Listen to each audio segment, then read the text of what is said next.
Welcome back to the channel. This is Trendy Storm and you are watching first part of What If Naruto Became the First Chakra Sage. If you enjoyed this video, please like, share and subscribe to this channel. Now wasting no time, let's start the story. Naruto was currently fleeing Chunin and some Anbu after pulling a practical joke. You may wonder, what was the prank? In the Inuzuka clan kennels, he detonated a stink bomb. Fortunately, one of his friends managed to avoid being hit by the drop, and he was out and about when Naruto passed him with the ninjas still pursuing him.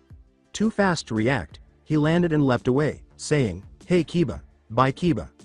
When Kiba noticed this, the ninja who was pursuing him passed by, and Kiba immediately understood what had happened.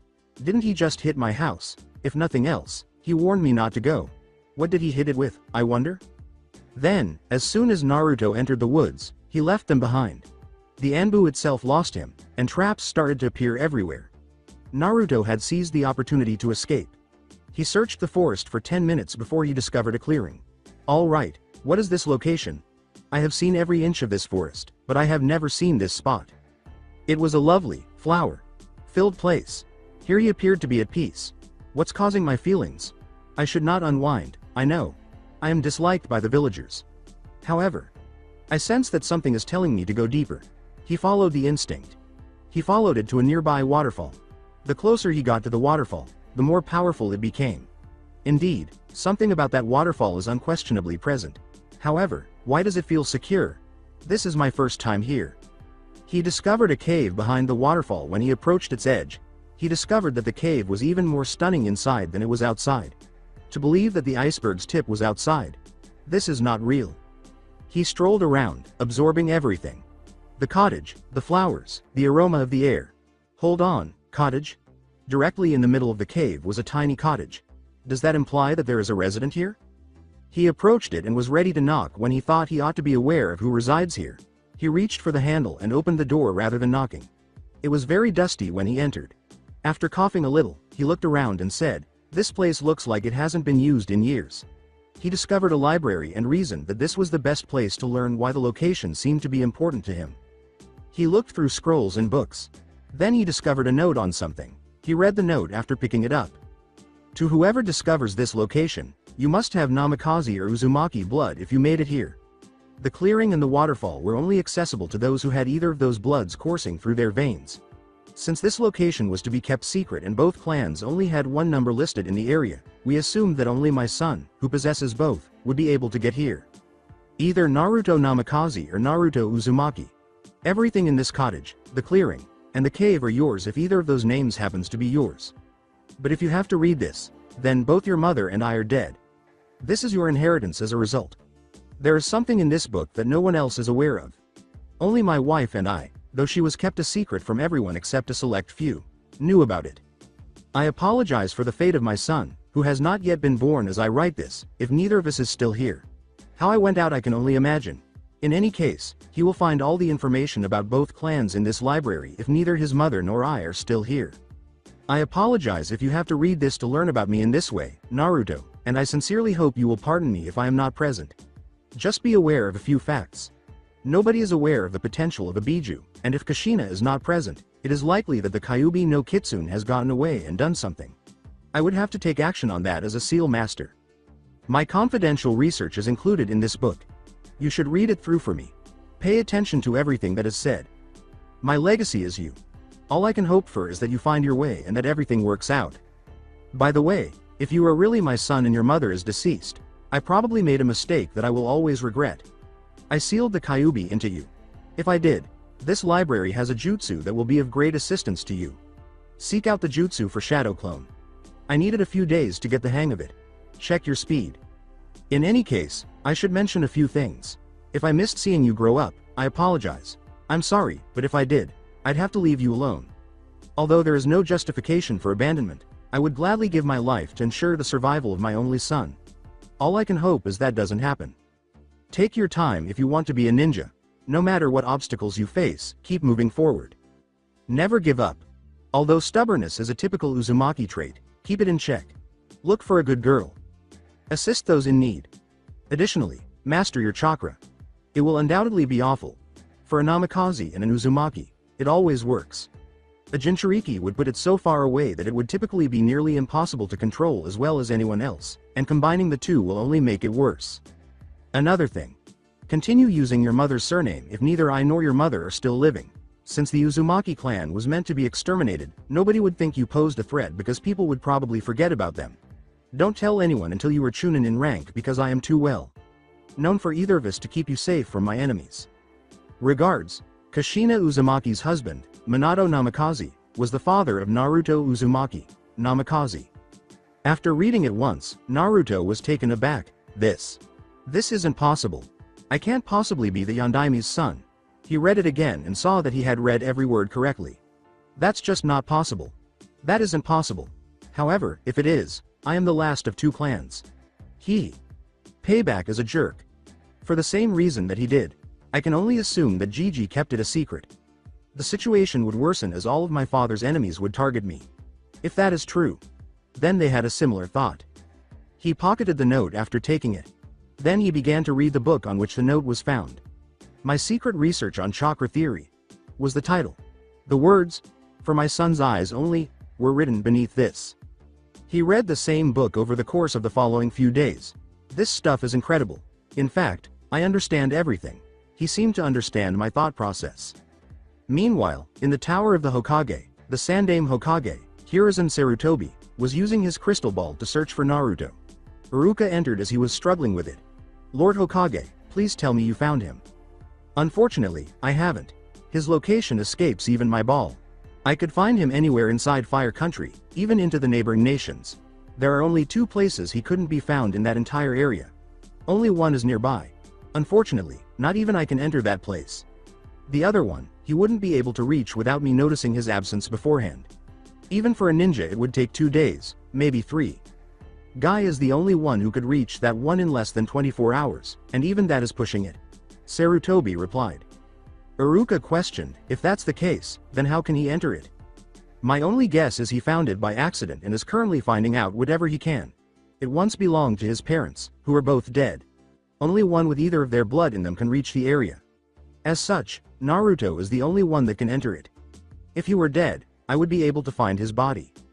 With a sudden sense of hope, Iruka said, "Then I shouldn't worry unless a body is found?" Just before noticing that Naruto had just arrived, Sarutobi remarked, "It would seem to be the case. Wait, I found him. And it's just as I thought. He was at his parents' place. Iruka, the Northern Forests. He's in that area.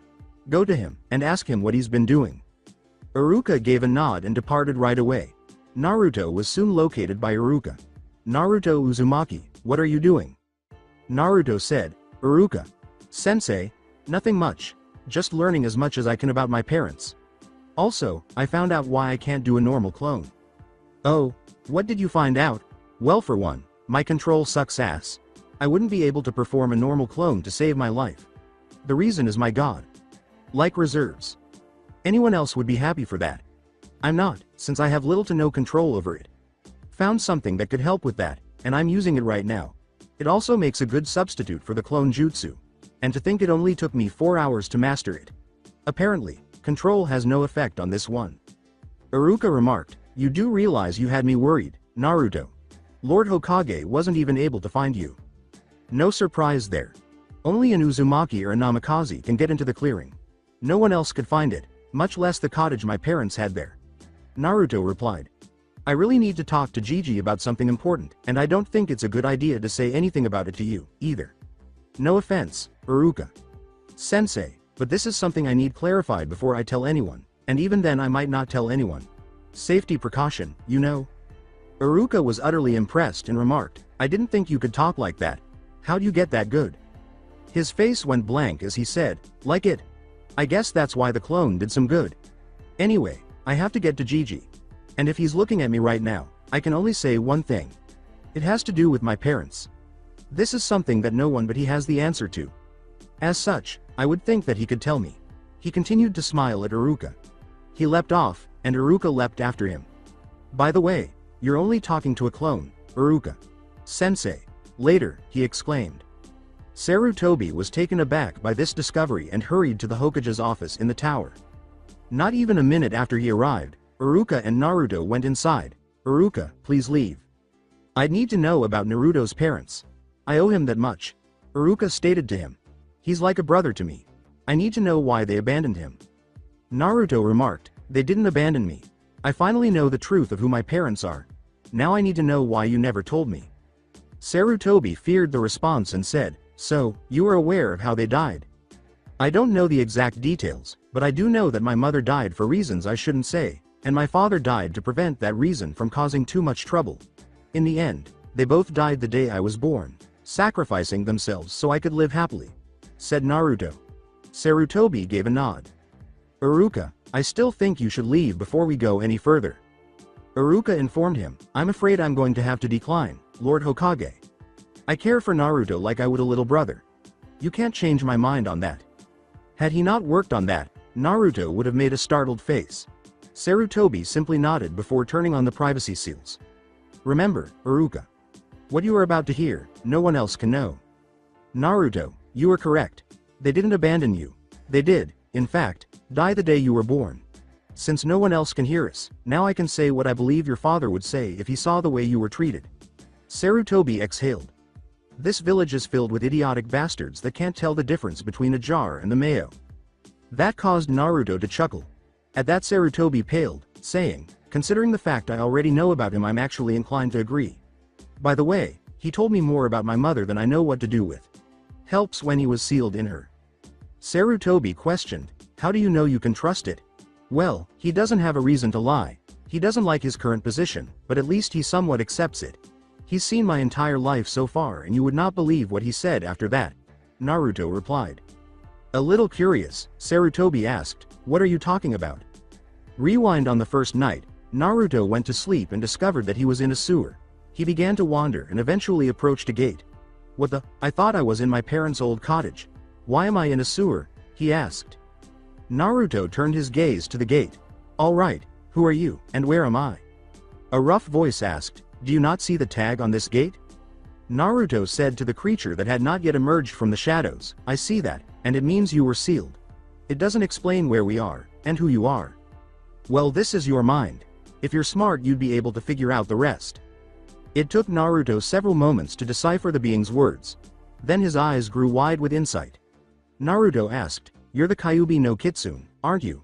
And this is how my mind interprets the seal, isn't it? After that, the shadow took on a shape. You're not as dumb as you look, kid. Yes, I am the Kyuubi. And yes, this is the very seal keeping me within you. Now why have you come here? I was hoping you could answer that question. I don't have a clue. Naruto acknowledged. I went to bed and found myself in here. Well, I'm not going anywhere. I already know of your father's strength in sealing. It would take over a decade to break out of this prison. Why not ask a few questions? Naruto considered a few of his thoughts. Okay, the first thing you thought about, that was not my doing. Not entirely, anyway. The second question you came up with, I don't know much about your father, but being sealed in your mother, I know everything about her. Too nice for her own good, but when she was pissed off. Let's just say that it was worse than the night you were born, and leave it at that. Naruto said, okay, are you reading my mind or something? Sweat dropping, Kyuubi said, this is your mind. As such, all your thoughts get projected to my ears. Now for your third question. I don't know much about your life, as I only get bits and pieces of your memories. So you don't know what happened for the last 12 years of my life? No, nothing of value anyway. Care to talk about it? I'm doing you one better. I'm giving you full access to my memories. Just don't cry to your mother when you see them. Naruto stated to him. Before the pictures hurried him, Kyuubi said, oh please. There's nothing that could make me do that. When he opened his eyes after all of that, Naruto could actually see the anger. Those foolish humans. And they have the nerve to call me a demon. Not even I would treat children that badly. That brief outburst made Naruto a little afraid. Kyuubi looked over at Naruto. Naruto, I don't pity you. In fact, I envy you. No one, human or demon, could go through everything you did in life, and still hang on to his sanity as much as you have. Especially with what you went through. Those humans are too damn ignorant to tell the difference between a jar and the mayo. I'll do everything in my power to help you, sealed or not. If anything, those damn humans are worse than I am. And they wonder why demons and humans never get along. Naruto didn't say anything, then he said something. Okay, why is this? Kid, for now, don't worry too much. You need to show them you are not me. I'm almost positive that Kushina would agree with me when I say that Minato should have let the village burn. The way they treated you, aside from Ichiraku, Iruka to a point, and Sarutobi, is at least 30 times worse than I did to your village. If you were anyone else, you'd already be dead. Flashback over after finishing, Naruto said, at first I was a little skeptical myself. The next day, I found one of my mother's diaries, and found that everything he said was in there, aside from a few pieces that I don't think I should repeat. Iruka and Sarutobi stared at him in disbelief. I can tell you're both shocked at this. Let me tell you, it was extremely shocking to me as well. At least I knew he wasn't lying. I would have been able to tell, and so far he's made good on his word. Iruka couldn't speak. But Sarutobi quickly gathered himself. I can't believe I'm saying this, but the Kyuubi and I seem to think the same thing. Minato should have just got out of there, and let the village burn. This begs the question, though. What do you plan to do with this information? Naruto flashed his sly smile. Iruka and Sarutobi were a little taken aback by this. Prove them wrong. It wouldn't do much good to run away from a threat. My father wouldn't do that. Neither would my mother. I have to live up to their reputations. For that reason, I've been learning everything I can from their cottage. I still am, in fact. You do realize you still have to go through the academy, right? Iruka replied. Do you think it would be a good idea to have me learn in a place where the majority of the teachers would rather have me dead, and stunt my growth? Or would it be better for me to learn in a place that I actually can learn the right way? I've learned more in the last 2 days than I could ever learn in the academy. I was gone for 5 days. What does that tell you? Asked Naruto. I just wish to see how you were learning. Maybe help you in ways that would work. The other teachers are idiotic fools. Iruka replied. Unfortunately, I wouldn't be able to get there. Naruto shocked them both by saying, I can make that possible, you know. What do you mean? The Namikaze and Uzumaki blood requirements are only the default setting for the space time barrier jutsu. If I had his blood, I could allow him to enter it, but only him. Not his parents, nor his children. Only him. If I trust them with all my heart and soul, they couldn't get in without that one piece. I already know how to pull it off, but it seems that there are 2 others that were allowed in this way. My father's sensei, and one of his students, since 2 had died on a mission before it happened, he was the only one left. I already know who they are, too. At least, I know their names. Sarutobi gave him a look. I already know where one of them is, and the other is not in the village. He has a network to maintain, so he can't be in the village much. Naruto gave a nod. He then vanished, revealing himself to be a shadow clone. Well, I've got some more things to read up on. 2 things to say. Use shadow clones for paperwork, and shadow clones rock. Sarutobi blinked twice as he fixed his gaze on Naruto's location. The hell just happened? Shadow clone? Isn't that a Junin level forbidden jutsu? Why would he know about it? Iruka nodded in response to the question. Did he say that he had an acceptable substitute for the clone jutsu? The shadow clone jutsu doesn't rely on control. With his potential reserves, he could make at least 1,000 and still fight. Junin could only make 20, maybe 30, 50 at most, but then they wouldn't be able to stay conscious after using a mere D-rank jutsu. And if he finds out about the memory transfer piece of it, that means he really could have learned everything from the academy, and then some in the past 5 days. Remember, no one is to know what you heard in here just now. Telling anyone will result in death. It will be considered an S-class secret. Iruka gave a nod. This conversation never happened. Sarutobi said, agreed, and then turned off the privacy seals. You should get to your class, Iruka. Do not worry about Naruto. I am sure he will be fine. Returning to the cave as he retrieved his clone's memories, Naruto raised his head. So I was correct. Gigi was aware of the dangers and even concurred that the villagers were naive, ignorant, and jerks. Well, at least we know he's on our side. Your clone did not listen to Iruka's response to it, so why tempt it? He turned the page in his book and said, before I go for it, I'd have to see if there was a way to reverse it. I have my inheritance now, at least. Really? That much money stashed away with my parents? Your mother, not surprised. She was the last supposed survivor of the Uzumaki clan. She would have everything that wasn't destroyed with her clan. Your father. I couldn't say, but I believe he's glad you have some good things regarding his techniques. Not to mention you've been working on the things he didn't finish. Yes. Naruto said to him, I want to make them proud. I think it would be a good idea to start sending shadow clones to the academy, but I want to finish what my father started. See how things develop, you know. No, not a normal shadow clone. Instead, use a bit of my Yuki for the clones, along with your own chakra. It should act like you would without any of this. Iruka and Sarutobi are the only ones who will know the truth. As far as anyone else knows, you were hiding to let it blow over. It's a good idea. Let's get to work on the weapon my dad was working on the most recently. Naruto returned to his work on the cylinder in front of him after saying, he already has the theory on it. Most of my clones are learning to fight on the water, while the rest are reading up on things I should know. Sealing it in the arm was the plan. The problem is that half of the hand and forearm would need to be replaced once it was opened. He already has a seal that can do that, at least. The weapon itself is the only thing that needs to be finished. He kept fiddling with the cylinder, taking his time to work on the details. He would do it even though he knew it would be difficult. The following day Naruto made another shadow clone after getting up and eating breakfast. There was an abundance of food in the cottage, and he was able to get more while hunting. He divided his own chakra in half for it and filled it with slightly more than 2% of the Kyuubi's Yuki. While he continued to train and work on his father's projects, it went to the academy. He had set up an overtake format with roughly 100 shadow clones practicing his taijutsu. Each of the 5 defenders had an equal number of attackers. All of this took place on the cave's lake. About 20 people continued to read books under Naruto's tutelage, and another 30 assisted with the projects his father had been working on. About 50 other people were also working on seals because they thought they might be helpful for his work. This continued for a month, during which time he completed a few of the projects and made the decision to test them out. He had previously tested the cylinder on his arm and discovered that the seal was functioning as it should. It was time to put it to the test in battle. Without letting them know he was there, he approached the clones engaged in combat on the lake. They were still unaware that he had activated his arm cannon on his left arm. He removed a clone and used it to fire a kunai. Then they became aware of what had occurred.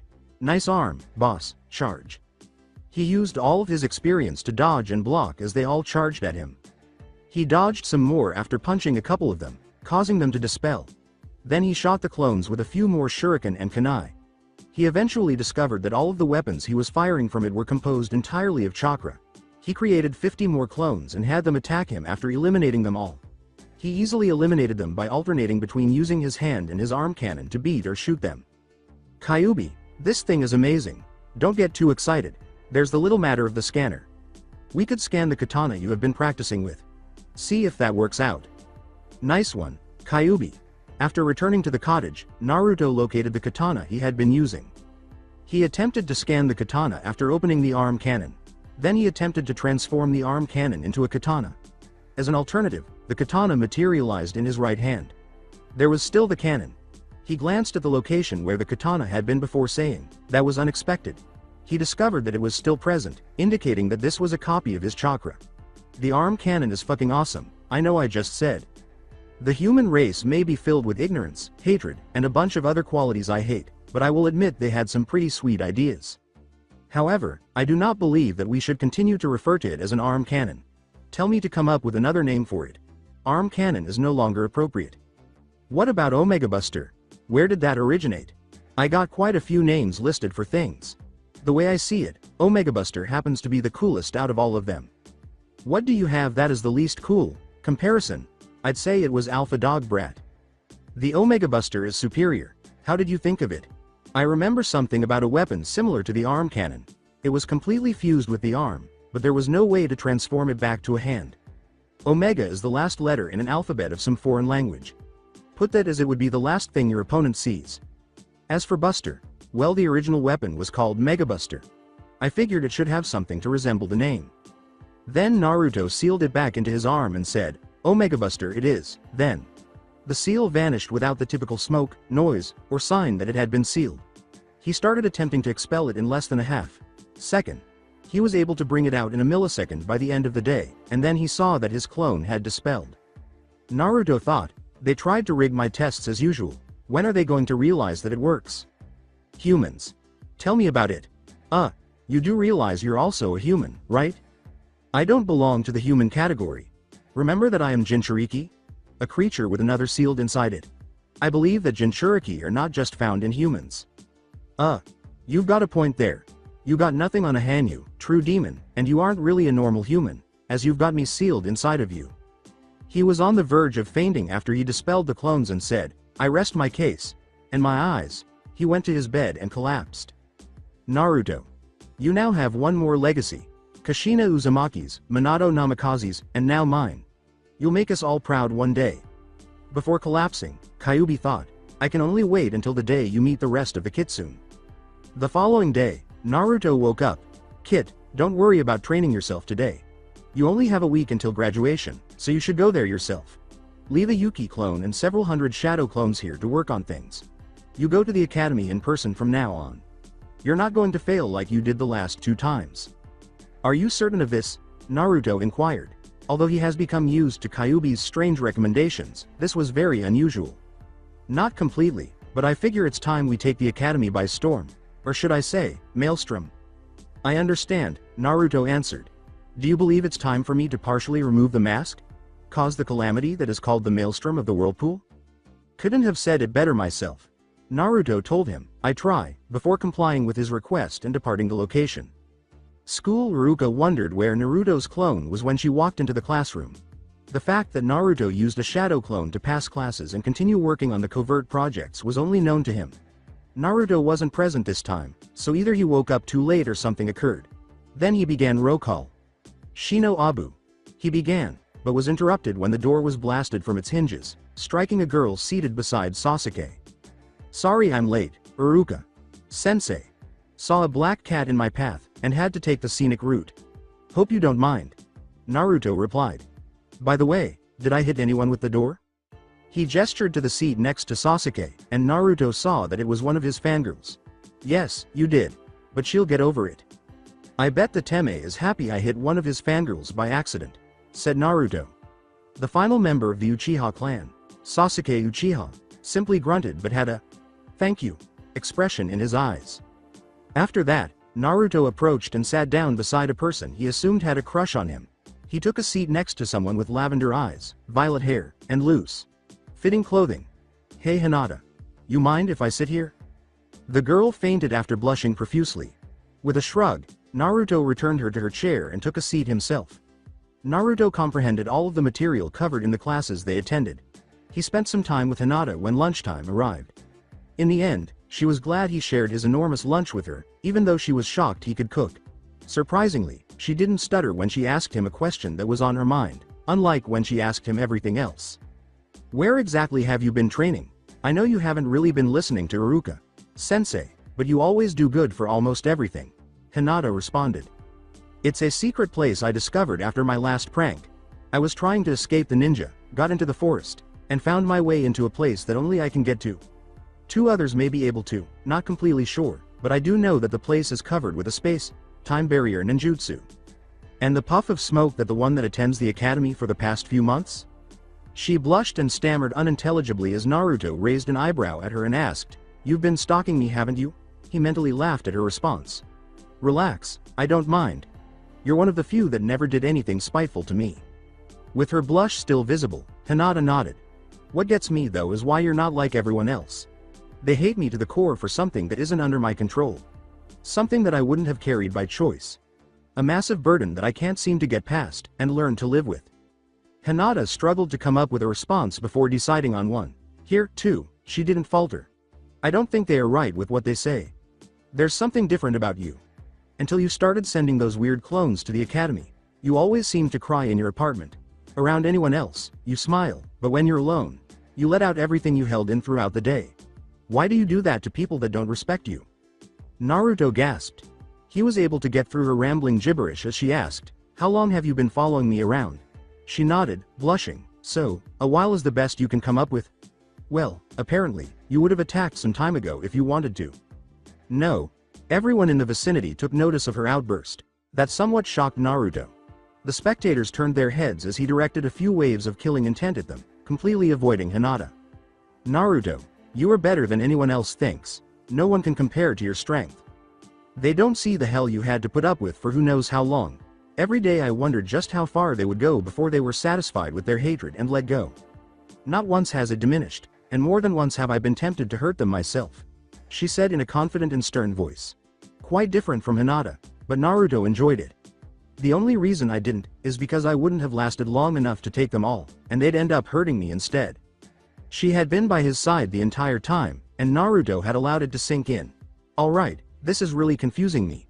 To think she had a crush on me, even though I knew she was following me. At least from the Yuki clone memories. I didn't see that coming either, so, roll with it?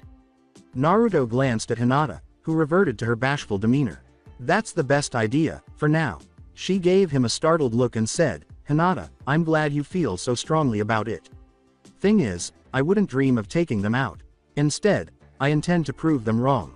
Nothing gets by hard work. I also noticed you didn't stutter once during all of that, and only showed determination. Something that you seem to lack in anything else. Hinata stared at him, terrified that he would now turn her down, and that's why I want to help you gain your confidence. Hinata was shocked but a little perplexed, asking, What? If you truly care about me like I figure you do, thanks to that outburst, I figure I can help you find your own confidence. Naruto went on. She was paralyzed and just sat there. She was unsure of how to respond to that. I'm no good. Why would you help M.Me? Confusing her with the reference, Naruto asked, how do you think the Yondaime Hokage started out? He was an orphan. No clan, little heritage, yet he became Hokage. There wasn't even a bloodline to note, since his parents were never truly known. He turned out to be one of the strongest ninja that ever lived. A clanless, no talent, loser managed to become Hokage. Our Sandaime was similar. He may have had a clan, but there was no bloodline helping him either. In fact, the only Hokage that actually had a bloodline was the Shodai, and that was his ability to use Mokuton. The Nidaime didn't manifest that bloodline, so he didn't really have one to boost his power. Hinata gazed in wonder at him. Despite their attempts to make him fail, she was unaware that he had actually been intelligent. Then he went on. The answer is he was exactly like me. However, he once did have a clan, as did my mother. They're both dead, and their clans were both eliminated. Any survivors are currently hiding, and no one knows who they really are. He was weak, as was everyone when they start out. Those that have bloodlines and progress extremely fast are considered prodigies. Those that get strong without them, and rely on hard work and determination are geniuses. Then there are the true geniuses, like Shikamaru. Their IQ is far above anyone else, and tend to have some kind of quirk that makes them less desirable. Hinata considered what he had said. What do I have do? Find a reason to get stronger. Someone that you want to help out, someone you want to protect, or maybe to prove others wrong. Whatever it is, it has to bring out the best in you whenever you remember it. Your determination is buried deep within. You have to be able to bring it out when you need it, and use it at will. In other words, you need something, or someone, to keep you going when you have nothing else to live for. A drive. That's the first step for anything. What keeps you on that path is what you should remember. Hinata considered it. There is something that would work. Then focus on it, and when all hope is lost, you will find strength you wouldn't believe you had beforehand. Naruto stated to her. She blushed as she nodded, and they hurried to the next area, where they had to spar with one of their classmates. Come on, lunch is almost over. We should get ready for the next class. With a sigh, Naruto was paired with Sasuke. Yo, Teme. For this, why don't we forget pleasantries? You don't like me, and I don't like your attitude. So, let's skip everything else and get straight to the fighting. Sasuke assumed his family's taijutsu stance and said, for once, me and you happen to be in agreement. Naruto simply placed his right foot in front of him and stood shoulder-width apart. His left hand was by his side and behind him, with all of its fingers extended, while his right hand had its middle and pointer fingers hooked. His knees were bent at a 120-degree angle. Iruka took note of his posture and assumed that Naruto had invented a new taijutsu. Everyone looked at Naruto and Sasuke, and Hinata was in a tree observing them. Everyone else, stop your spars and watch Naruto and Sasuke. It would seem to be a good one, if their opening stances are anything to go by. Naruto said, hey, Teme, how about a little wager? Sasuke answered, what you got in mind, Dobi? I win. You go around and kiss 3 of your fangirls. French kiss, my choice. And if I win? Inquired Sasuke. I'll teach you a jutsu you wouldn't be able to learn otherwise, with a weapon you probably don't even know how to handle. Naruto replied, deal? Then Sasuke charged, saying, you better be ready to teach me the jutsu. Naruto easily avoided his blow and swiftly recovered. Sasuke was shocked by how much faster he was able to react than he had anticipated. He continued to charge without letting it affect him. With a lazy dodge, Naruto tripped Sasuke. Leaf Whirlwind. Naruto got underneath Sasuke just as he was about to fall to the ground and gave him a donkey-like kick. To everyone's surprise, He was performing a handstand. Then he twisted on his hands, leapt off with them, and landed knee first in Sasuke's stomach, which made him spit out some saliva. There was no blood, but it might have happened. Then Naruto landed after spinning off. Had enough yet? Returning to his feet, Sasuke scowled at Naruto. He was Uchiha, an elite. He should not be losing to a loser who is not a clan member. Only Naruto and Iruka could hear the strain in Sasuke's voice as he said, not by a long shot. Let me tell you a little something about geniuses and prodigies. A prodigy can master what anyone else had already come up with. He copies others to get what he has. A genius creates new things. Things that no one would dare try out, for the simple fact it was thought to be impossible. You are a prodigy, while I am a genius. This style is one I created on my own. Did you know that the Yondaime Hokage wasn't a prodigy? He fell under the genius category. He was an orphan. No clan to back him up, yet he became Hokage. Why? Asked Naruto. It's because he worked hard to get there. He had no bloodlines to note. Nothing that could help him in that regard. What does that tell you? Iruka was taken aback by this. Whether the Yondaime had a bloodline or not was unknown. I know you better than you think, Sasuke Uchiha. There is one reason you want to get stronger. However, that reason is not enough to achieve your goal. Get your priorities straight. Then, and only then, can you reach the path to limitless potential. Yes, there is such a path, and I am following it.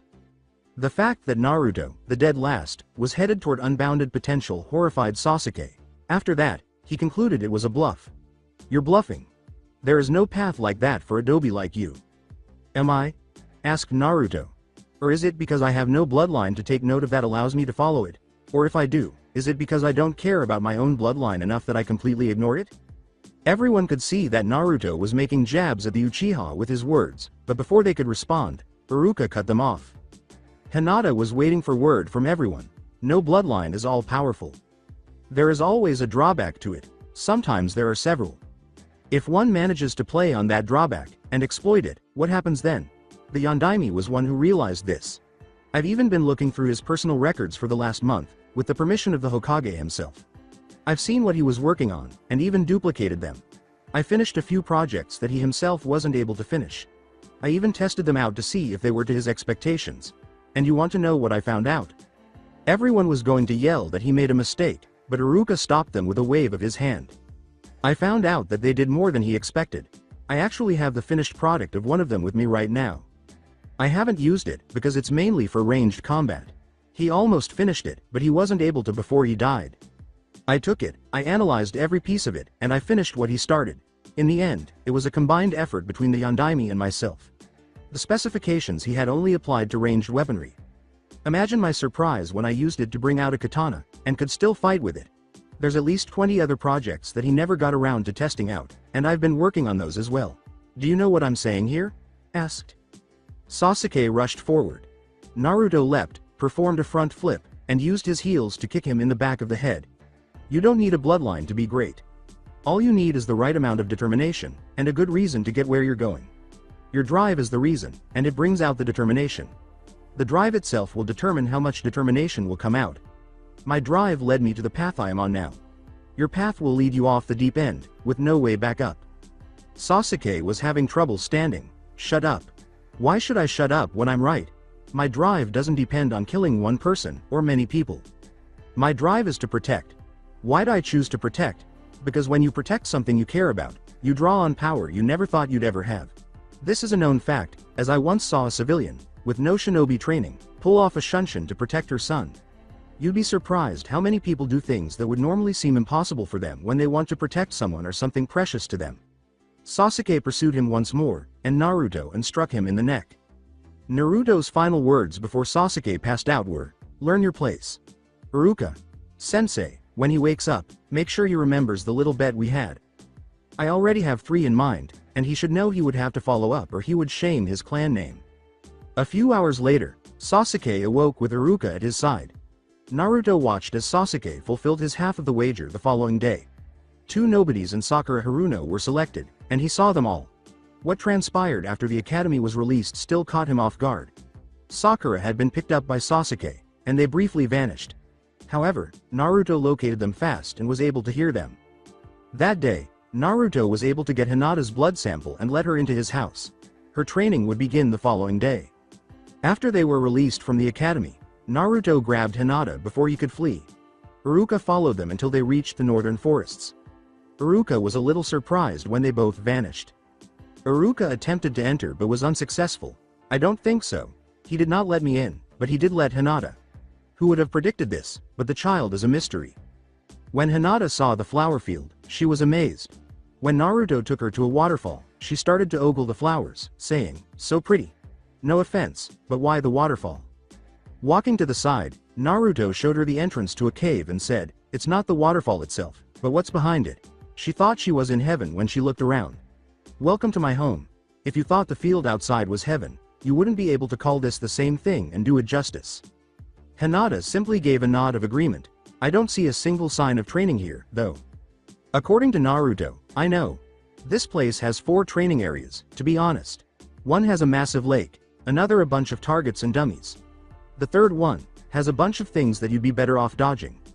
The fourth one, well, that's where I tested the Yondaime's ideas. Well, except for one of them. I came up to the lake for that one." He began to walk toward the cottage in the center.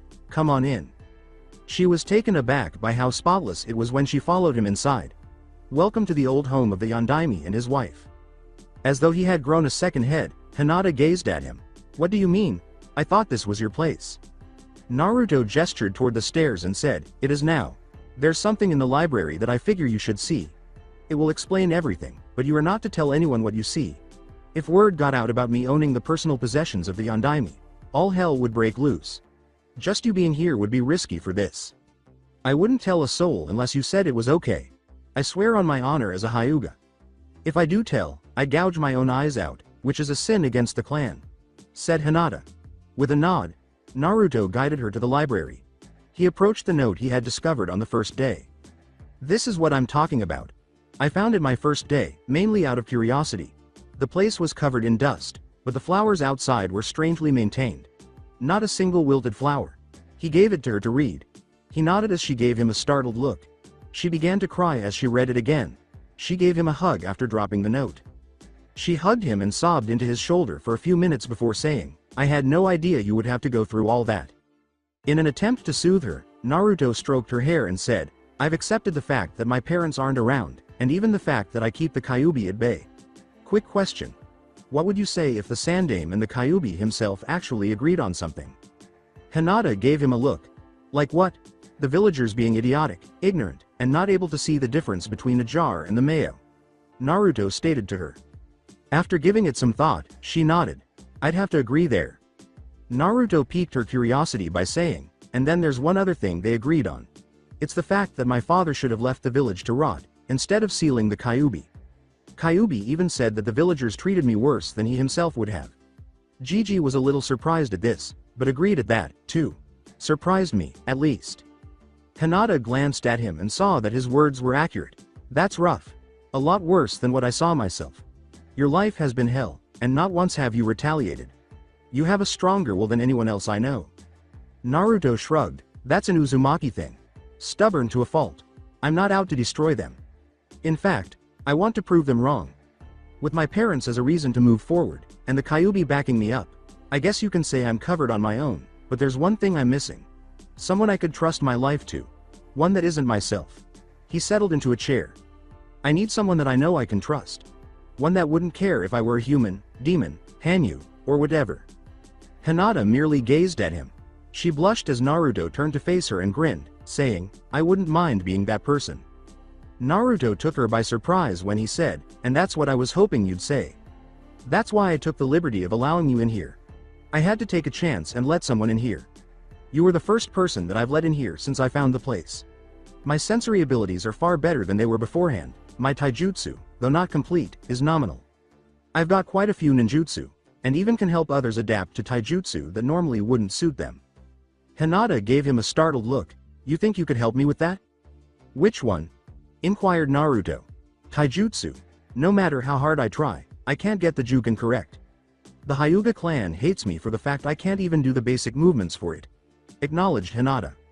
"Well, the Juken is normally an earth-based taijutsu, meaning it's more for defense. An earth element user would be able to use it extremely easily. Any Hyuga that doesn't have Earth as either their top affinity, or their second best, wouldn't be able to use it effectively without making an adaptation. Naruto replied, surprising her. Hinata questioned, do you think that's why I can't get it? Before he got a box, Naruto said, I don't know. He pulled out a piece of paper and said, but we can find out here and now. These strips of paper are extremely rare. They're like chakra paper, but instead of showing the most dominant, it shows the top 2 or 3. An Uzumaki clan specialty. I have wind, water and fire as my top 3. Taking one out, he gave it to her. They function the same way as normal chakra paper, so all you have to do is channel chakra into one. It split in half as soon as she did, with one half becoming soggy. The other half was able to remain unchanged. Wind and water. Damn. Is there anything you can do with this? It will take a bit, but I figure we can handle it. The Juken itself is usually earth-based. That means it's more defensive, and not much for offense. The lack of external wounds attributes to this fact. Wind is purely offensive, and hard as hell to control. It's more dangerous than fire, which is actually easier to control. Water is a completely balanced element. Good for offense and defense. He carefully examined the paper. It seems you have a greater affinity towards water than wind, so we'll start there. Hinata's voice was dominated by curiosity as she asked, how can you tell? Naruto started out by breaking down each one's components. Water was practically dripping from the soggy piece, but it wasn't totally soggy. Due to the somewhat fine cut, wind was fairly good. However, when the levels of each one were scaled, water would be higher than wind. Did not know that. Not many do. In fact, that's a property that is lost to most. My wind affinity is almost godlike. It took me 2 days to master the first control exercise, and that's only with 100 shadow clones working at it for 6 hours a day. That's 600 hours a day. The second one I had to do outside, since I had to cut a waterfall with my chakra. Took me a week with 20 clones working on it for those same 6 hours. I'm actually glad that the Kyuubi knows about all the elements, and how to control them. Fire was extremely easy for me, but not as easy as wind. Water, I'm still working on the first step. For now, we should work on your control over your water chakra, and then implement it into your Juken. Naruto approached a shelf and grabbed a scroll. She caught it when he threw it to her. He saw that she was perplexed and went on, that's a D-rank water jutsu. Not dangerous, but it's good enough for the purposes we want it. Don't just use the jutsu, feel it. Find that feeling, and it will make controlling water easier. I started out fire with a small igniter jutsu. A mere E rank. Figuring out how it works, and then applying that same feeling to the fire chakra training, I learned quickly. When you can learn that jutsu, and know how the chakra acts during the jutsu when done properly, use what you find to apply to your water chakra, and it should apply nicely. Hinata gave a nod. Both of them worked on the jutsu while they were in the lake area. Then Naruto stiffened. Naruto? Naruto remarked, someone else is here. He then made a shadow clone to investigate. Outside. A man approached the waterfall wearing a headband over his eye and hair that defied gravity. I never imagined he would discover Sensei's former residence. However, that indicates that he is in fact related to him in some way. Behind him, Naruto asked, who are you, and why are you here? How did you manage to get in here in the first place? There should have been only 2 others alive that could get in here. Myself, and Jiraiya of the Sannin. The man replied. The man stiffened, and Naruto grinned. So you're Kakashi Hitaki, my father's only living student. Yeah, I already know the specifics of the barrier. Only one with Uzumaki or Namikaze blood can get in here, aside from exceptions that only I can make. Jiraiya of the Sannin, and Kakashi Hitaki already had the exception, and since you got in here without me even knowing who you are, that meant you were one of those 2. You are not the same student as the academy says you are. I learned more in 2 days here than I did in years in the academy. They tried to stunt my growth, and now they've failed. Naruto sighed. Anyway, since you were obviously trusted by my father, I believe you can come in. I've already got one guest, and I made the exception for her. Don't worry about restrictions involving the fox, because she already knows about it. The clone turned to Kakashi as they both moved behind the waterfall. He then went poof, indicating that he was a shadow clone, and said, if you want to see what we're working on, we're both at the lake. Or rather, the first step to what we're working on. After that, Kakashi went to the lake and discovered Hinata and Naruto there. Alright Naruto, how did you find this place? Both Hinata and Naruto looked up. I merely found it by accident. I was getting away from ninja after a prank, found myself here. Later that day, Found out about my heritage, and the next few days, a shitload about my mother. I still don't have much on the personality of my father. All I know is he was a highly noble man, that wouldn't have one of his subordinates make a sacrifice that he, himself, wouldn't. Aside from that, I've got nothing. I can help with that. I know him better than most. Second only to Jiraiya himself, and even that is a close call. Kakashi acknowledged. What are you really working on, or should I even know? Trying to fix her problems with the Juken. Water is her main element, and that's what we're working with, to get her better at it. Kakashi gave nod. So you're having her learn a water jutsu first? It's supposed to help her get a feel for water chakra. I had already got it down, so I'm just waiting for her to get through it. Kakashi nodded in agreement. Kakashi simply took a seat at the lake's edge and observed them. It took Hinata another 20 minutes to figure it out. Looks like you've got the jutsu down. Now to answer a question. How does the chakra itself react when using the jutsu? It flows like a river. Fast, but smooth. Calm, but has a hint of danger to it, replied Hinata. And that's what you need to apply to your Juken. Those with a water affinity tend to be a lot more flexible than those of an earth affinity. Am I right, Kakashi? Naruto responded with a wink. So you have to make your strengths work for you. Your own version of the Juken. That's what we're going to work on now. Remember that feeling. It will help you in the long run. Then Hinata approached both of them. She fainted, and Naruto caught her. I don't think I'd be able to continue from here today. Not without rest. Kakashi questioned, you worked her to the bone, didn't you? No, she was pushing herself past her own limits. I didn't say to do that, and she still did it. She would rather help me than hurt me. I was right in trusting her.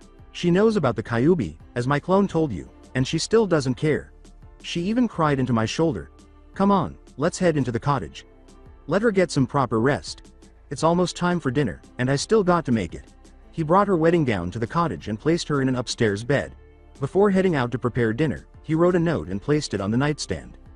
While a shadow clone prepared the meal, Kakashi and Naruto discussed his father in some detail. Hinata came downstairs during this time. Thanks for letting me rest, Naruto. But I'm fine now. Not yet, you're not. Your reserves are nowhere near as high as mine are. You'll need to eat, and wait until tomorrow for anything like that. A clone is currently making dinner, and Kakashi is also eating here, if he wants to. Naruto replied. Kakashi sneered. Don't tell me. It's ramen. Nope. I may be a bit of a ramen nut, but that was because of my upbringing. I can't just eat ramen all the time, and learn to cook. At least it's edible. Naruto sighed. The clone entered the space. Kakashi was taken aback by the spread when the three entered and said, dinner's ready. Kakashi questioned, okay, how did you manage to cook all of this? Naruto took some for himself and said, try it out. Hinata grabbed a handful of chunks of ham. Filled scalloped potatoes. After tasting it, she proceeded to consume it. Please tell me I did some good with it. Hinata remarked, you didn't do good. This is far beyond what the Hyuga clan would ever go for. I might have to get you to teach us some recipes if all your food is this good. She smiled at him. Naruto simply took hold of his head. Well, I guess that's what happens when you follow the cookbook my mother had. It doesn't have any of her special recipes, one of which happens to be in that bowl right there. He was pointing to a bowl of sweet potatoes. The sweet potatoes happens to be from her recipe book, not the regular one. Kakashi took a sip and said, I'll taste that one first. His eye widened visibly. How did you manage to get it spot on? Naruto dismissed the question with ease, saying, just follow the directions, and you're good.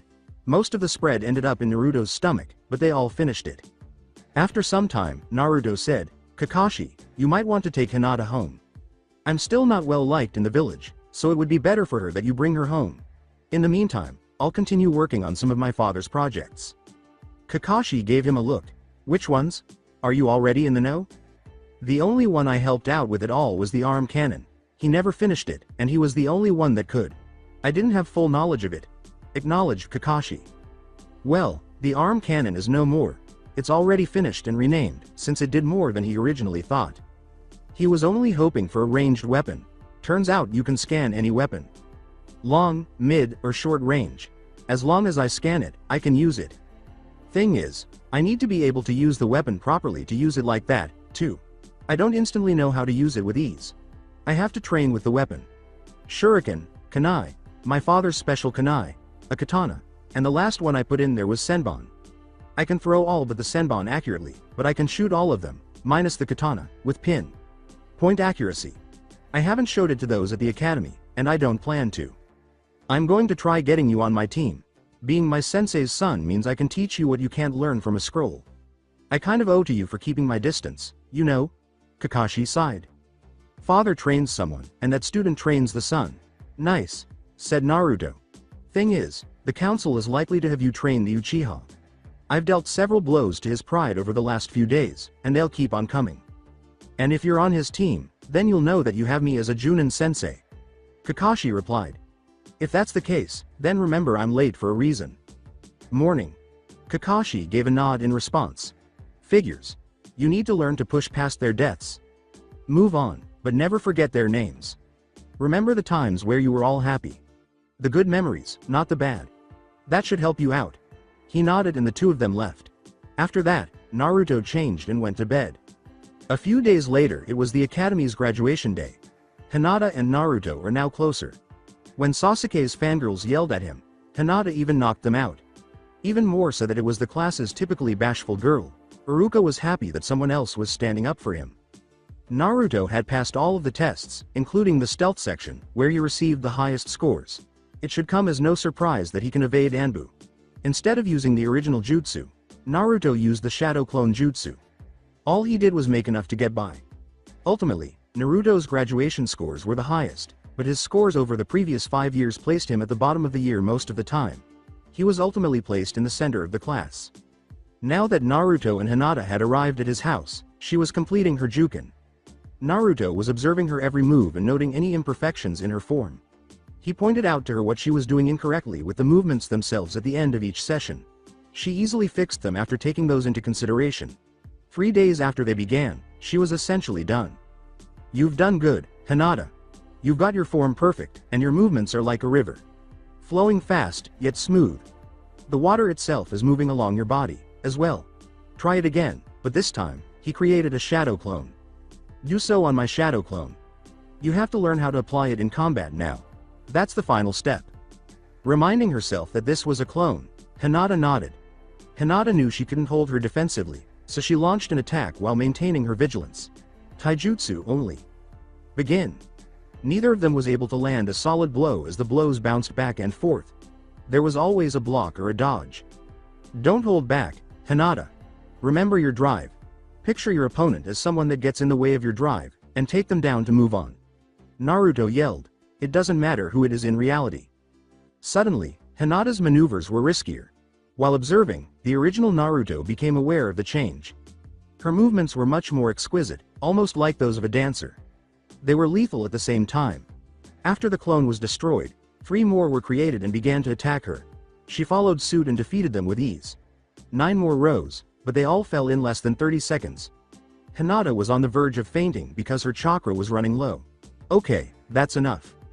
The voice caused Hinata to awaken from her reverie. Since she was on the water, Naruto approached her. As he assisted her in leaving the area and entering the cottage, Naruto said, "You did a lot better than you did beforehand. Remember, your opponent is always an obstacle. Picture them as something that stops your drive in its tracks, and use that to take them down." As they walked in, a clone was finishing up a light dinner. "Hey boss. Food's ready when you are." After Naruto gave a nod, they both took a seat. Hinata began to eat frantically. When Naruto realized this, he accelerated his eating. They themselves ate the whole spread. They then took a seat in the library and began reading. Naruto noticed Kakashi entering again. He responded by giving a clone a mental command, meeting him outside to inquire about his condition before dispelling it. Naruto declared, "Mizuki is an idiot. Hinata, you want a real-time test for your style?" Hinata remarked, "Why not? I could use it, you coming along." "You know it." Naruto and Hinata stood up, changed into their suits, and walked out of the clearing to stop him. Kakashi, wearing an Inu mask, trailed behind them. He was easily located by Hinata and Naruto, by his scent and by his chakra, respectively. Before he could leave the village for an hour, they met him. Hinata saw Naruto's left arm transform into a cylinder. She mentally noted that she would inquire later. When they arrived at his location, they discovered Iruka preventing him from moving. "Shut up and die." Mizuki yelled at Iruka, who was already hurt. The hail of Kunai Naruto's shot prevented him from throwing the Fuma shuriken he was spinning. After he managed to avoid the hail, Hinata was able to anticipate his next move and shut down his arms, forcing him to retreat. Although Iruka was taken aback by Hinata's attempt to defeat Mizuki, he reasoned that she wasn't stupid enough to come by herself. When Naruto descended with a katana in his right hand and forced Mizuki to leap back, his suspicions were validated. "Hinata, that scroll on his back. The objective?" inquired Hinata. "That's it." Iruka was shocked they came here, but she did see them converse. "Guys, get out of here. Iruka. Sensei, you're already injured. You're one of the few people that I know I can trust. One of the only ones that are precious to me. He did this to you, and now we're going to return the favor," Naruto said to him over his shoulder. Mizuki glared at Naruto. "So, the little fox comes out of hiding." Hinata shocked everyone with her words, saying, "Shut the hell up, you bitch. You tried to get Naruto to fail just so you could kill him after he took that scroll on your back." Naruto, the Sandaime, was right when he said the villagers can't tell the difference between the host and the sealed. Mizuki yelled, "You possessed the Hyuga." Hinata stated, "He didn't possess me." There was something in that tone that Naruto and Iruka never expected to hear. "Naruto, stay back." Hinata Hyuga felt angry. As the katana vanished, Naruto took a step back and said, Okay, but remember, I'm here if you need help." Knowing that Mizuki posed a threat to Naruto, Hinata charged him. She immobilized him using techniques he had never even seen a Hyuga employ. Before long, he was on his knees. She struck him squarely in the lung and said, "No last words for the damned." She returned to Naruto on foot. "He's still alive, but he won't be for long. You want a few shots?" Naruto gave a shrug. Shadow Clone Jutsu. 20 shadow clones materialized and began hammering Mizuki's unconscious form. An Anbu approached them. As Naruto could see, the Anbu was Kakashi wearing an Inu mask. "Impressive. I'll take the scroll back to the Hokage, along with the body. We'll take Iruka Sensei to the hospital. He'll need some kind of healing," said Naruto. They all parted ways and went to their designated locations. Hokage's tower. Although Sarutobi was happy that Mizuki had been apprehended, the news of his passing somewhat shocked him. Indeed, he had passed away. Juken strike to the right lung, combined with non-lethal pounding of 20 shadow clones. Inu stated, "That's what it was, sir." Iruka Amino was injured and the two took him to the hospital for medical treatment. At that moment, Naruto's clone entered. "Gigi, Iruka. Sensei is going to be fine. There was nothing major, just a few lacerations. Hinata is already on her way home. Her family is already suspicious of her activities, and she realized it. She's been skipping her own dinner with her family recently, and they're trying to find out why. She hasn't told them why yet, and doesn't plan to, apparently." Naruto, "You're one sly dog. I believe the politically correct term is fox.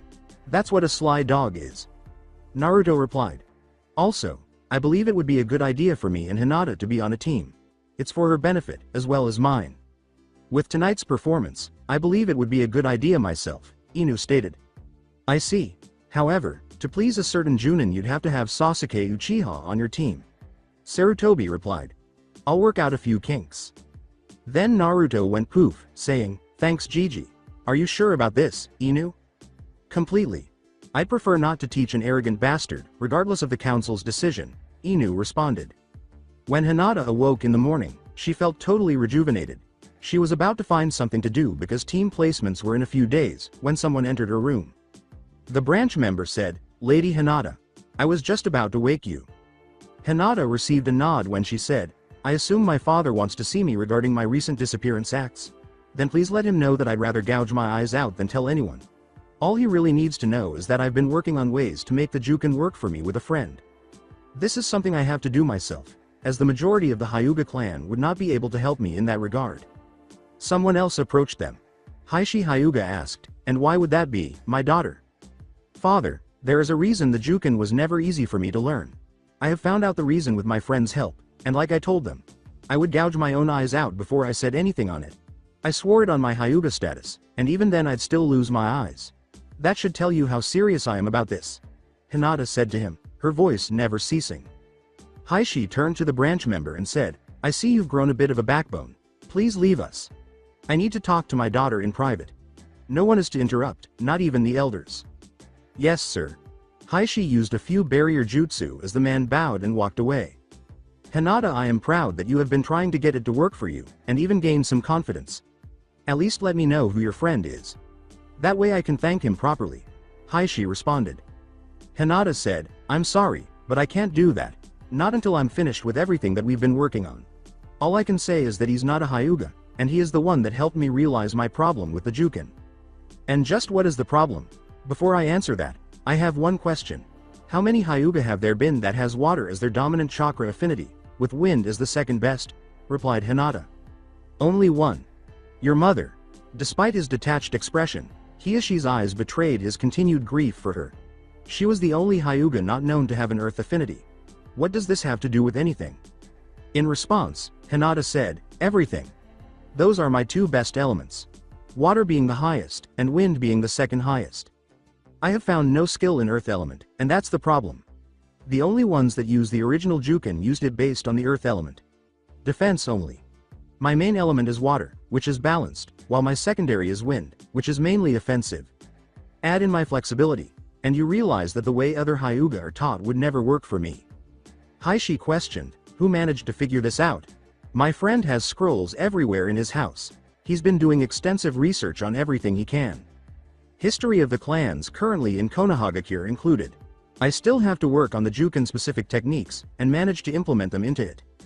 It will take a while longer before I can, and even have a few ideas to do just that. I would suggest you tell the elders to back off, and not question me about my training, and not to place the caged bird seal on me because I'm supposed to be inept. Instead, I'm learning things in a way that would work for me. I already know that the Hokage himself wouldn't be able to find the place, much less enter it. There are only 4 that are currently alive that can enter the place due to a security measure that was implemented years ago, told him. When he said, let me guess.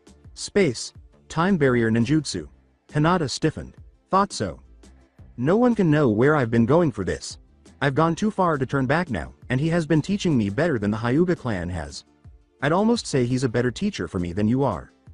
Heishi remarked, I already know who it is you're talking about, and I have no intentions of letting the elders know about that. They would try to kill you like they did your mother. You're too much like her, and I thought that you would never get out of the ridiculous shell. He not only brought you out of it, but he brought a fire to your eyes I haven't seen in anyone since Minato Namikaze and Kushina Uzumaki. It's a wonder why they never married.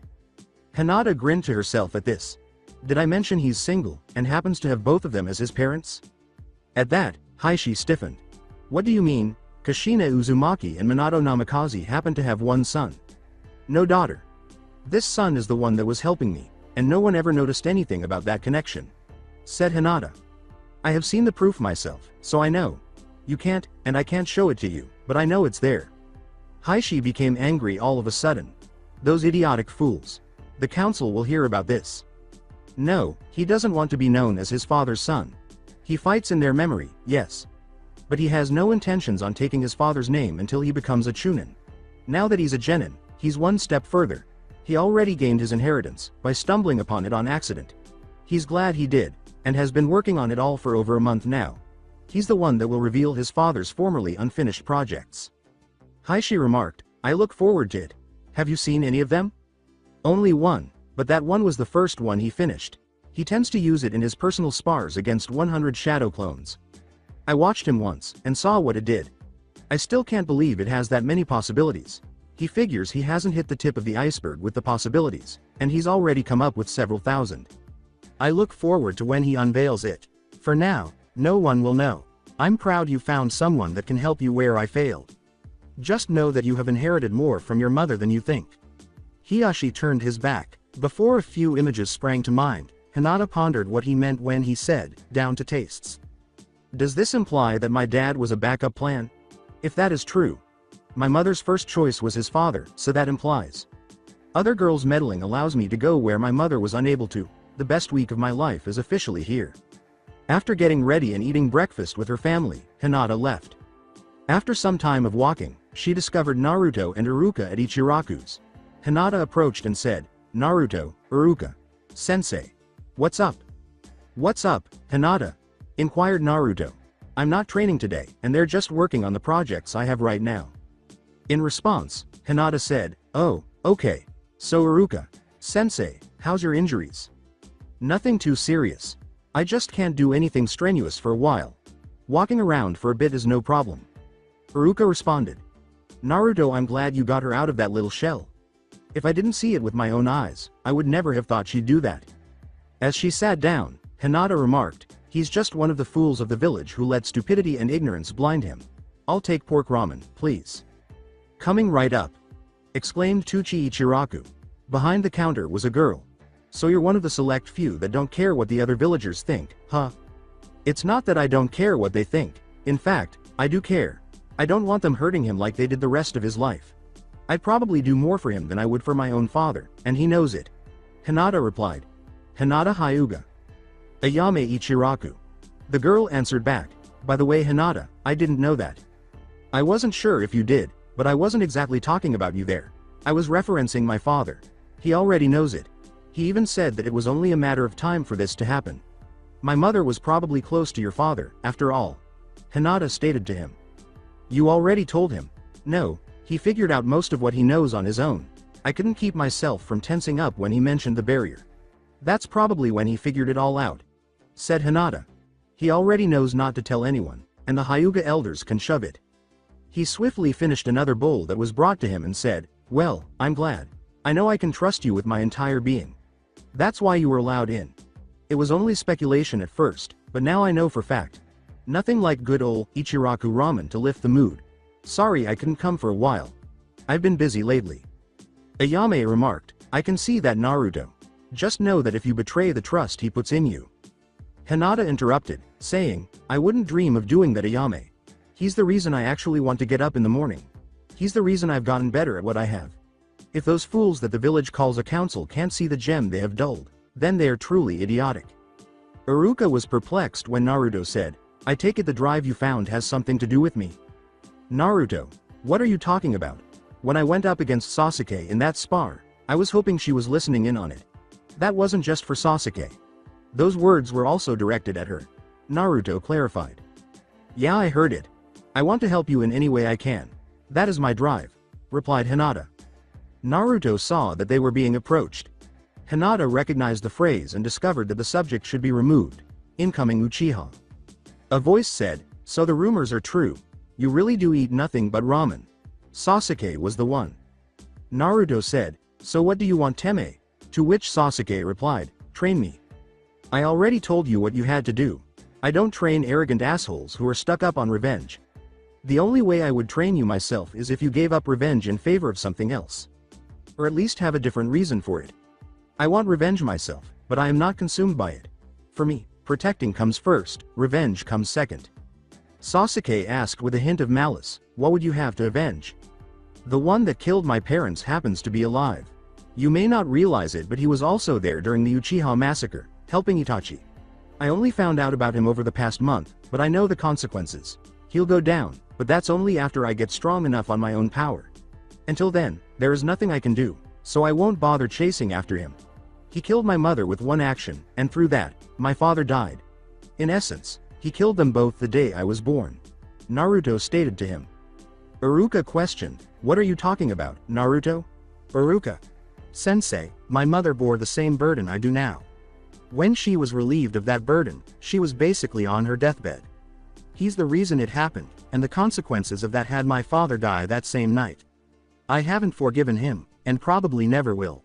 However, I know I won't be a match for him for a long time. Plus there's also the fact that he'd be coming after me, and not once have I forgotten his name. I don't plan on it, either. Naruto responded, causing Iruka's face to. Then Naruto stiffened. Cyclops was up to no good, and I knew it. You and me both, Kit. You know, for someone who's as paranoid as him, he keeps pretty detailed records. I noticed. Naruto paid for his 12 bowls of ramen and said, Iruka. Sensei, I have to get going. Something just came up. Later Ayame. Ayame turned to Hinata and said, bye Naruto. Why do you truly like him? He's stronger than anyone in this village. If not in skills, then emotionally and mentally. No one, not even the Aburame, would be able to survive what he went through and still stay sane. He still pushed on, even when no one else wanted him to. I heard that his mother was the same way, but she had it a lot better than he did. They didn't know she had that burden. They know that he does, and no one can tell him about it. And you know what? Hinata stopped and thought. I don't care about that burden. In fact, the fact he can hold on to something like that and still stay sane is a feat in itself. A feat that I know that even I wouldn't be able to handle. He needs someone to be there for him when no one else will. I'm glad to be that one person." Ayame didn't say anything. That was not the response she had anticipated. Iruka made the decision to inquire, "What about his parents?" "I know about them, and still don't care about that. My feelings for him didn't change when I found out about his burden, nor did they change when I found out who his parents are. They may have increased when I realized just how bad he had it due to the burden, but it wasn't the burden itself that changed it. His parents don't make him. He makes his parents, and he's determined to make them proud. I only hope that I'm on his team so I can help him with what he needs done." Everyone seemed to have forgotten that Sasuke was still present and hearing everything. What could he possibly bear to cause all of that? "Sorry Sasuke, but that's an S-rank secret. He's the only one that can make exceptions, and I'm the only one he made an exception to so far." Hinata stated to him, "I'm not allowed to tell anyone what it is myself. Only he can, and he doesn't trust you. Not even Tsunade's right hook can send Jiraiya farther than his current level of distrust to you. I'm only going to say this once. Rethink your priorities, get those sticks out of your ass, and find a drive that he would approve of. When you do that, maybe he'll think about it. Arrogance and a sense of superiority are two things that he can't stand. You have both." After purchasing her ramen, Hinata departed. The reaction left Sasuke stunned. Iruka watched as the typically expressionless face vanished entirely, leaving only shock emblazoned on it. Then there was a flash. After being jolted out of his reverie, Sasuke turned to face Tucci, who was holding a camera and a picture in one hand. "I know a few people who would die to have a photo like this. The last Uchiha gets shell-shocked." With a grunt, Sasuke walked out in rage. Iruka was trying not to laugh. "Tucci, make a copy for me please." With a malevolent grin, Tucci answered, "With pleasure, Iruka." Hokage's tower. As soon as he entered, Naruto said, "Gigi, I just learned a lot of things you probably won't like about an old guy on the council." Sarutobi nodded for him to go on after giving him a quick glance and activating a few privacy seals. He clarified that one day he decided to follow Danzo covertly after spotting him moving about. He found an entrance, slipped inside, and moved around it with ease. Then he described his findings from the data vault. He went into great detail about what he discovered on a few items, saying, "It's times like that that I love my mother's old shadow door jutsu. I didn't have to mess with the lock period. If you got in there again, would you be able to get out with the evidence and not be caught?" Sarutobi inquired. "All I need are a few distractions, and there would be no problems," replied Naruto. "What did you have in mind?" Naruto smiled as he always did before pulling a big practical joke. "Nothing you really need to worry about. But tomorrow, I suggest you don't go looking for me, or enter any clan estate. Don't tell me you intend to prank everyone in the village." Naruto questioned, "Whatever gave you that idea?" "I don't intend to catch the entire village. Just enough to cause mass mayhem and chaos that the Anbu would be focused solely on that, and not on me. I'll get the information to you the day after team placements." Sarutobi questioned, "How do you intend on pulling this off?" "I'm a prank master, and I have access to a few hundred seals." "What does that tell you?" replied Naruto. Naruto nodded, the seals descended, and he departed through the window, saying, "I'll leave you to it. Just remember that I don't know anything about it." The following day, every 10 minutes starting at noon, a series of pranks were played. Naruto would not arrive until late afternoon, but Hinata was instructed to be at his house working on her Juken. She felt fortunate to be in a safe place. Following the Hyuga estate, the Inuzuka clan, the Aburame, the Akamichi clan, the Nara clan, the Yamanaka clan, Sasuke's home, and so forth were all affected by the mayhem. All of the council members, civilians, and shinobi clan heads were struck.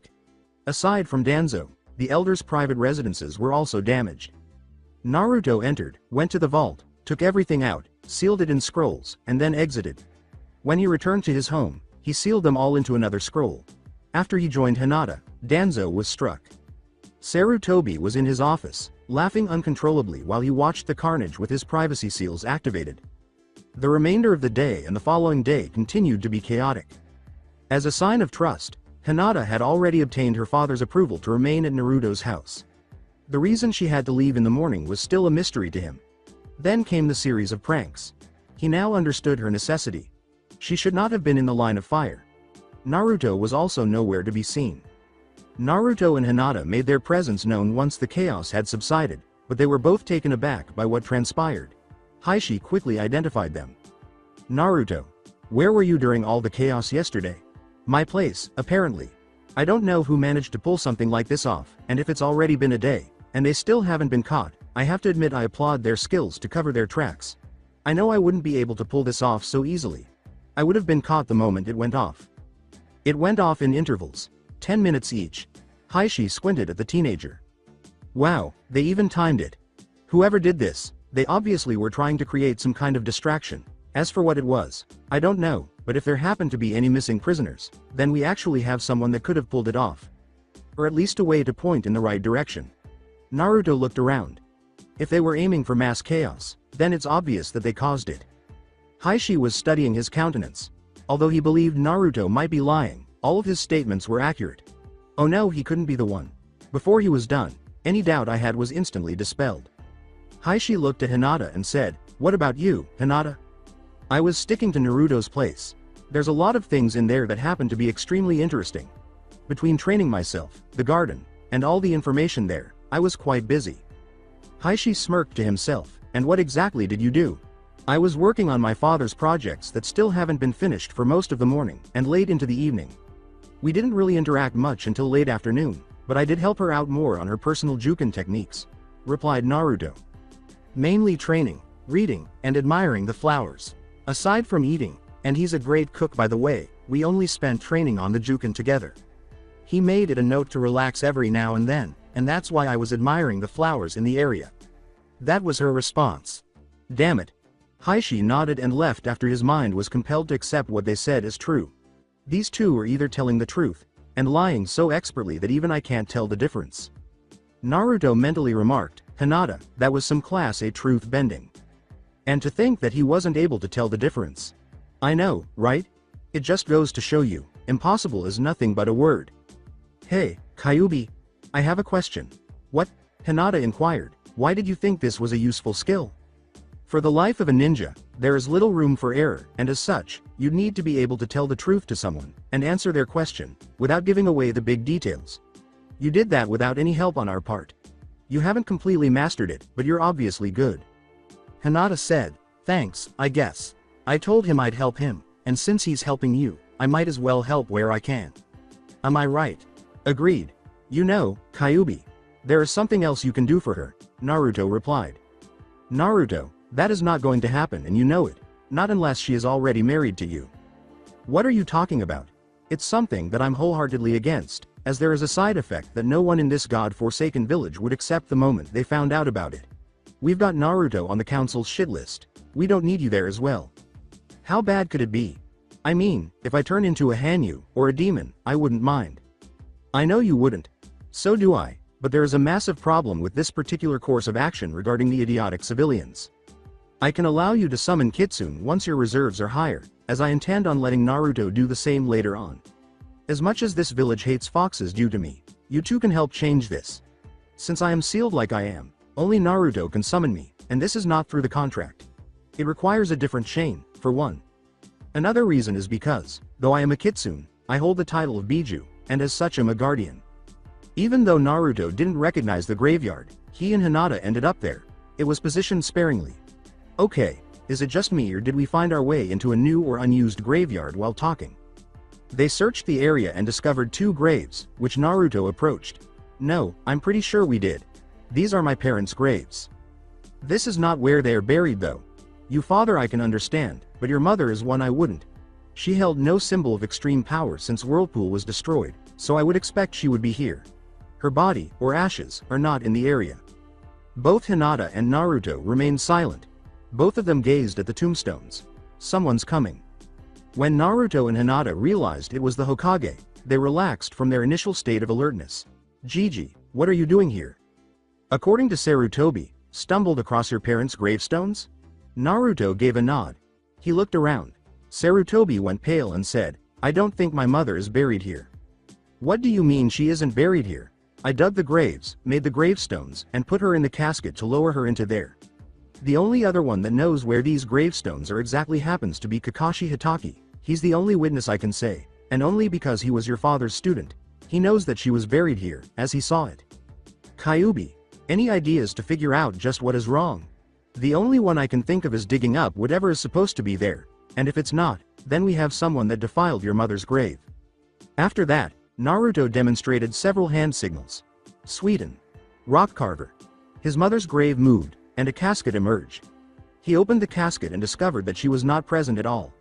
I figure that if she isn't here, then she wouldn't be in here. That's Fox 32, Hokage 3. Pardon? Said Sarutobi. Naruto pointed inside and said, see for yourself. However, nothing was there. No way. Was Kushina removed from her grave by someone? Naruto, what have you learned about the Uzumaki clan that would have something to do with a bloodline of sorts? Whoever did this was attempting to do something with the body itself. If they're trying to get the Uzumaki bloodline, it won't work. If they tried to recreate it, then the one it is implanted into would die within 24 hours of the implant. Not even a newborn, which can be used for a Biju, can adapt to it. They have to be an Uzumaki by blood naturally. Our bloodline can detect a change in the original DNA, and would destroy the body as quickly as it could. No one knows of the Uzumaki bloodline aside from the clan, but even then, few know of it. Luckily, I know how to force it to activate. Force it? Inquired Hinata. Why would you do that? Hinata, you already know of my burden, and that comes with more trouble than anyone would think. I've also found that the only ones to ever house him, happens to be of Uzumaki blood. He can help me when I get the final requirement for it. I may have all the pieces, I just need to get them ready for it before it can happen. Naruto then glanced at Sarutobi. Gigi, what elements did my mother have? The top 3 should do. Water, wind, and earth. Why? Both Sarutobi and Hinata were perplexed when he said, and that's the one difference between me and her. The Uzumaki bloodline is completely dependent on the elemental affinities. If they can't activate it, it will still pass down. There is only one requirement. Out of the 3, the biggest one cannot be lightning. I have fire, instead of earth, and wind is my best. Fire is a close second. Sarutobi acknowledged, that would be deadly with you knowing the shadow clone jutsu. Naruto answered, you don't know the half of it. With me, those 2 elements alone happens to be extremely dangerous if used properly. Add in water, you could say I happen to have one of the best combinations the Uzumaki clan has ever had. My mother had the second best. What do you mean? Are you aware of what water and earth make? Or water and wind? A smile. Well, I can't combine water and wind like my mother. Once all 3 are mastered, I combine all 3 of them naturally to form an element that has only appeared twice in the entire history of the Uzumaki clan. I'm literally the 3rd one to have the possibility to access it, but because of this, I can't combine 2 elements. Once I pull that off, I'll tell you right now, no one would be able to piss me off beyond recognition and live. Hinata received a nod when she stated, that would be the truth either way because of him. True as that is, that would be blind rage. This particular element gets rid of it, and I have my own mind, mostly. An Uzumaki that can use that element, and I have been studying up on it, is not affected in the slightest by a Biju once they can use it. Legend has it that same element has killed demons with utmost ease, and the chakra usage for an S-rank jutsu of that element would equal that of a low B rank, or high C rank jutsu of any other element. The Grand Fireball Jutsu for Uchiha is one such jutsu. With intense curiosity, Sarutobi inquired, what is this element? I'm not at liberty to say until I can use it. I've got a while to go for water manipulation, while wind I've already got to the correct level, and fire. Well, that was simpler than you tying your own shoes, Gigi. The reason lies in my burden. He's the reason I've got fire, and he actually transferred his control over it to me. Water is all I have to up for this.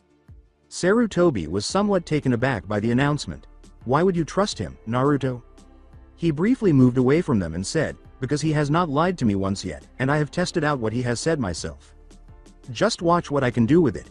Naruto's cloak of fire appeared out of nowhere, and you know something? I don't feel a thing.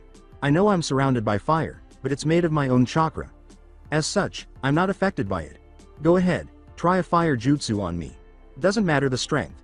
This thing is considered an A-rank jutsu among ninja, but in reality, it's only a low B-rank Kitsun jutsu, if that.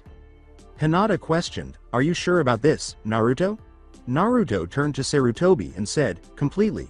Whenever you're ready, Gigi. He demonstrated a number of hand signals. Kaden, Grand Fireball Jutsu. It struck him exactly, and Naruto didn't even try to move. No. Hinata said quietly. Naruto's voice echoed in her ears, seriously? I thought I said that the strength of it won't matter? There was still the fire armor. With his signature smirk, he said, I didn't feel a thing. Naruto. Hinata was about to give him a hug when she realized that fire was all around him. Sarutobi remarked, "Naruto, this might not be an A-rank jutsu. Would you mind taking one of my strongest fire jutsu? Lay it on me," he said in a low voice, telling Hinata not to worry or get involved. Sarutobi reviewed the hand signals. To a ninja, Kaden. Dragon's flaming breath was the ultimate form of fire manipulation. He hoped that a fire jutsu of high A class, nearly S class, wouldn't harm him. Once again, Naruto revealed himself. Before letting the flames out, Naruto's voice uttered, "Now that was more like it. I have to admit, that was pretty powerful. I could feel the chakra itself, but no heat." Sarutobi said, "That jutsu is no A rank, it is an S rank at the least." Naruto said absently, "Huh. Thought it would be a little lower, to be honest. The scale would place it as a high A rank ninjutsu, but is only a mid-C rank in Kitsun terms. Plus, it should help me out, in case he is getting out of control and forms a cloak. He taught it to me because of the fact that they can produce similar results." Hinata inquired, "The Jinchuriki cloak?" Naruto shrugged and asked, "You mean he's already helping you cope with it?" Naruto had been about to object when he said, "You know, you're acting like an idiot. Then again, you're my idiot." There, Naruto couldn't react. Then he recalled something and checked to make sure no one was looking. Naruto nodded at something after discovering that there was no active Byakugan and no one for at least half a mile. "Gigi, I found the documents you wanted. They're at the house right now, where I know they'll be safe." Sarutobi got a nod when he said, "Remember, I want them by the day after team placements." After giving Hinata a quick glance and mentally communicating with her, Naruto fled. "Okay, when did you manage to communicate with just a look?" Before leaving, Hinata asked, "Who said it was only a look?" Sarutobi smirked to himself as soon as he realized the innuendo. It's clear that they are close enough for him to want to talk to her about his feelings. He glanced off into the distance and said, "Those two are going to go far someday. When will Jiraiya complete his next book, I wonder?" A few days later, along with the other graduates of their class, Naruto and Hinata ended up in a classroom. With their earplugs in, they sat side by side and observed the other girls swooning over Sasuke. Naruto said in his head, "I don't know why I ever fell for Sakura. She's too much of an idiot." Hinata answered, "Tell me about it. Hey, I got a pretty insane idea." Hinata informed him of her plans, saying, "I'm listening." "Alright, that is just downright devious. Still, you know I wouldn't like it if you did that. That's the point of it all. I know that you'd want to kick his ass, and they would all want to kick my ass for it," replied Hinata. "I'll be watching. Remember, make it look like he did it, and that would screw over their minds eternally." Then, with a frown on her face, Hinata moved in front of Sasuke. "You know, Uchiha, you're not the best as everyone thinks you are. It's too bad you're too much of a narrow-minded fuck that would never see his own flaws to improve. At least I could correct my flaws. You don't even try to." As everyone watched in awe, Sasuke's words were interrupted when someone bumped against her back, causing her lips to fall on his. "Get lost, you bye." Without hesitation, Hinata withdrew and gave him a slap. "You did that on purpose." "What? No, I didn't." Emotion, mostly denial, was visible on Sasuke's face. Hinata shouted, "You lie," at him. As the fangirls were glaring at Hinata with their daggers, they felt a very large killing intent that attracted everyone's attention. Everyone looked in Naruto's direction. The voice was not that of the loud, arrogant, and dim-witted Naruto they were familiar with. Sasuke Uchiha. No, it was the voice of someone who had just read a death sentence for a person they intended to murder. Sasuke was so scared that he was urinating. What's happening here? In contrast, Hinata was conversing with the Kyuubi. "Alright, what are you doing, Kyuubi? I have nothing to do with this. It's all him. At least I know it's mainly a scare tactic.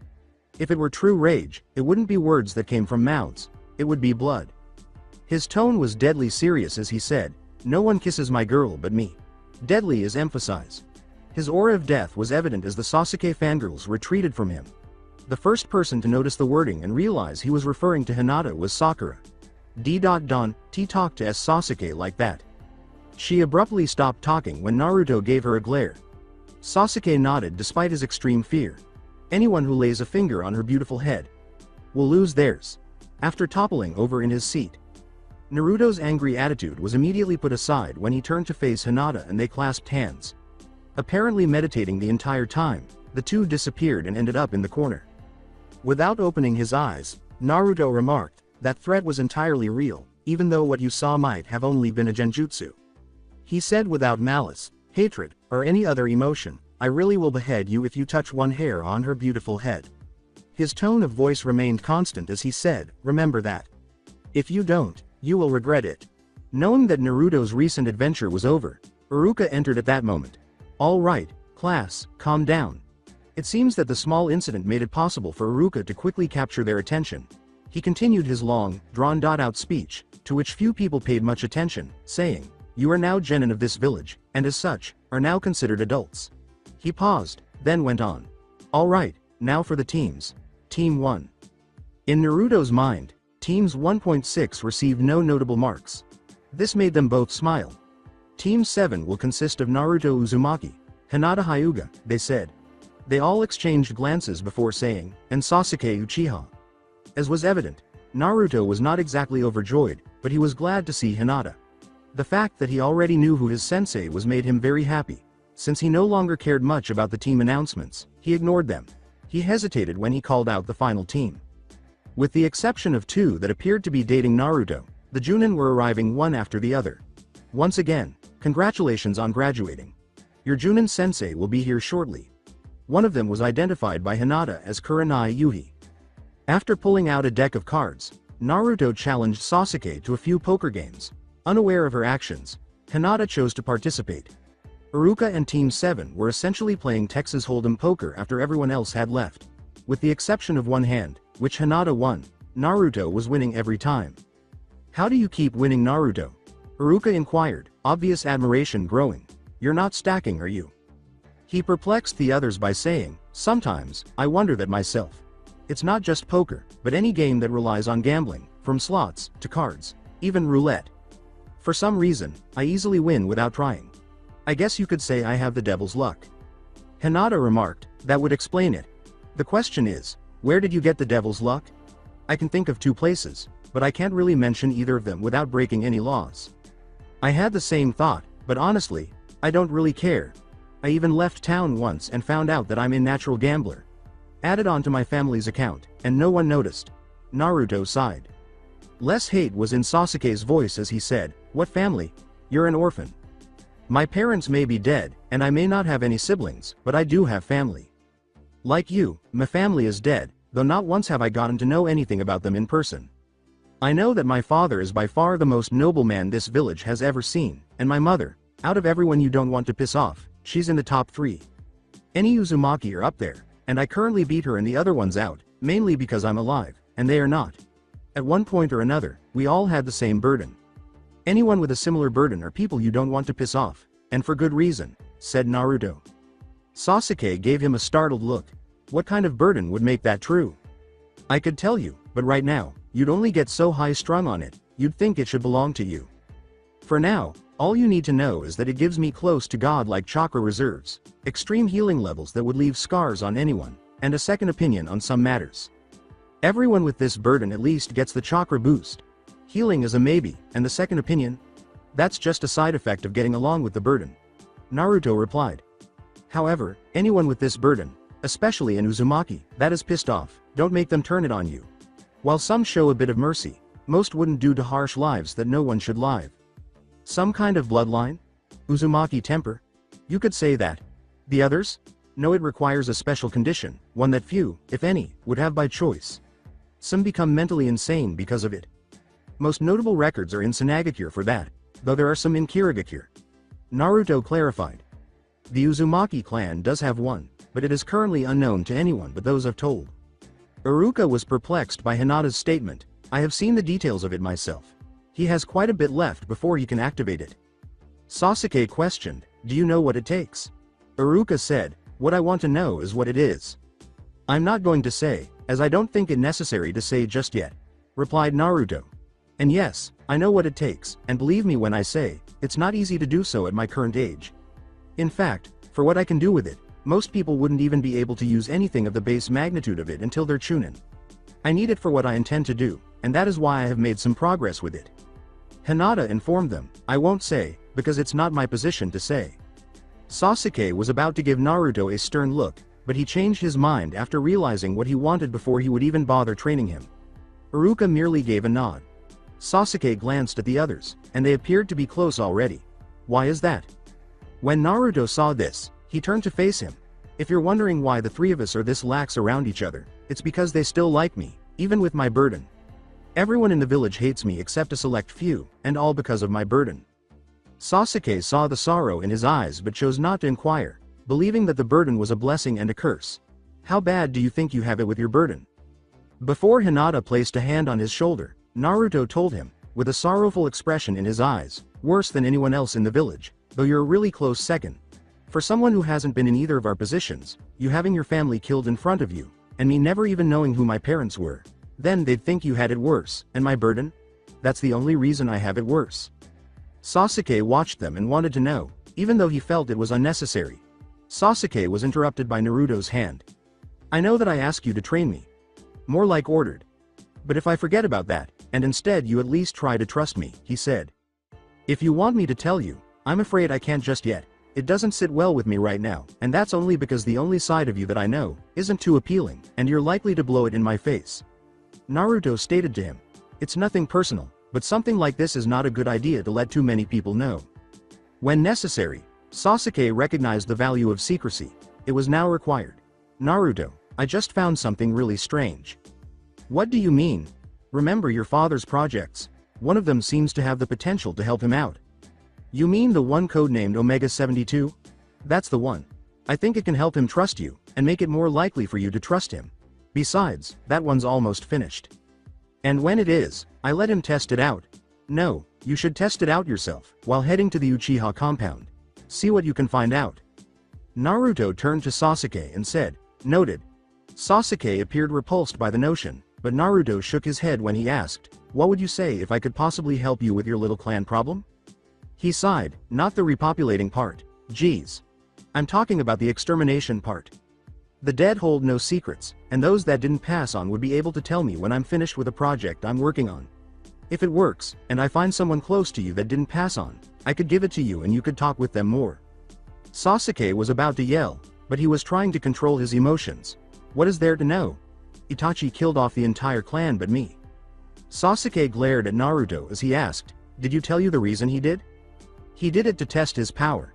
Naruto questioned, Then why did he attack civilians? Sasuke absorbed the words and stopped glaring as he considered them. If he were to test his power, wouldn't it make sense if he left those that never planned to become a ninja? It makes sense now that I think about it. Hold on, why'd I agree with him? What he says. Yes, it makes sense. Although Itachi wouldn't have killed everyone, I couldn't see past him at that moment and didn't understand what he was saying. Sasuke gave Naruto a contemplative glance. If he didn't do it as a test, what would you think he'd do it for? Naruto gave a headshake. I don't know him on a personal level, so I can't say for sure. However, I do know that something could have been happening, and someone had to stop it. Before it all happened, has he ever wanted to truly hurt someone he cared for? No, but has he always tried to avoid useless bloodshed? Yes, but Sasuke looked at Naruto in surprise as he asked, then would it make sense if the clan itself was planning something that would cause useless bloodshed? The Hokage found out about it, and he was ordered by the Hokage to stop it, since he was in Anbu? Sasuke had a lot going on in his head. After that, he began to feel dizzy and nearly fainted. He began putting things together that he had never considered putting together. They also fit. In his mind, the only action the Uchiha clan would have taken was. They all stared at him in astonishment as he said, It all makes sense now. Everything that was done, all the rumors about the Uchiha clan, moving our clan estate, everything points to one thing. I was too stupid to notice it before, and if you hadn't got me thinking about things already, I would never have noticed. Iruka gave him a look. What did you come up with? Sasuke said, in a disdainful tone, rebellion. If that's really what they were going to do, and Itachi was to stop it, he left me alive so I can kill him. That way he can be defeated by someone of Uchiha blood, and I can make things right. First we have to find out if that was truly the cause of it. Is there anyone else in your clan that you know would not like it if a rebellion broke out? With sorrow in his eyes but not in his voice, Sasuke replied, Yeah, my mother. What's her name? As I'd still have to test it out, and finding her would be a good start. Trying not to cry, Sasuke said, Mikoto Uchiha. Then when it's done, I'll be heading to the Uchiha estate, and see if her spirit is still around. If it is, I can ask her what truly happened, and then hand the device over to you, so you can still talk to her until her regrets are dissolved," said Naruto. Sasuke gave a nod of agreement. With a slight smile on his face, Sasuke returned to playing cards. The only person who saw it but didn't confront him was Naruto. They were still playing poker when someone opened the door an hour or so later. "Looks like someone realized I was going to be late." Naruto didn't look at him, he simply nodded. "Kakashi, I'm glad you're our sensei. It helps us both. No bell test, though. We've already been trying to build some kind of relation to each other, and all three of us are alone for one reason or another." Sasuke and Hinata both nodded. Iruka gave them a look. "I saw what they've been doing, and it seems like Sasuke was warming up to them. But your tardiness probably screwed that up." Sasuke shrugged and Hinata shook her head when Naruto said, "Actually, I figured he was going to be late, so that's why I brought the cards in the first place. Alright, since I'm not a big fan of classrooms, meet me on the roof in 5 minutes. If you're 1 second late for this, I'm putting a picture of you without that mask all around Konohagakure, and in the most seen spots for locals and foreigners," Naruto replied. Kakashi remarked, "You don't have such a picture." As Naruto acknowledged, "I didn't take it. Your sensei did, and I found it." "No, he didn't. I would have known." Naruto turned to his teammates and said, "We'll see. Come on guys. Let's go." Naruto vanished as he was encircled by a spiral of flames. Sasuke and Hinata exchanged glances before shrugging. Both of them went. Iruka gave Kakashi a look.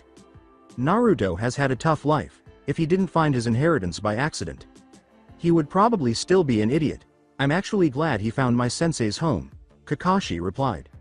"I wouldn't test Naruto if I were you, though. When he says things like that, it's obvious he's either up to something, or he's serious." "Not even I can tell," Iruka stated to him. The roof. When Kakashi arrived 3 seconds late, he saw that Naruto had destroyed a shadow clone. 3 seconds late, dickhead. Kakashi's visible eye narrowed. What was that? As Kakashi paled, Naruto remarked, "It's a fitting nickname, since you have a tattoo of a dick put on your right cheek, am I right?" Kakashi was unable to even construct a sentence. You. By the way, what I want to know is, why would Rin give you something like that?" Kakashi cast a downward glance. When he claimed to be aware of it, he wasn't joking. However, how did he know that Rin was the one who initially gave it to me? Then he raised his head again. "Alright. Let's go for introductions and start missions tomorrow. I'll go first." He exhaled. Kakashi Hatake, likes are already dead. Dislikes are those who treat their friends like crap. Hobbies. I'll have to find a new one. In Fire Country, somewhere the back of a white-haired man shuddered. "I sense that the perversion force is disturbed. Someone is renouncing their pervert lifestyle." Returning to Konohagakure, a shudder went through Kakashi. For now, he disregarded it. "I don't have a dream as of right now. You're up next," he gestured to Hinata. Hinata Hyuga.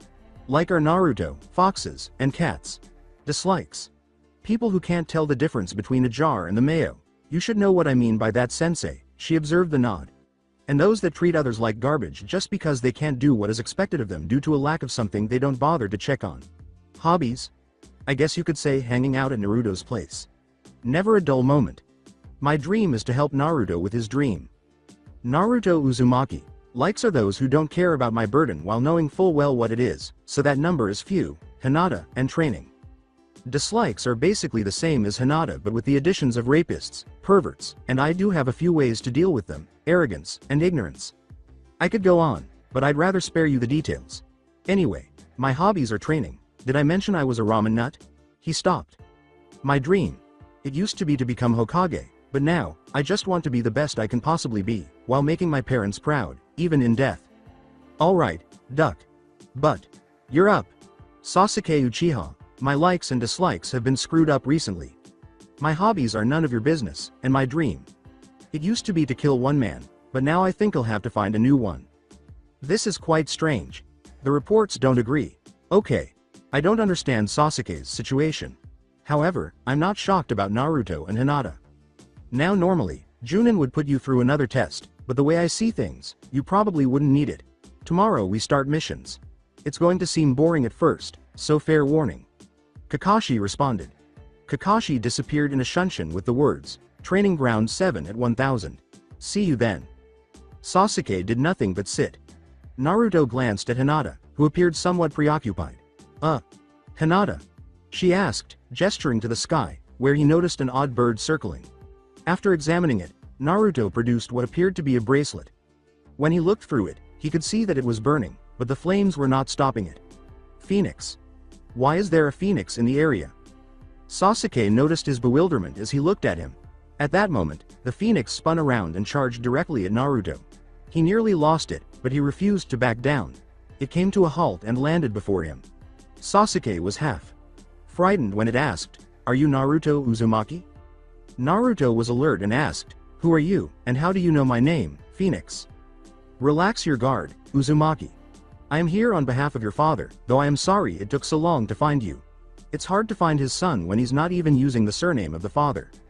With his guard gradually lowering, Naruto answered, "I'm sure you know why that is."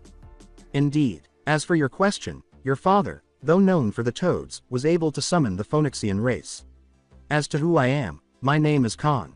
We were supposed to find you when you were 5 years old to tell you, if he didn't, but since he died, and you didn't take his surname, it was tough going.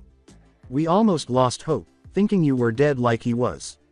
I'm glad you stumbled across his old abode, as that is what changed our minds completely." "Wait, I thought that no one can sign more than one summoning contract. Wouldn't that mean he wouldn't be able to summon toads?" "While that is technically true, several contracts only need to be signed once, and then every descendant of that person can summon the same creature without signing. We Phoenixians are one of them. The Kitsun contract is the same way, so you know. That would come in handy. Is there any limit to those kinds of contracts to be signed?" replied Naruto. "No one knows, as no one has been able to find a second one. However, each one of those have a different set of hand signs from each other, and then there's the original chain for those that don't fall under that category. Why? Because I've already been offered to sign the Kitsun contract, and apparently it functions the same way," Naruto replied. Khan turned to Sasuke and said, "I see." With a hint of fear, Sasuke nodded. "You are Uchiha, are you not? Beware of your bloodline, for it is cursed. If you awaken it, ask young Naruto to summon any phoenix, and we can help remove that curse." Sasuke became intrigued and asked, "Why is it cursed?" Naruto's eye glowed as he said, "I would ask the Kyuubi no Kitsun that question, but alas, I don't know where he is." "What's with the eye?" Naruto grinned and remarked, "I know where he is." Sasuke declared, "It's dead. The only place it would be is hell." Naruto answered, "A Biju can't be killed, Sasuke. Besides, if he were truly dead, all Uchiha would have gone blind when he died." "He's right, Uchiha. The Kyuubi no Kitsun is still alive somewhere, and just where is he, anyway? No one has heard from him in years." Naruto let out a sigh. "My gut." The phoenix gasped, and Sasuke arched an eyebrow. "Why is he there?" Naruto acknowledged, albeit unhappily, that the Yondaime had to seal him into something, since he couldn't kill him, and sealed him into me the day I was born. Khan said nothing. Then he said something.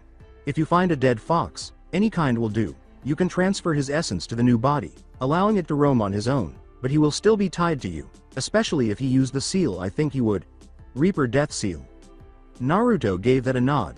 Sasuke gave Khan a look. "Khan, is it possible for me to sign the Phoenix contract?" "Why would you want to do that? I feel like I need something to help out, and if this can get me closer to Naruto, then I'd gladly take it. His past was rough. So was mine. I'd like at least one more thing in common with him. If this is how I can do so, then I'll do it without hesitation." Khan remained quiet as he examined Sasuke. "Why do you want to be closer to him?" "He has experienced pain. More than I have, and for that, he needs someone to work with him. Hinata may be there, but if I'm right about this, he'll need more than just her by his side. As someone who knows pain and loneliness, I believe it would benefit us both," Sasuke concluded. "At least, that's how I'm looking at it." Khan gave a headshake. "You are truly something else, Uchiha. There wasn't a single lie in that. Tell you what. I'll let one of the Phoenixian allies know about you. Pass their test, and then you can sign with them. You don't go to them, they will come to you. And if I fail, then you are basically screwed in that department. It's do or die with us, and only one who wishes for the ability to summon us after they are born would have to take the test, at the discretion of the summon itself. Naruto. The hand signs you will need to know will come to you after I leave. Summonings like the Kitsun and Phoenix clans do not require blood, like other summons, but are a lot more picky. I advise you to be careful." In response, Naruto said, "Thanks, Khan. Any clue as to who you're going to send to Sasuke?" Khan flew up and away before vanishing in flames, saying, "I'll leave that to the wind." After Naruto left for the forests, Hinata made the decision to visit him in order to view the picture. Sasuke made the decision to head home and not give anything else much thought. A week later, Sasuke was meditating at Training Ground 7 while Team 7 had the day off. He was startled out of his reverie by something that swooped down in front of him. Sasuke Uchiha. The creature had 4 legs, a long snout, a tail, bat-like wings, and reptilian eyes. In short, a dragon. "That's me. I take it the Phoenix clan told you about me?"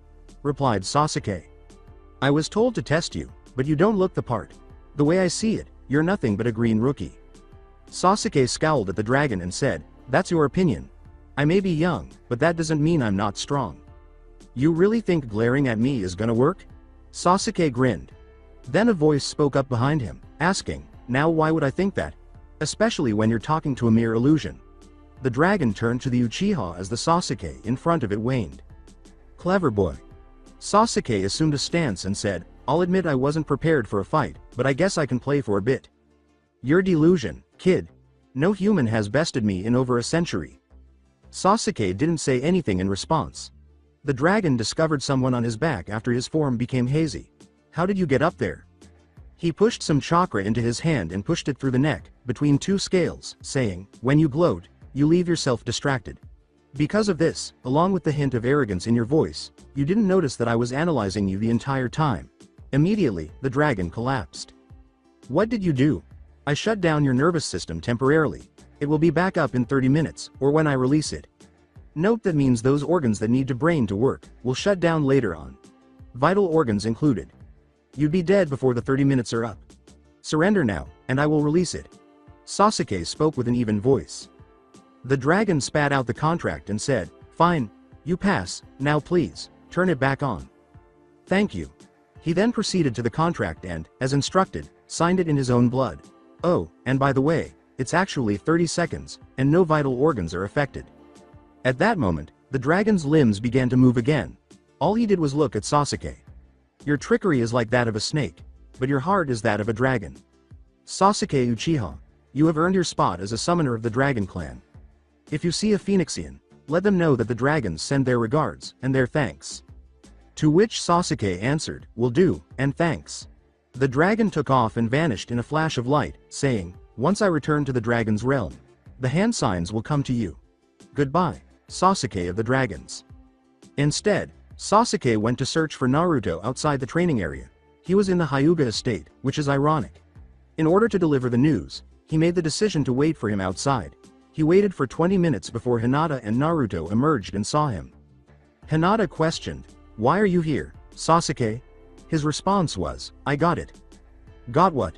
She inquired once more. He grinned and said, "Last week. The offer Khan made. I got it, I passed." When he brought up the offer, Naruto and Hinata understood immediately what he was talking about.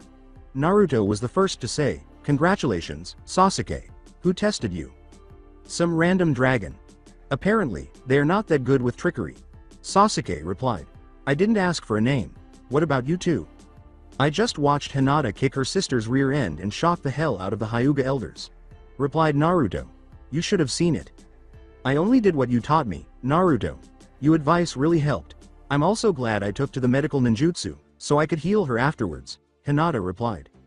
Sasuke was excited and said, "Don't just stand there, fill me in." Rewind. Naruto and Hinata approached the Hyuga estate. One of the branch members noticed them coming. "Lady Hinata, I wasn't aware you were bringing someone over. Does Lord Heishi know about this?" "My father is about to find out why we are coming here. Currently, he is not aware of it, as this was decided a few moments ago," said Hinata. The branch member bowed and guided them to the gardens, where Heishi was meditating, saying, "I shall lead you to him." His eyes opened and he said, "Hinata, Naruto, to what do I owe the visit?" In the hopes that he would notice, Hinata said, "It's done." "Yes, he did." Heishi said, "Shall we test it out now?" Hinata gave a nod. "It should be Hanabi, as it used to be." Heishi gave a nod. "Bring Hanabi to the dojo, we will be there shortly." The branch member said, "Yes, Lord Heishi," and departed. "Are you going to join us, Naruto?" "Only as a spectator. This is her fight. I'm only here for moral support." Heishi gave a nod. After that, They moved in the direction of a larger nearby building. The clan elders and Hanabi were nearby. Heishi, why did you call for this, and bring in an outsider? Naruto informed them. I am only here at Hinata's request, you idiots, and if you say anything about me being a demon, then you might lose your head. And I'm not the one that will do so. Hinata grinned to herself. One of the elders then made a statement. What are you talking about, Dem? He said, but his head was in the air when he was interrupted. They turned to Hinata when she said, anyone else want to insult him like that when I'm around? To the elder's chagrin, Naruto placed his hand on her shoulder while she was frowning. She calmed down when Naruto told her, you know, you didn't have to do that. He turned to the elders and said, then again, you never did like those that insulted me. I'm pretty sure I warned you about that, did I not? The others were quiet. He had warned them, and they couldn't deny it. The poor guy paid the price for not listening. While Naruto, Heishi, and the other elders took seats in the stands, Hinata and Hanabi headed toward the center of the dojo. Naruto kept a close eye on the two.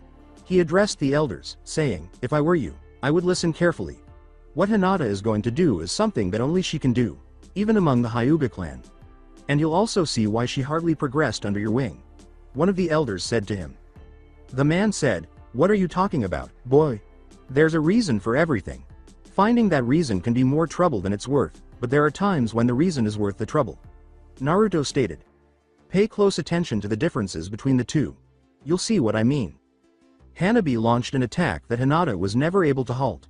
After spinning aside and striking Hanabi's arm 4 times, Hinata assumed her Juken stance once more. She didn't even have her Byakugan activated. So, you have gotten better at the Juken. How did you pull it off? Replied Hanabi. You shut down 4 Tenketsu. Hinata gave her a look, and if you didn't notice, I have yet to activate the Byakugan. Heishi discovered Naruto grinning, but everyone else was shocked. You're bluffing. Hanabi informed him. Hinata shot back, you'll never know, will you? After that, Hinata attacked and hit Hanabi with a few blows, stopping more Tenketsu, but Hanabi was able to verify it this time. The Byakugan was still not in use by Hinata. How are you doing this? Your Byakugan isn't active, and you're still shutting down my Tenketsu. Heishi simply gazed at Naruto, who simply grinned more broadly. Hinata and I found something strange when it came to the human body and the chakra network. I may not be able to see the chakra network myself, but Hinata can. You see, we found that the chakra network actually has a static position, but sometimes, it's not always in that position.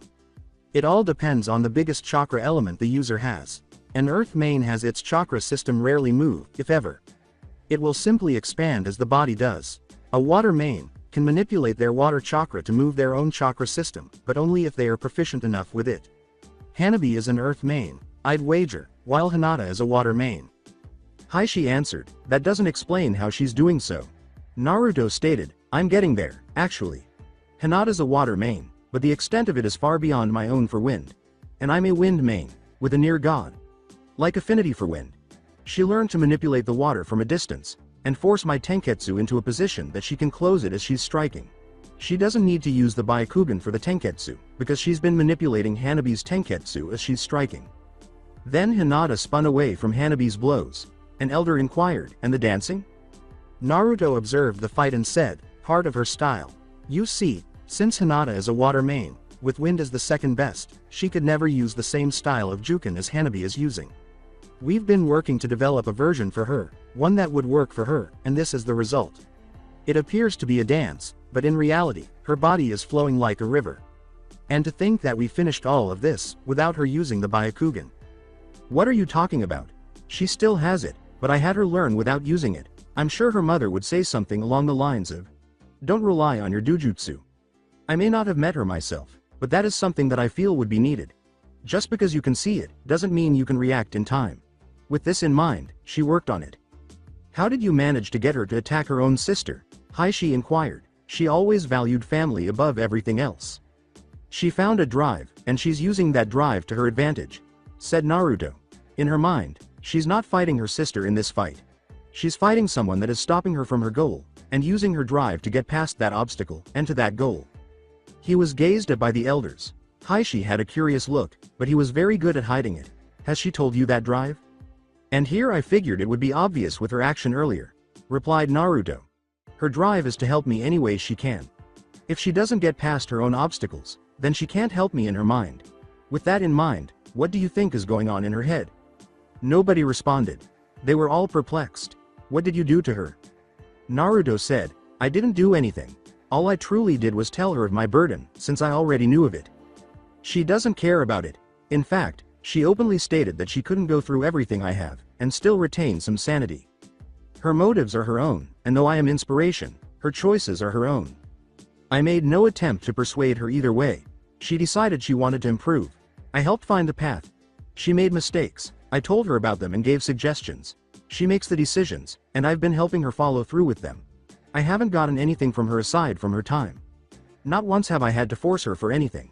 Compare what she was like a month before she graduated from the academy to now. Do you see how she has progressed? The elders merely gave a nod. Hiashi's face was smirking. He was asked by Naruto, all right, what's with the smirk? Hiashi said, nothing about you. Just 4 words for the elders. I told you so. Naruto laughed at that, then saw that Hinata still looked young, while Hanabi was worn out. How have you gotten so strong? It's the style. Had I used the same form you are, I would have been on the ground long ago. The original Juken would never work for me, so I had to modify it so it could. The elders gasped. The end result is what you see now. This version of the Juken is my own, and might have been similar to our mother's, but I will never be able to find that out now. My natural flexibility, along with my water element chakra, allow me to do this with ease. It's that same chakra that wouldn't allow me to use the original Juken properly. You think you've won? Hinata answered, I've already won this match. The fact of the matter is, your chakra system has been severely depleted, and you're exhausted, while I still feel the same way I did when we started. You already have this match lost. If you can't see that, then you are truly blind. Hanabi's voice was a little strained as she asked, I'm what?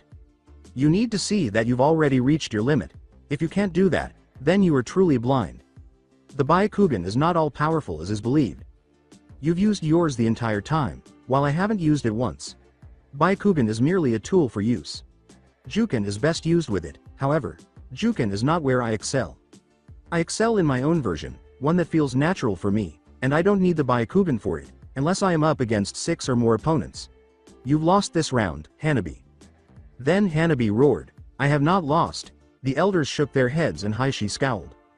Hinata ducked and took a blow to her left shoulder blade, breaking the front of 3 ribs and sending her crashing to the ground, gasping for air. Hiashi yelled after noticing the wound. This match is over. After turning Hanabi onto her back and removing the bones from the area, Hinata turned to face her father, who was sprinting in their direction. The bones began to mend immediately after she began utilizing a combination of medical chakra and water chakra. Naruto sat down beside Hinata to observe the healing process in action. Medical chakra healed 3 times as quickly as usual. He was hardly aware that Hinata was using the Byakugan.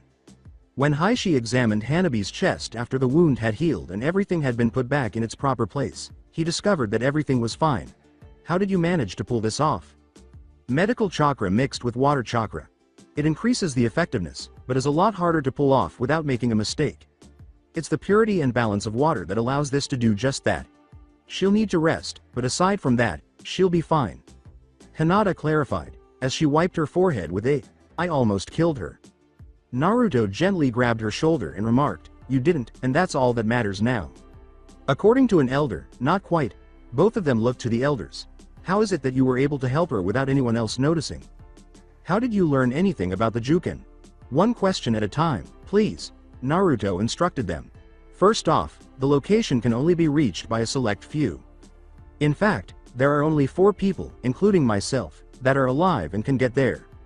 To anyone else that tries to follow, all they'd see is a forest, and they wouldn't be allowed in.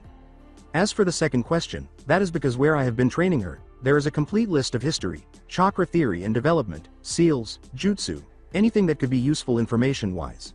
The history goes back almost 400 years, up until a few days before the Kyuubi attack. The Juken is normally an earth-based taijutsu style, unless I'm mistaken. The elders were taken aback when Hiashi nodded. Because of this, and water being her main element, learning the Juken the same way you do would only cause more problems than progress. Learn the deficiencies in what you can do, and don't be so arrogant to think there are none, and adjust to what works for the individual. She used more chakra to heal Hanabi than to take her down. About 5 times as much, to be exact. Another elder questioned, why have we never heard of such a place? You probably have. I know Heishi has. He already knew that she was working on making the Juken work for her, but he didn't know how. There would be no way for him to get there, as they have to have either Namikaze or Uzumaki blood, or be one of the exceptions. Hinata is one such exception, because I actually trust her. Not even the Hokage himself can get in there due to the barrier surrounding it. Heishi gave a nod. It is the Yondaime's house. The one he used to get away from everything. If I may ask, who are the other two exceptions? Jiraiya of the Sannin, and Kakashi Hitaki. Sensei and sole surviving student of the Yondaime himself. Said Naruto. I made the exception for Hinata, because I actually trust her. And as I said before, she doesn't care about my burden. Another elder was essentially furious when he asked, and you didn't include us? The reason I didn't include any of you is because of two things. One, I need a blood sample, as it only works for them, and not a clone. Not even a blood clone can get in like that. The other reason is because you are all too arrogant, while she is not. She knows she's not the best out there. She doesn't want to rely on her dujutsu, because one day, it might be useless, and as such, she'll need other ways of fighting. Arrogance is the leading cause of any legend's death, tied with self-sacrifice. Get your heads out of your asses, drop the arrogance, and maybe I'll make an exception. He approached the entrance. He left after saying, no guarantees though. Hinata said, he's right, you know. You really do need to work on your arrogance, as that is what's holding the clan back. She pursued him. As the two departed, Heishi and the elders merely stood motionless like statues. Flashback over Naruto concluded, and that's what happened. At that, Sasuke was grinning. Anyway, Naruto, you said your main element was wind, right? Yeah, why? I was searching through the Uchiha clan scrolls, and found a lot of wind jutsu. Thought you might want to take a look. The blonde was told by him. Why not? He asked, glancing at Hinata, who nodded. Just as they turned to leave, a Hyuga approached them. Lady Hinata, you have been summoned in front of the elders. She answered, I've seen more than enough of them today, can't it wait? The man said, I'm not sure it can, they were frantic. I have never seen them get this flustered over something. Then when I'm done with what I have to do, I'll come back, and then we'll talk. And if it has anything to do with the caged bird seal, tell them I said shove it. I've already got a suitable replacement, without the danger or the slave piece. Sasuke Uchiha has it as well to protect his bloodline. Hinata informed him. Then, without anyone noticing, Naruto stiffened up a little. Sasuke, I have to get something from my place. I'll head over there when I get it. Sasuke's eyes widened. You mean? Naruto extinguished in a whirlpool of flames after saying, yeah, time to test it out. Hinata, I highly doubt they will wait. If what I heard about the Hyuga clan is correct, then nothing good can come of making them wait. Heiress or not. Sasuke responded. I'll let him know, but remember that other seal we have on, at my request. Just make sure no one hears of it. Fine. But let Naruto know about this. As he walked away, Sasuke said, will do. Hinata was in front of the elders in the Hyuga estate. What do you want? Listen, girl. Said one of the elders, but another silenced him. Hinata Hyuga, you have gone outside the clan for help on our sacred taijutsu. The Juken is too rigid. It doesn't allow for any adaptation unless extensive work is done, and the form itself is altered. Hinata stated to them. One of the elders, who was the oldest, said, we have seen that. In fact, we have decided to allow Naruto Uzumaki into our clan, as your husband. Though a little taken aback, Hinata maintained her cool. What makes you think he would want to be a part of this clan? He has no clan to note, besides that Uzumaki clan, apparently, but they have all died out, according to an elder. Hinata stated, that's where you're wrong. He is the heir of two clans, both of which have been recorded as eradicated. His mother was the heir of the Uzumaki clan before Whirlpool Country was razed to the ground. If you take his looks, put it like you would at age 22, and got rid of the whisker marks, you have his father, who was the heir of his clan. No one knows who his father is due to a law that the Hokage himself passed, but I know due to the fact I've trained at his cottage. I've seen what he has inherited from his parents. The proof of parentage is there as well. Even managed to find his birth certificate there. The elder's eyes grew wide. We need him to be a part of our clan. No, he's going to be running his own clan once he meets the requirements. The Byakugan may or may not pass down through my children, but even when I die, it will not get out. We have both made sure of that. Hinata stated to them. He has no desire to join the Hyuga clan, but may wish to have an agreement. You'd need him for that, as I will not speak on those kinds of matters. There is little to no way you could trick him into doing something he doesn't want to, as he always has his guard up. I believe you know why, and I already do. And why should we believe this? Just 3 people, including Heishi, raised their hands when asked, how many of you knew his father on a personal level? I'm not talking about the way he was in the office, but at home. Do you think he'd ever have someone else give up their child for something that he himself wouldn't do for his own? They all shook their heads and considered this. Then wouldn't it make sense if Naruto were his son, who happened to be born not even 2 hours before the attack, and he sealed the fox into him? Everyone nodded. An elder remarked, there is another thing about this that worries me. You said that when you die, the Byakugan will not be revealed to anyone from your corpse. That would mean you were a branch member, due to the caged bird seal. Yet, you don't have one. Before revealing a seal on her left shoulder blade, Hinata informed them, I never did. This seal will instantly block any and all information from any onlookers the moment death hits. It ranges from bloodlines, to jutsu, and memory reading jutsu. They can still manage the physical aspects, such as drug enhancements, and one can still find the cause of death, but nothing more. Can't even find alcohol levels in the corpse, especially if they were drunk off their ass. She then hid it. Is there a way for us to obtain this seal? You'd have to ask him for that, as it belongs to the Uzumaki clan. I have no say in who gets an application of the seal as long as I bear the name Hyuga. Only he can decide that. Heishi remarked, we could use that seal ourselves. If you were his husband, you would have some jurisdiction over it, correct? She paused and said, that I would, but I'd still ask him. Did I mention that it will get rid of any mind-altering seals that are placed after application? The caged bird seal wouldn't stay on me during the application of it. Curse marks, such as the one on Enko Midarashi's neck, wouldn't get removed if they were already placed, but if placed beforehand, they wouldn't take effect. And only the one to apply the seal can take it off. You say you can't give us the seal, yet you give its abilities freely? That's because I had already mentioned something that I wanted to him, and he agreed. Which is the unification of the Hyuga clan, and ban the use of the caged bird seal permanently. Hinata stated to them, we are all family. It's time we started acting like it. After a period of silence, the elders began to argue among themselves. When they were finished, they faced her. The first elder to speak startled her with what he had to say. How would you like a marriage contract, and in return we gain the seal to replace the caged bird seal? You would have to ask him that. I'm all for it, but no discrimination with it. All Hyuga clan members get it, regardless of status. Acceptance is for both parties, so you will need his approval as well. Hinata stated to them. A devilish grin then appeared on Hiashi's face. I guess it's time for what was going on between myself and his father while both your mother and his mother were pregnant. Everyone in the room was taken aback by this.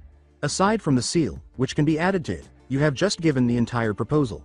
It would work only if you both agree to it, and if not there would still be an alliance between his clan and ours.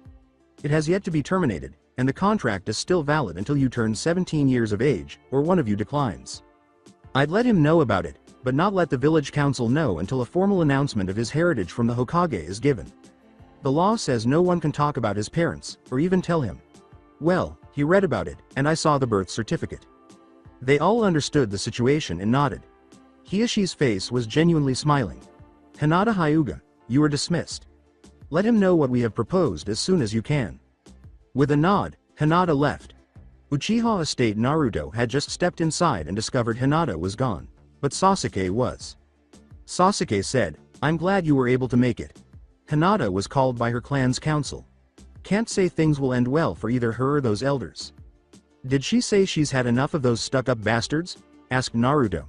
Naruto then produced a pair of oddly colored glasses after he nodded. There was the Uzumaki insignia on the navy blue tinted lenses. It would be easiest to head to the spot where she died, to see if her soul lingers in that area. They approached a door together. After they entered, Naruto put on the glasses and was taken aback. This is the room. There were 2 somewhat pale figures in front of him, 2 of them? The figures faced him. One appeared to be Sasuke, possibly in his 30s or so. The other appeared to be a woman in her later 20s or early 30s. Naruto approached the woman. I take it you're Makoto Uchiha? The woman nodded as she turned to face him. Makoto attempted to construct words, but Naruto was unable to comprehend them. Wow, I didn't think they'd work. Sasuke looked at him and said, well, this stinks. What? The male in the room gave Naruto a look when he said, I can see them, but I can't understand their speech. I'm gonna have to work on that. Makoto nodded in response to the question, is that Sasuke's father? After that, Naruto recalled, figures. And Sasuke can't find out from anyone what was truly going on before the massacre. I was hoping to ask you, to be honest. Guess the Omega 73 would come in handy after all. Glad I was also working on that one. At this rate, it should be done in a few days. Sasuke remarked, and then I can talk to my parents. Makoto gave a headshake. Makoto, you know he'd want someone to talk to. Someone who he actually cares about. She replied. She shook her head, saying, it isn't because you don't want to talk to him, is it? Well. Damn, this is getting complicated. It would be a lot easier to finish with the other one before going any further. Anyway, I already know who my father is, and that you were a friend of my mother. He then glanced at Fugaku. Fugaku Uchiha, I believe there is something you should know. About 80 years ago, 20 years after the supposed death of Madara Uchiha, the Sharingan was cursed. Anyone who bared it would think revenge is all that mattered, and the majority of them would go mad with power, thinking they are superior to everyone else. There is a reason I know this, and my tenant, which I'm sure you both know of, he said as both of them nodded, is the one that told me in the first place, as the one who both created it and cursed it. As evidenced by their open mouths and raised eyebrows, the ghosts were in shock. He wasn't sure who told him or if it was because of what he said. Then Naruto recalled a ghost related incident. After creating a shadow clone, Naruto had it change into Makoto. Makoto, why don't you try to possess the clone? Maybe you can talk to your son like that. Makoto simply nodded before going inside the body. She used it to look around and even attempted to feel the pieces, which shouldn't have been possible. A normal transformation is not what I use. It never was. It's more of a shapeshift than an illusion. The entire body is a shadow clone, and the pieces that I should never know about, even though I do, are real. Makoto gave Naruto a look. If you want to know what that idiot of a father Fugaku was thinking, it will take a long time to explain. Sasuke embraced the clone after Naruto said, I've got time. Mom. Sasuke. Remember, this is only a clone, and I am still dead. You should thank Naruto for letting this happen. Makoto stated to him. Then Sasuke kept sobbing into her shoulder. Her hand touched his head. There, everything will be fine. Though he didn't act on it, Naruto felt a little jealous. It was a tender moment, he knew. Then Sasuke stood up and wiped away his tears. Thanks, Naruto. I owe you big time. They both nodded when Naruto said, think about that later. That clone would normally last about 5 hours with the chakra I put into it, but with the possession, I can't say for sure. Naruto saw Hinata enter the area at that point. Looks like she made it. She? Inquired Makoto. Naruto received a nod when he remarked, Hinata Hyuga. The only truly nice person in the Hyuga clan. Naruto then vanished in flames, only to reappear 20 seconds later with Hinata present. I'll get her, and then we should start. She'll need to know this. Hinata exclaimed, wow, you revived her? Not revived. She's using a shadow clone of mine, so her time is limited right now. Makoto stated, then let's not waste any time. He then spent an hour outlining all the clan elders' plans. Out of everyone that knew of it, only Itachi and I never wanted it to happen. Your father was a fool to think it would work, and I told him that myself. He never listened, and now we're both dead because of it. Sasuke, Naruto, and Hinata simply absorbed the information. Then, with the glasses still on, Naruto turned to face Fugaku. I'm going to have to agree with your mother, Sasuke. Your father was a fool. Not for thinking of a coup d'etat, and I will admit some of the villagers need a wake-up call, but for letting words slip to the Hokage a month beforehand. Then Makoto considered what she had witnessed. You're right, they probably should have done that, though for another reason, not for what he was planning. He wanted to rule the village itself. It should have been for disrespecting Minato's last wish. Then, I'd be all for it. Well, that won't be happening. I intend to prove what they think wrong. Then, and only then, will my task be complete. Sasuke, there is something else you should know. It's about Naruto's parents. Makoto, you do realize that my heritage is supposed to be an S-class secret, right? And you do realize that I'm already dead, so they can't touch me with that law. Touché. Said Naruto. Still, it would be hard to believe. It's not a bloodline that I know of, and I found out a lot. Makoto answered, I can only imagine how much information Minato had. Son, his father is the 4th Hokage. They were both orphans, and a lot of people thought that he was crazy. The same applied to Naruto, as well, I'd wager. They didn't think I was crazy. They just stunted my growth at the academy, and they would have succeeded, had I not ran into my dad's old home. The one with the barrier. Nodding. Why am I not surprised? When Sasuke asked, "What do you mean?" That one had all the clan information of the Namikaze clan. Not to mention the remaining evidence of the Uzumaki clan, since it was eradicated in the last ninja war. His parents met during that war, and Kushina, great woman yet highly stubborn, moved here to live with Minato.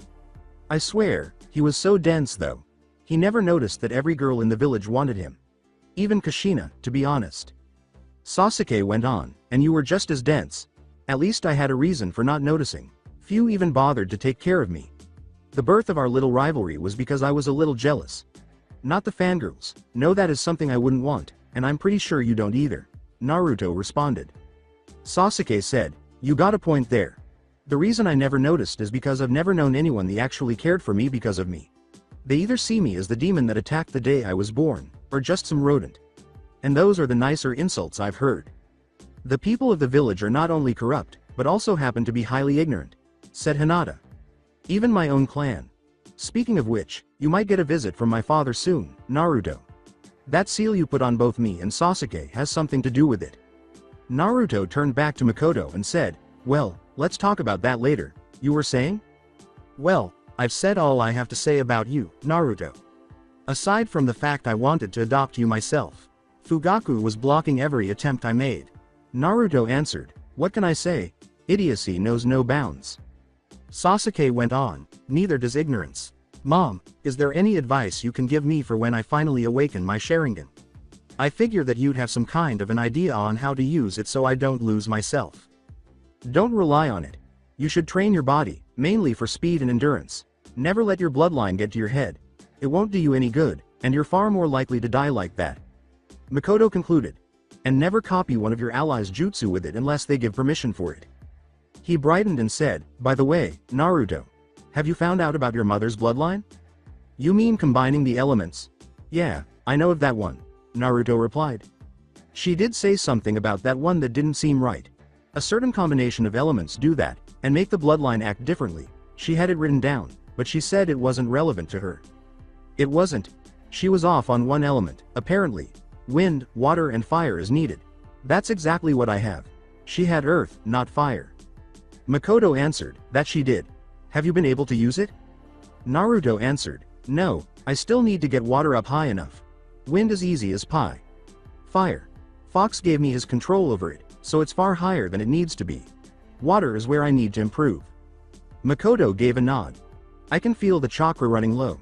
Sasuke, remember one thing. A name is only that. A name. It is not who you are, regardless of what others say. Don't let revenge cloud your mind. It will lead you down the same path as your father, and I don't want you to go down that road. It doesn't lead anywhere but a dead-end cliff. According to Naruto, told you. Sasuke answered, I just had to hear it from my mother. Now that I know the truth, I have a different reason to kill Itachi. To spare him from his guilt. According to Makoto, that's my boy. Finish the projects as soon as you can, Naruto. I'd love to speak with my son a lot more. As Makoto stepped out of the clone, Naruto said, will do. It dispelled after a few seconds. Okay, possession hurts like hell. He turned to Sasuke. I think it's best to leave the glasses to you, until you finish the other projects related to them. Naruto answered, I was about to suggest the same thing. Glad to see we're finally seeing eye to eye. I never thought this would happen, but now I can make things right. Sasuke replied. Whatever the case, we should still play the part of rivals, but not as top of the class and dead last. Naruto arched an eyebrow and asked, but as equals? Before extending a hand, Sasuke added, and clan heirs, agreed? Naruto took hold of the hand. Agreed. Hinata placed a hand on theirs and said, and I'm in, as well. Someone's got to keep the peace. That made them all laugh. Then Sasuke turned to face Naruto. They all let go and departed the room, only to enter the next building. All right, let's go to the clan library. It has all the jutsu the clan has copied, but could never use. Wind jutsu being most notable, as no Uchiha have been able to use them. He approached a shelf and said, everything is organized by type and ninjutsu goes further to include element. I'm not sure which ones you know already, though it can't really be much, as you would only be working at it for a month, 2 months at most. On training that usually takes 10 years to go through. 4 for each element. Add in working on projects my father left behind, learning things I couldn't do to the teachers, and of both of my clans. What does that say? Said Naruto. I don't really want to brag about this, but who else do you think could pull off the impossible? Hinata remarked. Can't argue with that. Sasuke asked. The fox you mentioned earlier? And was nodded. Then I won't intrude. Naruto created about 20 shadow clones and made them memorize all of the jutsu scrolls by having them read them several times. Sasuke questioned, what good will they do? I mean, it's not like you're going to learn anything from mere clones. Naruto remarked, that's where you're wrong, Sasuke. To an extent, at least. Most clones would be that way. Shadow clones are another story. They transfer memories of the clone to the original and other clones after dispelling. They really didn't see the gem they had when they started stunting my growth. In a mere hour while reading, I picked up everything they tried to teach in the academy my first year. Everything I should have learned. My parents put it in a way I can understand, and I didn't use any shadow clones until after I got to the third year. Mainly jutsu purposes. Along with control. I needed far better control due to my insane chakra reserves. I mean, what I had to go through for control is about high chunin to low junin level. Add the reserves into the equation, my control would be about mid-genin in proportion. Just how much chakra do you have, honestly? Inquired Naruto. I've probably got twice as much as all 4 Hokages so far in their prime. Maybe even more. They stop just short of half the Kyuubi's chakra levels. That's far beyond Gobi, and bordering the Hanabi. You see where I'm going with this? I have too much chakra to perform genjutsu. For the time being, until I figure out how to get my chakra control even better, I'm not going to worry about it. Ouch. Was Hinata's response. Didn't think you wouldn't be able to do any of that. Why can't you go any farther? Are you familiar with the water walking exercise, Hinata? With a smile. I've already mastered it. And my control still isn't good enough for genjutsu. Well, I've got a few, but they aren't really considered jutsu by their creators. When it comes to illusions, I don't go genjutsu like anyone else. Kitsun illusions is where I shine. Thing is, only I can use them. Both Hinata and Sasuke shrugged. By the way, Hinata, you're also going to learn a few of the jutsu, none higher than B rank, though. You don't have the reserves for a third B rank jutsu in one fight. Not yet, at least. I only consider teaching an A rank to you, if you'd be able to use a B rank 8 times and still keep going. Despite her slight disappointment, Hinata nodded. It's only the reserves, right? That's the only reason right now. Okay, aside from the fact you haven't finished the first exercise for wind chakra, but that's not really needed for the jutsu itself. When it comes to a low B rank jutsu, the training is not needed, but recommended. Anything higher than that, up to mid A rank, there are considerable risks if you haven't completed the second stage of wind training. Anything higher, they're far too dangerous. Not only for reserves, but bodily harm, as well. Those I'd never think to teach you, unless they were purely defensive. And even then I might not go there. Too dangerous, he exhaled. The only reason I'd bother to learn them myself at all is because of my healing factor, and even then I'd be waiting for a few months before I go that far. After hearing that, Hinata appeared more attractive. She smiled as she nodded once more. Before Naruto noticed anything on the fire shelves, they carried on in this manner for more than an hour. Sasuke, what are these? Sasuke examined it. I don't know. It's not Sharingan based, that much is certain. Those jutsu aren't in here. Let's check it out. Naruto was taken aback by what he discovered when he opened it. He shook his head and said, Sasuke, do you have any idea what this jutsu is? This jutsu is not a regular fire jutsu, nor is it Inferno, which is a combination of fire and wind. There's a reason that the Uchiha clan, though they could figure it out, they would never be able to use it. It deals with a bloodline. Sasuke was taken aback. Apparently, they know of it, but they can't use it. The details here are far beyond what I would expect, so I believe it was multiple encounters with this that got this much information. It's obvious this jutsu was found over 50 years ago. It's an Uzumaki unique element. It requires water, fire, and wind, along with insane levels of control for each. Then comes the Uzumaki bloodline. Unlike most elemental chakra bloodlines, this one does not discriminate between chosen sub-elements. If an Uzumaki has wind and earth, they could use dust element, which is normally found only in Iwagakure. Lava is usually in the island nations, but there are others that normally are found only in certain areas, but an Uzumaki can achieve them with the correct elements. If there are more jutsu of this element, then they are rightfully yours. As such, I think you should take it with you when you leave, replied Sasuke. This also begs the question of how many others of this element are here. Hinata and Sasuke nodded when Naruto said, "It's getting late, so we should probably head home." At that precise moment, a Hyuga entered the scene. Looks like the Hyuga clan has the same ideas. One of them just entered the compound. A Hyuga was observing Hinata when they all left the room. "Lady Hinata, Lord Hishi has stated you should stay with Naruto Uzumaki for tonight. The elders have approved of this action, and as such, we have given some of your things to one Kakashi Hitaki, to bring to the place you will be staying, and he already knows where it is." "I am aware of that, but I didn't think they'd do this that quickly," acknowledged Hinata. Hinata blushed when Naruto said, "Do what? Let you stay with me overnight? I honestly don't mind, because we are pretty close, and the area is safe. If you have a problem with it, Hinata, you can stay at your own house, if you want to. I won't mind either way." He then became nervous. Kakashi Sensei just arrived at the place, and most of the other projects are complete. "Damn," said Naruto. Naruto felt a little uncomfortable when Hinata bowed her head and said, "Naruto, I'd be honored to stay with you." Hinata?" said Naruto, sounding perplexed and anxiety? "You do know that you don't have to be like that with me. Never was good at formalities." To which Hinata answered, "True." This development made her happy. "Well, what are we waiting for? Let's go," she exclaimed. After placing a hand on her shoulder, Naruto vanished along with her in a whirlpool of flames. Sasuke gave them a look. As the Hyuga messenger put it, "I got to get him to teach me that someday." After bowing to Sasuke, the Hyuga departed, saying, "Farewell, Uchiha. May you rest well."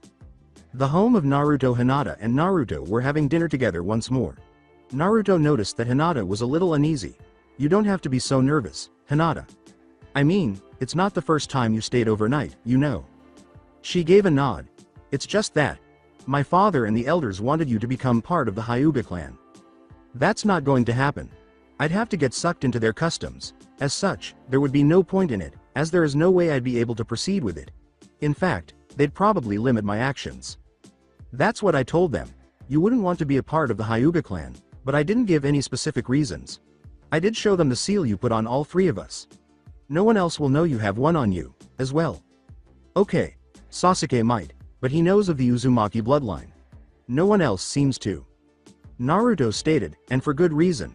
This kind of bloodline, in conjunction with the Uchiha clan's Sharingan, would make the village that much more dangerous. Me and Sasuke have it on us, but that's a secret of our team.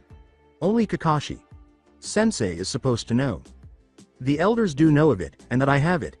My father wanted to discuss a few things for a marriage, and the seal is one of the things that the Hyuga clan can use." Hinata raised her hand. "Before you say anything about me not following the rules of the seal, I told them that it is up to you whether or not to give it to them, as it's not my place to give. I did say that you could tell them of it, due to your goal to unite the Hyuga clan, didn't I?"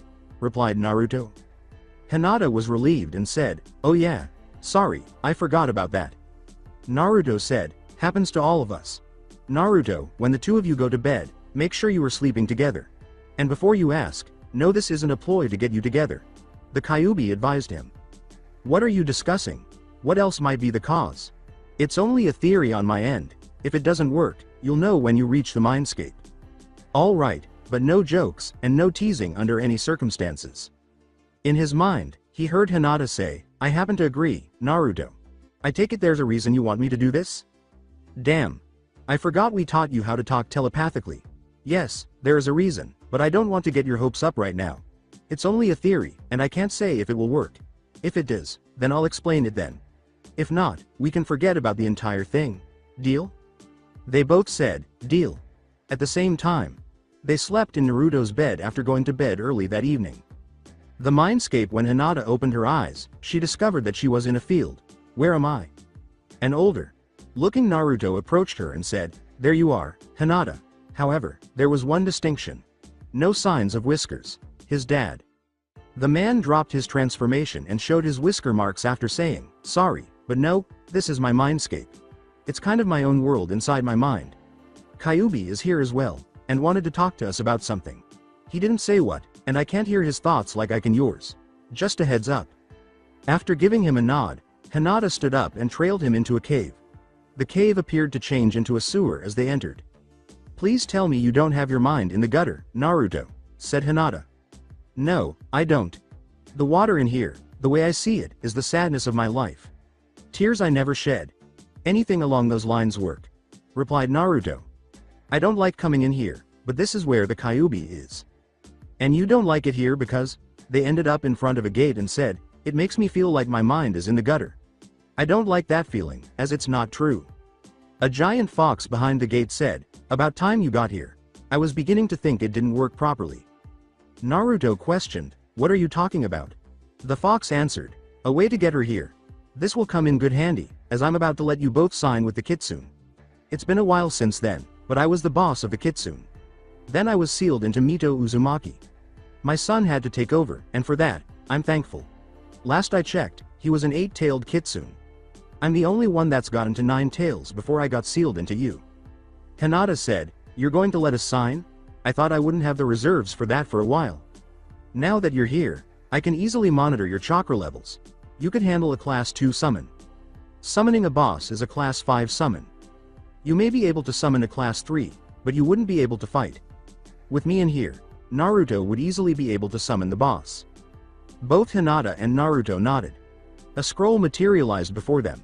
This scroll is different from most. Just rub your finger to sign your name. No blood required. The reason for this is because we're in a mindscape. That's the only place the Kitsun contract can be signed. I wouldn't be able to go to her, so I had to find a way to get her to me. Naruto combined both of his surnames. Hyuga was placed with Hinata's. The contract is complete. When you awaken, use as little chakra as you can. The first 5 signs are the same as the Phoenix summons, but the 6th sign is Fox. A picture appeared in front of them. This is the symbol of the fox. End it off with this, and then slam your hand on the ground. No blood is required for this, as Kitsun tend to frown on blood. I'm a little different as I'm a Biju, so I'm actually a little of a Yoko at times, and a Kitsun at other times. This will only summon Kitsun, so you don't have to worry about the crazy ones. Kitsun are playful, but not blood crazy. I was born a Kitsun. Damn Jubi corrupted me when it was sealed. Jubi? Inquired Naruto. Another story for another time. All you need to know right now is that the Jubi is wrath incarnate. It would make your father look like a joke, and even then that's only an understatement. I told you what I did the day you were born. That pales in comparison. Each of the Biju were contaminated by the Jubi. Out of all of them, you're probably the only one that can get rid of that taint. With wide eyes, Naruto trailed off, the Uzumaki bloodline. That's why you want me to unlock it so fast, isn't it? Bingo. Once you unlock it, it will start to purify me by destroying the Jubi's taint. By getting rid of the taint itself, I remove the Jubi's influence. What this means is, if someone is after the Biju, the true purpose lies in the Jubi. Remember that. Hinata said, we got you. Naruto nodded in agreement. Naruto remarked, this kind of development should be known. Not yet. We need to find out if someone or a group of people after the Biju first. I'd imagine that if Jiraiya of the Sani knew of them, you could tell him. But I'd suggest you wait. For now, the topic of the Jubi is a need-to-know basis. And if we run into another Jinchuriki, be wary of them, but don't attack. If they go crazy, stop them at any cost. If not, at least try to befriend them. There's no telling what's going to happen, but if we run into a Jinchuriki, I'll let you know. Naruto remarked, good to know. Now that we've signed, what do you think we should do? Well, I've been researching a few seals that Kushina came across, and figured out a way for you to increase your control. Ask your Hokage about a 5 pronged seal. If he applies it, it will screw up your control. As long as you get it back up like that, your control should increase. I also know that Jiraiya and Orochimaru are capable of placing it. So, where would it be placed? Over the seal containing me. It has to be placed there, or it won't work. Remember that I won't be able to talk to you telepathically while it is applied. You can still come in here, but I can't force you in here just to talk. You have to come willingly. Naruto said, I understand, but if this will help my control, then I'll do it. Remember, go for tree walking like that first. Once you have that mastered, by our original terms, then go for water walking. Once you do that, it should be a lot higher than before. Original terms? Inquired Hinata. He means being able to walk up and down for an hour, and then sit on a vertical surface for at least 10 minutes, Naruto clarified. Also, once you're done with water walking like that, try walking up a waterfall. Hinata said, that's impossible. Naruto held out his arm and said, wait Hinata. Am I to assume that this is like a combination of water walking and tree climbing, just a lot harder? That it is. Few know of this type of control training, as few actually need to use it. I only just remembered it earlier today. Right now, the three of us are the only ones that know of it, and the Jinchuriki are the only ones that can benefit from it now. They need all the control they can get. Hinata trailed off, but that means getting that done will help out immensely with my fucked up control, Naruto yelled. The fox appeared to smile as he said, "You really have come a long way, kid. Just remember what we talked about before this all started." Naruto answered, "Avoid rage induced fights. I know, already. We can't be too careful. You know the village still hates me, and by proxy they hate you." Hinata remarked, "I thought you were different beings." "We are different beings, but those idiotic humans can't tell the difference. They don't even care about learning the facts. It sucks, if you ask me." Additionally, Naruto said, "Tell me about it." "Alright. Now that I've gone through everything I need to, how about I tell you both a story from my past?" Naruto smiled as Hinata tilted her head. 3 chairs materialized, 2 outside and 1 inside the gate. "Come on, Hinata, take a seat. These tend to be highly interesting." This is what Hinata did. The Kyuubi appeared to be a male Kushina Uzumaki, and it glowed. "You know I tend to like this form, Naruto, so don't ask." Naruto said, "Wasn't planning on it. Can't say the same for her though. Hinata, that's a male version of my mother. I've gotten used to it." Hinata remarked, "Can't say I blame him." The following morning, Hinata and Naruto awoke in each other's embrace. When they both looked down, they saw that they were completely dressed. Naruto uttered, "That's a relief." "Tell me about it." They prepared for the day by eating breakfast and getting up. 10 of the roughly 50 shadow clones that Naruto created after breakfast worked on the waterfall climbing exercise. He assigned the others to work on the projects related to the ghost classes. The other tasks could wait. They went to the Hokage's office after leaving. Naruto is somewhat accepted in the tower, though no one knows why. Why was that? Hinata wondered. Not many people realize it, but I've been helping out in the tower for years now. I've been able to organize things that have been said it was impossible to organize. It's strange how things work out. Naruto grinned broadly as Hinata said, "Well, you do specialize in the impossible. I can't say I'm surprised." They went into the office of the Hokage. "Naruto, not that I'm not happy to see you, but what are you doing here?" Sarutobi responded. "As far as I've gotten on my chakra control, it still sucks, but I found a way to improve it." Naruto replied. "There's only one problem with it, though. I need to use a certain seal over my father's in order for it to work." "What do you mean?" inquired Sarutobi. Naruto declared, "It's the 5 Prong seal. It's supposed to screw up my control. What I'd have to do after that is get it up with it on. And when the seal is released, my control will skyrocket. I might actually be able to perform regular genjutsu." Sarutobi considered this. Then he became aware of something. "Regular genjutsu? You mean to say there are other types?" "The only genjutsu I know, and can use, happen to be Kitsun illusions. Unlike genjutsu, where pain can dispel it, the only way to get rid of a Kitsun illusion is by overpowering the opponent's chakra with your own. That's almost impossible to do against me. Another major difference is that a Kitsun illusion can actually kill someone, if they're not careful. You can still revive them as long as it's still active, but that only allows a small window of opportunity for revival." Sarutobi gave a nod. "You wish to learn how to control your chakra better, and this is supposed to help?" He grinned. "I see. It's too bad I can't do anything here. Your father would be able to place it, and so would Jiraiya. Orochimaru can also place it, but he's not a good idea. I can't use it, as I'm not good enough with seals. You're actually quite lucky that Jiraiya has to come back today for a report. I'll let him know of the trouble you have and the solution." Naruto gave a nod. "Thank you, Gigi." When he saw Hinata, he said, "No problem. Hinata, what are you doing here?" "I've been here. Anyway, since we both know that Kakashi Sensei is going to be late, we figured we would come here and let you know what we both found out last night," was her response. With a serious expression, Naruto continued, "Gigi, I suggest you activate those privacy seals. You're gonna want them up for the information we managed to get." It was a face Sarutobi recognized. Naruto was serious. He turned on the seals. With his Hokage face on, Sarutobi asked, "Okay, what did you manage to find out?" Naruto and Hinata continued by discussing their knowledge of the Jubi and its impact on the 9 Biju. Sarutobi was still paying close attention at the end. Then he turned to Hinata and said, "This information is troubling. How is that you know of this?" Hinata answered, "I was there when the Kyuubi told him. We found a way for me to talk to him in person." I'm not going to bother explaining it, as it is a little embarrassing. However, I know for a fact he wasn't lying.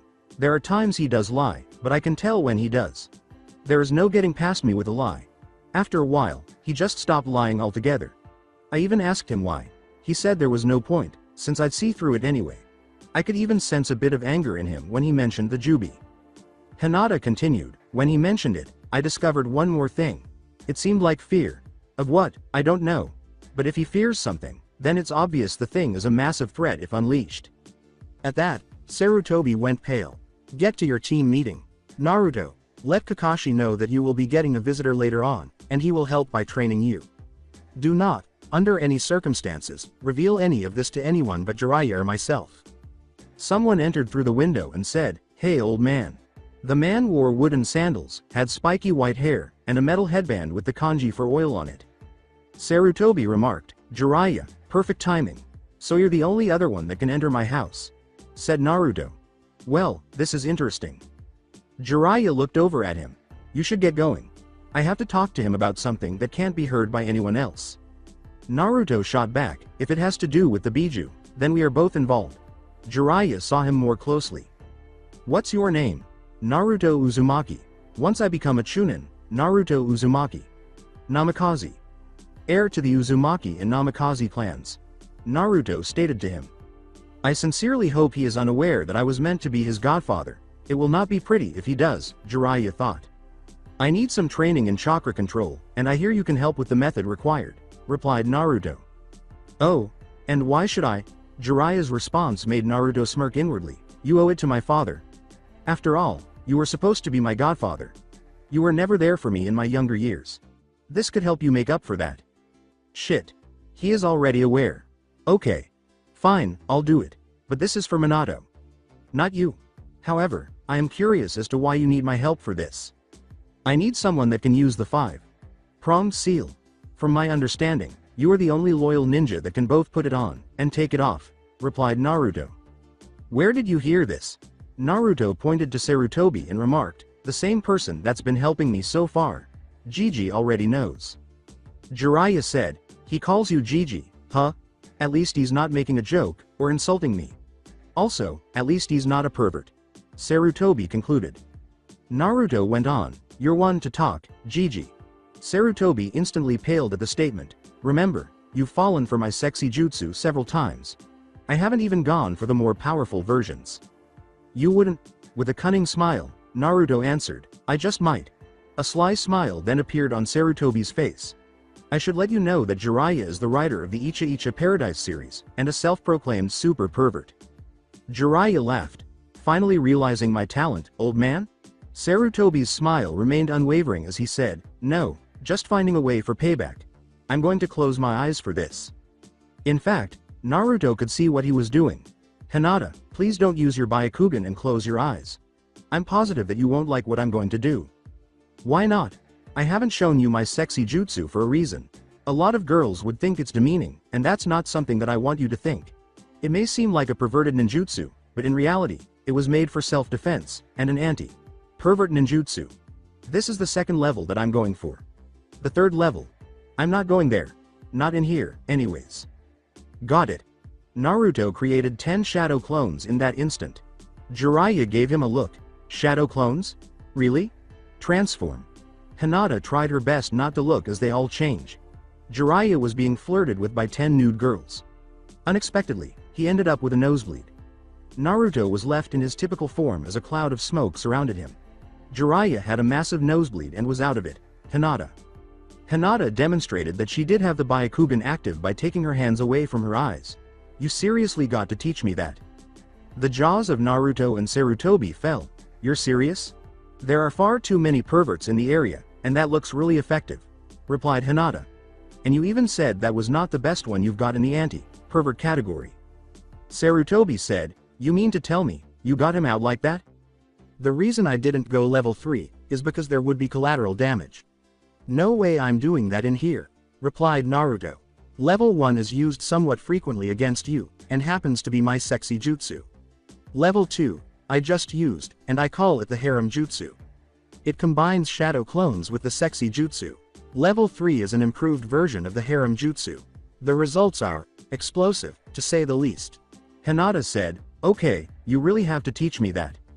Naruto answered, "I figure it should wait, though." After that, Jiraiya stood up and wiped away his nosebleed.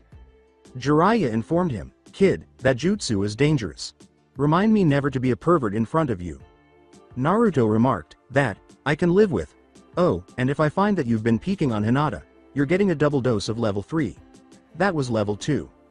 According to Jiraiya, noted, "Old man, I recently found out about a group out there. I don't have information on members yet, but apparently they seem to be after something of great power. I'm not sure if it's the Biju, but if it is, then we better be careful."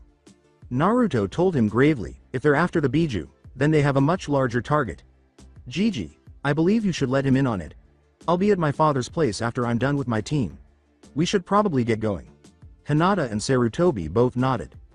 Sasuke, Naruto, Hinata, and Kakashi, who make up Team 7, recently completed a few D ranks. At this point, someone approached them and said, "Okay, it's time for a bit of training." Kakashi was perplexed as to why he was here, but everyone else knew who he was right away. "Jiraiya, what does a Sannin want with my team? I'm not here for the entire team. Just Naruto. The Hokage has asked me to help him out with a problem he's got. For now, don't bother with team exercises. Instead, get their control up. Especially Sasuke's. From what I hear, Hinata will also need to get her reserves up, so it should help them both out," Jiraiya replied. "If that's the case, then why don't I help Naruto out?" He turned to Hinata and said, "Because at this moment, I'm the only one that can help him progress." Hinata nodded in agreement, saying, "You already know why.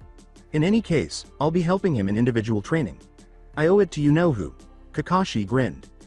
But Sasuke raised his voice. "We all know of his parents, apparently. I found out from my dead mother, thanks to Naruto himself. That's why I know.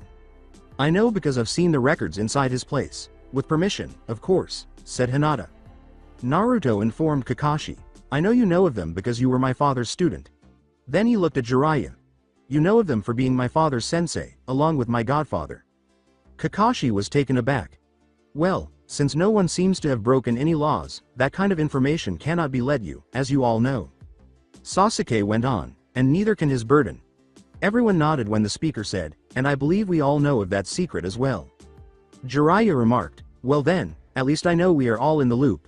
Naruto, let's go. Actually, I believe we should make this a bit of team training as well. You can help regarding Naruto, but I'll be working with Hinata and Sasuke." Hinata remarked, "I've actually already mastered water walking. I just recently found out about the next step, which Naruto only started this morning at the waterfall at his place." Kakashi questioned, "What good will that do?" Jiraiya continued, "I'm curious as well." Naruto remarked, "Combining tree climbing with water walking. A friend of mine came up with it and should be done after the water walking is mastered, to an extreme extent, I might add." Jiraiya remarked, "That would be helpful. Maybe we can get a few Junin to work on that. It could obviously help out in the chakra control. Which one are you using?" Naruto answered, "My parents' personal waterfall. I've got 10 shadow clones working on trying it, and another to make more once they all dispel. Then I've got another 40 or so to work on projects. Certain ones that would seem useful when used properly. They're mainly for helping Sasuke with his little mother problem. We've already got part of it fixed. I'm trying to get it done before he awakens his Sharingan. That way he can learn properly. We know his mother is still around, though she is a ghost. She can't leave the Uchiha estate, though." Both Kakashi and Jiraiya nodded, though they were a little taken aback. "I wouldn't put it past Minato to work on stuff like the supernatural. He always was a little unpredictable," Jiraiya replied. Kakashi went on, "Not even I know of those. Just how many has he come up with?" Naruto stated, "Thousands, actually. I found more and more every day. Although, I mainly stick to a select few. I know there's more than I can handle at once." Hinata continued, "He truly is a genius. I'll admit I don't even understand half of what he came up with." "Really?" inquired Naruto. "I thought you'd understand most, if not all of it. I mean, sure I wasn't that smart, and I have improved a bit, but I can actually understand it all." "Okay, aside from maybe 5 of them, but still, I figured you'd get more than I did." Jiraiya remarked, "Damn. He put it in the Phoenixian language. Naruto can read it easily, while no one else can with such ease. The reason being, Minato knew it without trying to learn any of it. I'm not sure how he got it. After all, he did sign with the Toads, not the Phoenix clan." they would have cancelled each other out. Naruto said, "Want to give that a try?" "What do you mean?" inquired Jiraiya. "Once I'm done with the control training, I'd probably try to sign with the Toads. See if it affects the other 2 contracts I have," Naruto replied. "Wait, 2 contracts?" Jiraiya inquired. "That's impossible." Naruto demonstrated 6 hand signals. He slammed his hand down and called out, summoning jutsu, to bring forth Kon. "Naruto? What's up?" Jiraiya thinks that no one can sign 2 contracts. "I signed with the Kitsun last night, as did Hinata." Naruto responded, "I'm just making sure that the Phoenix summoning still works." Kon turned to Jiraiya and said, "Oh, he finally let you both sign, did he? Why am I not surprised? You should know something about the summons. Most summoning clans use the same hand sign chain. If the chain itself is different, then you can sign with it, without having to release your current contract. Phoenix, Dragon, and Kitsun are a few that I could name. We all happen to have an alliance between us. There are others in the alliance, but these 3 are currently only known in Konohagakure. Not only that, but they will allow the descendants to summon them. Naruto and Minato have both summoned from the Phoenix clan." Naruto performed 6 hand signs before concluding with the sign Kyuubi displayed to them. "Alright, now let's bring out the next one." Summoning jutsu. A tiny 2-tailed fox sprang up in front of them. "Who are you?" "Naruto Uzumaki. I'm a Jinchuriki of a Kitsun."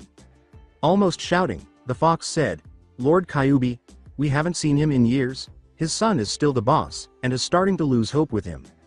"Naruto, say what I say." Naruto asked, "First, what's your name?" "Kituno." "We've got a few questions, Kituno. How bad are things with the Kitsun?" "They could be a lot better. Ever since Lord Kyuubi disappeared, the Kitsun have lost a lot of morale. Do you know where he is?" "He was sealed in me. From what I understand, after he was tainted by the Jubi, he was forced to cross between a Yoko and a Kitsun. He's hoping that I can help get rid of that taint," replied Naruto. "Until then, he decided to stick with me." "Is that so? The people around here are not fond of foxes due to the fact that he was basically forced to attack our village." Kituno glanced at the Phoenix and said, "If he was forced. Oh no, he's back.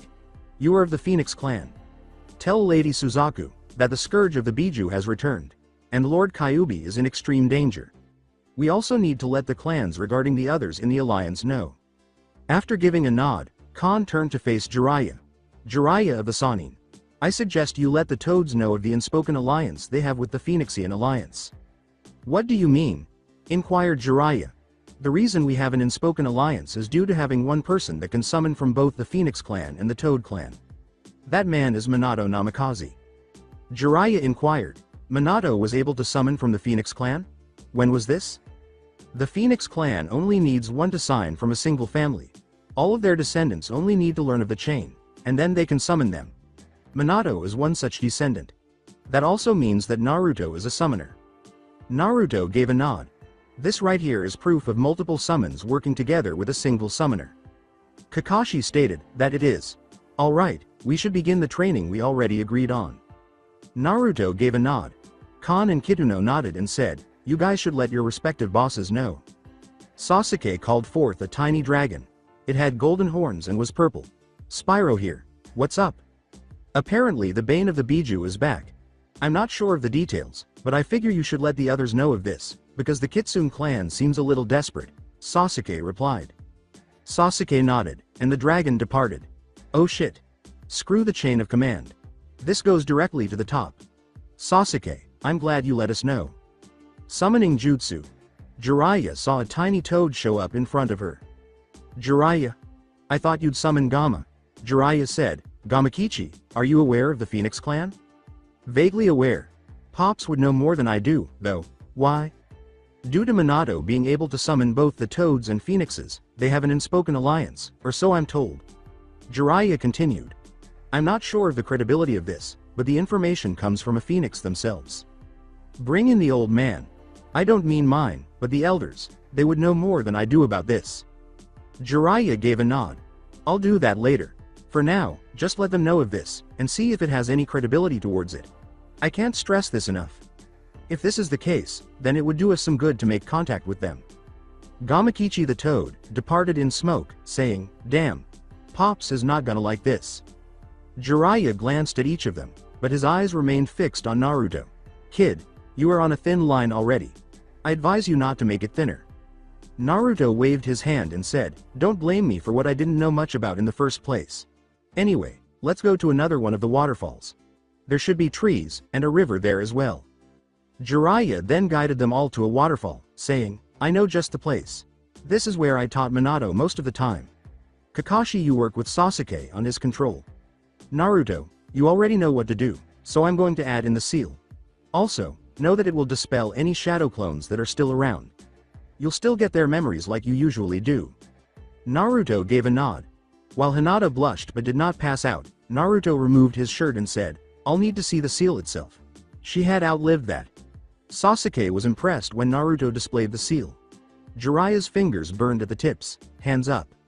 Exasperated, Naruto uttered, "Just put it on." Jiraiya slapped his stomach and said, "Five-pronged seal." With his hand. "Hard. Get to the tree climbing exercise. That's first on the list." Naruto developed a headache out of the blue. He sat against a tree and said, "Damn. You weren't kidding when you said it would dispel my shadow clones." While Sasuke worked on the tree climbing exercise, Hinata began the waterfall climbing exercise, saying, "Give me a minute to sort out my thoughts. Then I'll start." Naruto stood up, drew a kunai, and began running toward the tree precisely 1 minute later. That's how far he got. He took only 5 steps before losing his footing. When Kyuubi told me this would fuck up my control, he wasn't kidding. Naruto thought about it. They continued doing this until dusk. Not much higher than halfway up the tree, Naruto was able to reach Sasuke. Hinata didn't even climb the waterfall 6 feet. At least 50 feet, she was still a long way from finished. Their development somewhat impressed Jiraiya and Kakashi. "Alright, that's enough for today. Naruto, that seal will stay on you for the time being. You should all stick with D ranks until you can walk on water with ease. No sense going any higher with that seal on Naruto." Each of them gave a nod. They made the decision to end the day. "Also, I'll be staying in the village for a few weeks. Mainly to oversee your progress." Jiraiya continued. "Get some rest. Kakashi, only 2 D ranks a day, and if Tora comes up, don't bother taking it. That one would take too much time. You all need to keep working on control. Naruto needs it most, and he knows it." They all left to go to their own houses, rich forest. They collected a group of foxes with different numbers of tails. A fox with 8 tails flowing behind him said, utterly irritated, "Alright, Kituno. Why the hell did you bother calling up the Kitsun Council? Don't you know that this is not something to use as a prank?" Everyone took notice when the speaker said, "Sir, I have found excellent news about Lord Kyuubi. Before you say this is some kind of joke on my part, I should tell you that we have 2 summoners now. One of which is a Jinchuriki. Except for the 8-tailed one, the others were quiet. Where did you hear this, and how come I haven't heard anything? I was just summoned, and they signed the night before. His name is Naruto Uzumaki Namikaze. The other one goes by the name of Hinata Hyuga. Naruto is the one who summoned me, and told me himself that he was a Jinchuriki of a Kitsun. There is only one that's been missing in the last 30 years, and he seems just barely 12 or 13 in human years. This led me to believe that he has Lord Kyuubi sealed within him. Then he told me himself when I asked where he was. The Phoenix clan is already in the know. Kituno informed them. We have to figure out how to assist Lord Kyuubi, exclaimed one of the Kitsun. I don't think it is necessary just yet, however, there is other news, said Kituno. We have reason to believe that the Scourge of the Beu has returned, and forced Lord Kyuubi to attack a village under his protection. As a result, he was sealed. Should this be true, and I believe it is, then it would be obvious that he's back with a vengeance. The 8-tailed Kitsun stated, we have to inform the other clans in the alliance. We will need all the help we can get. There was a Phoenix already there, along with a summoner for dragons. The Phoenix clan should be getting this same message from Khan of the Phoenix clan. As for the dragons, I believe we may have to let them know, but the others we should tell them. Kituno stated to them. One of them, a 5-tail, inquired, do you have a location for this summoner? Konohagakure. They hate foxes, though, due to the damage that Lord Kyuubi has caused due to him. I figure I should warn you about that, should we go to him, warned Kituno. If he was forced to switch to Yoko status, then it would be no wonder that he had to be sealed. Do you know of which seal was used? The 8-tails inquired. No sir.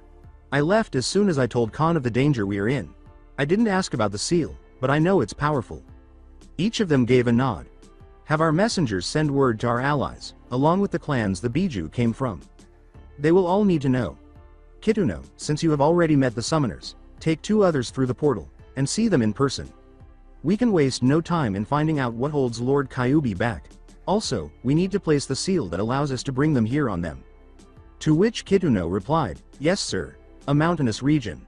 There were numerous dragons in the area, ranging in size, shape, and scale color. A large, seemingly shining dragon was approached by a purple, scaled, golden, horned dragon.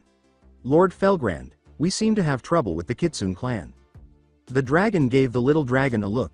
What are you talking about? The last talks went well. Apparently the Scourge of the Beu has returned, and they need all the help they can get. I am aware of the threat to their previous ruler, and the fact that he is sealed. Lord Kyuubi is currently in a powerful bind. The Reaper Death Seal, the same one that uses the power of the Shinigami himself, seems to hold him back. I believe we should let our allies know of this. Spyro replied. We must contact the Kitsun clan.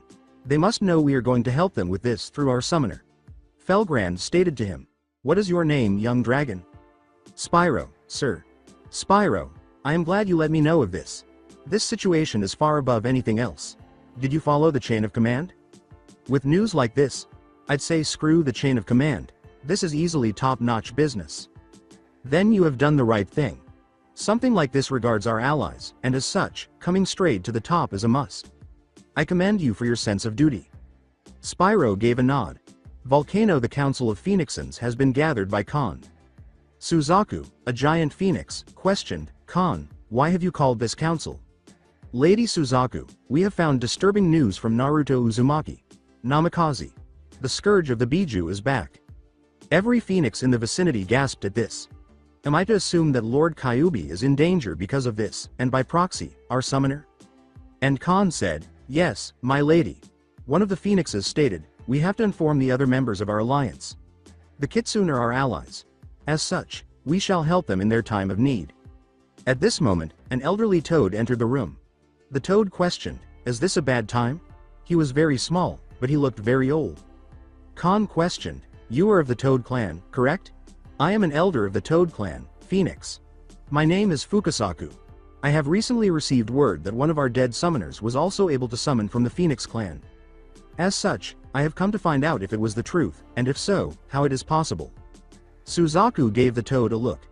Fukasaku, of the toads from Mount Myoboku, am I correct? That is correct. Your summoner by the name of Minato Namikaze was one that could summon from both. Only a few summoning clans can work alongside other summons without conflict, or nullifying the other contract. From my understanding, the toads use the standard chain to summon. The Phoenix clan does not use that chain, and instead, uses a different one. That makes it possible for one to summon from both the toads and the phoenixes. The dragons and Kitsun are just 2 of the others. Through Minato, we have an unspoken alliance, as he could summon both of us. Fukasaku gave a nod. That would seem to be the case. However, I have also heard of some trouble with one of your allies.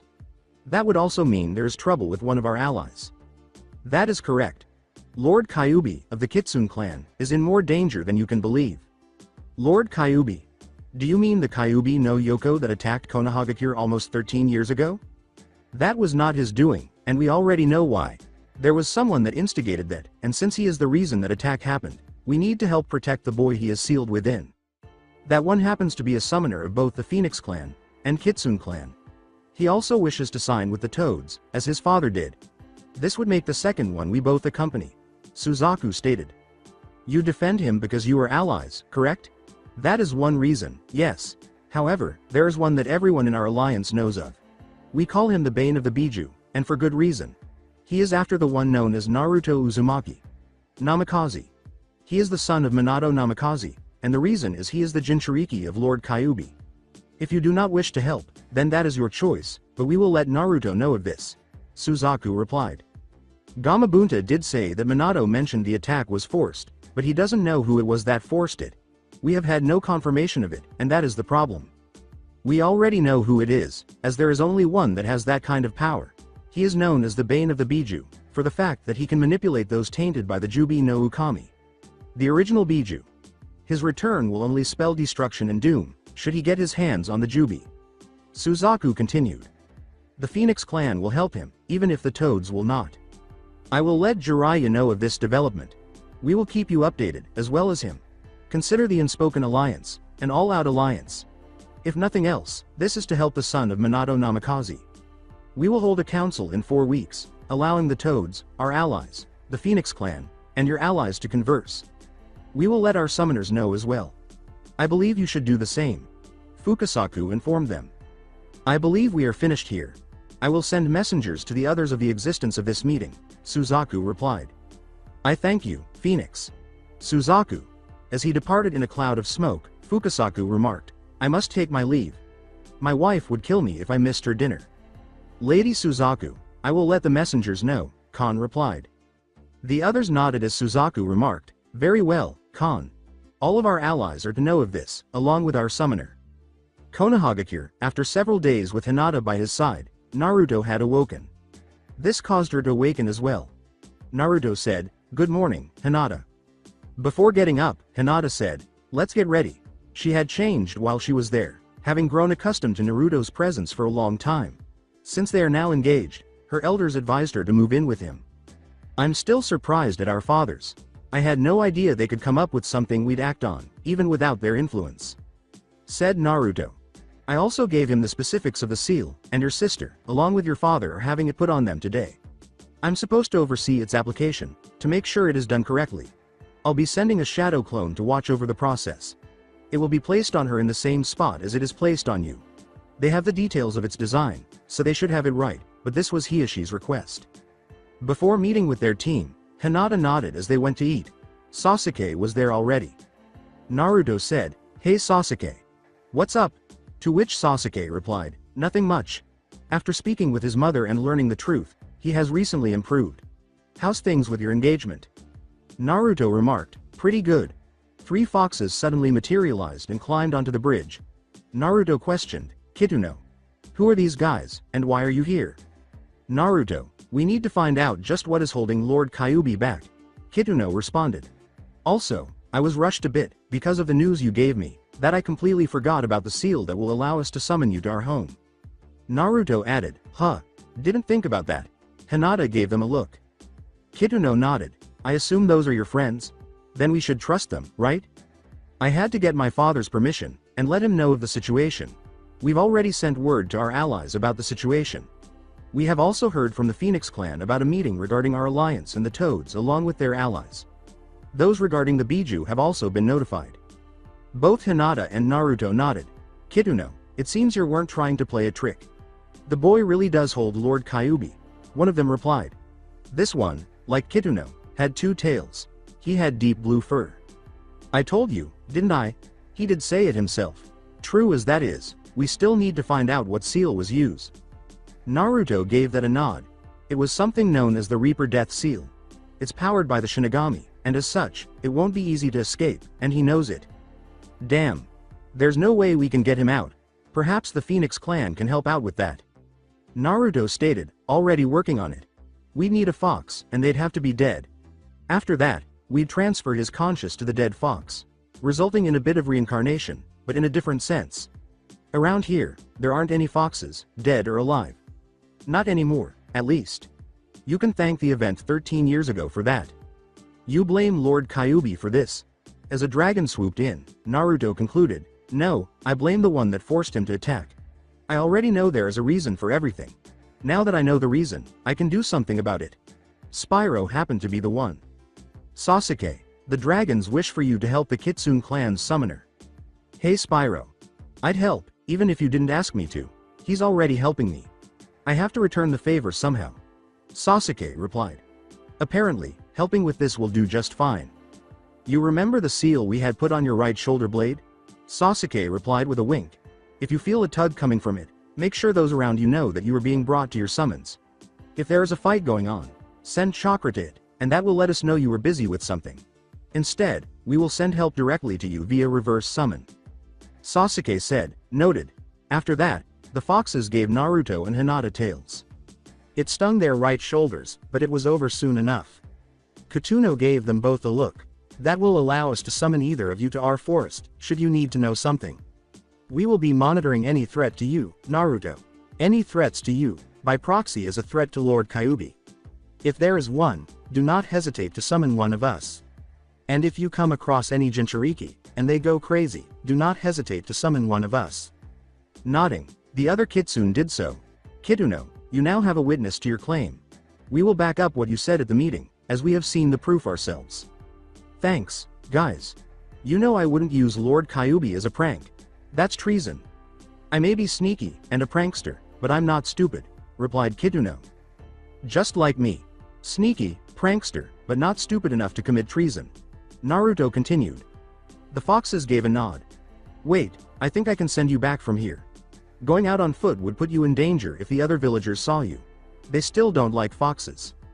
As Naruto placed a hand on them to send them back, the Kitsun nodded. Sasuke treated Spyro in the same way. Immediately thereafter, Kakashi appeared. Yo. Sorry I'm late. A black cat crossed my path, but there was something off about it. Decided to take the scenic route. Suddenly, Hinata became intrigued. Did this cat have some kind of tattoo on its forehead? You saw it too? Kakashi inquired, a little taken aback. Honestly, I thought that cat was related to Tora. Yeah, I saw it 2 days ago. It had some kind of strange power emanating from it, said Hinata. It didn't even seem like chakra. Kakashi said, huh, didn't think anyone else noticed it. I just passed it, but I saw that it looked at me as I did. Nothing bad has happened, Hinata replied. At that, Kakashi shrugged. Alright, let's go get ourselves a few D ranks. They're boring, but we got to do something, right? Each of them gave a nod. They easily completed them and returned to the waterfall where they had spent the previous few days training. Sasuke and Naruto were practicing their walking skills to reach the top of the tree. On the waterfall, Hinata had yet to reach 20 feet. It moved slowly. Kakashi had been keeping an eye on their development and was quite impressed. Both Naruto and Sasuke were driven to succeed. Hinata hoped that the longer she persisted in trying, the better she would get. After a few hours of this, Jiraiya approached them. So, Kakashi, how's their progress? Pretty good. Sasuke and Naruto are competing to see who gets to water walking faster. So far, they've been progressing at the same rate. Hinata, I'm not sure how hard waterfall climbing is, as I have yet to try it myself, but she hasn't made it to 20 feet up the thing. Jiraiya answered, huh. Thought it was tough, but that's rough. By the way, I've been wondering where your books are. I mean, surely you've been reading them. According to Kakashi, not recently. I have to provide my full attention to the three of them. Naruto, because his father was my sensei. Sasuke, due to Obito's sacrifice. Hinata, I'm afraid I don't know much to do there. I don't know much about them, to be honest. I mean, I know things are slow going, but they're really adamant about the training itself. Naruto, I can understand. Hinata, only somewhat. She wants to help Naruto as well. Sasuke. I figured it would be for revenge, but he recently told me revenge is no longer a concern for him. We have Naruto to thank for that. Normally, I'd ask around, but I don't think that would be a good idea. I thought you should know that the Phoenixian Alliance is going to meet with the Toad, Slug, and Monkey summoning clans. It's to ally our alliances. Tsunade is supposed to be there, as am I. We have to go as summoners, not as ninja. Naruto, Sasuke, and Hinata have to come as well for the same reason I do. Jiraiya stated to him. Kakashi asked, so you decided to let them know? I'd wager they already know. Both of them gazed at the genin. Finally reaching the summit, Naruto was gasping for air. Sasuke was also present. Sasuke said, finally, we made it up. We're not done yet. To master it, we have to walk up and down the vertical surface for an hour, and then sit on the vertical surface for another 30 minutes. Then we have it mastered. That's when I go for water walking. It will help out in the long run. These are the terms I learned by. Of course, back then I was using a few hundred shadow clones to do so, but hey. Beggars can't be choosers, am I right? Let's head back down. Naruto said, and Sasuke nodded as they fell. They discovered Kakashi beside Jiraiya. Jiraiya? Inquired Naruto, perplexed. What are you doing here? I recently heard about a meeting between the Phoenixian Alliance and the Toad's allies. Oh that? I already got the memo last night. The current boss of the Kitsun clan has a mental link with the Kyuubi that he can establish. I can't listen in on it, but he let me know, as I have to be there. I knew about this yesterday morning, and let Hinata and Sasuke know, since they are involved as well. The Phoenixes will reverse summon me. The Kitsun will do the same for Hinata, and the dragons will do so for Sasuke," replied Naruto. "We're good, and I've already let the Hokage know of our situation last night after we were done with training. After that, we would be free for a C rank, as our training will likely be done by then. There was 1 month after it was decided. That would provide enough time, I believe. At least enough to get through water walking." Despite her slight skepticism, Jiraiya nodded.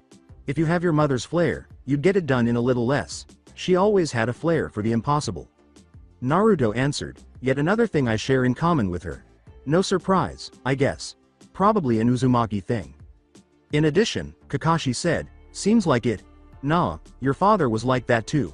But now I know why he was working on things with the dead. The phoenixes had a part in it." Jiraiya stated to them. "Put it that way, and I can't say I'm surprised, to be honest." At that, Naruto and Sasuke both nodded. "So, Naruto, you said we're not done with tree climbing yet, right?" "Yeah. Like I said before, we have to walk up and down a vertical surface for an hour, and then sit on it for another 30 minutes. It has to be continuous. Hinata has already built up the reserves, as she has gone through it. I had the reserves before I did this the first time." Naruto responded. "That's one reason my control was so fucked up, I couldn't make a single clone. But you made them with such ease in the graduation.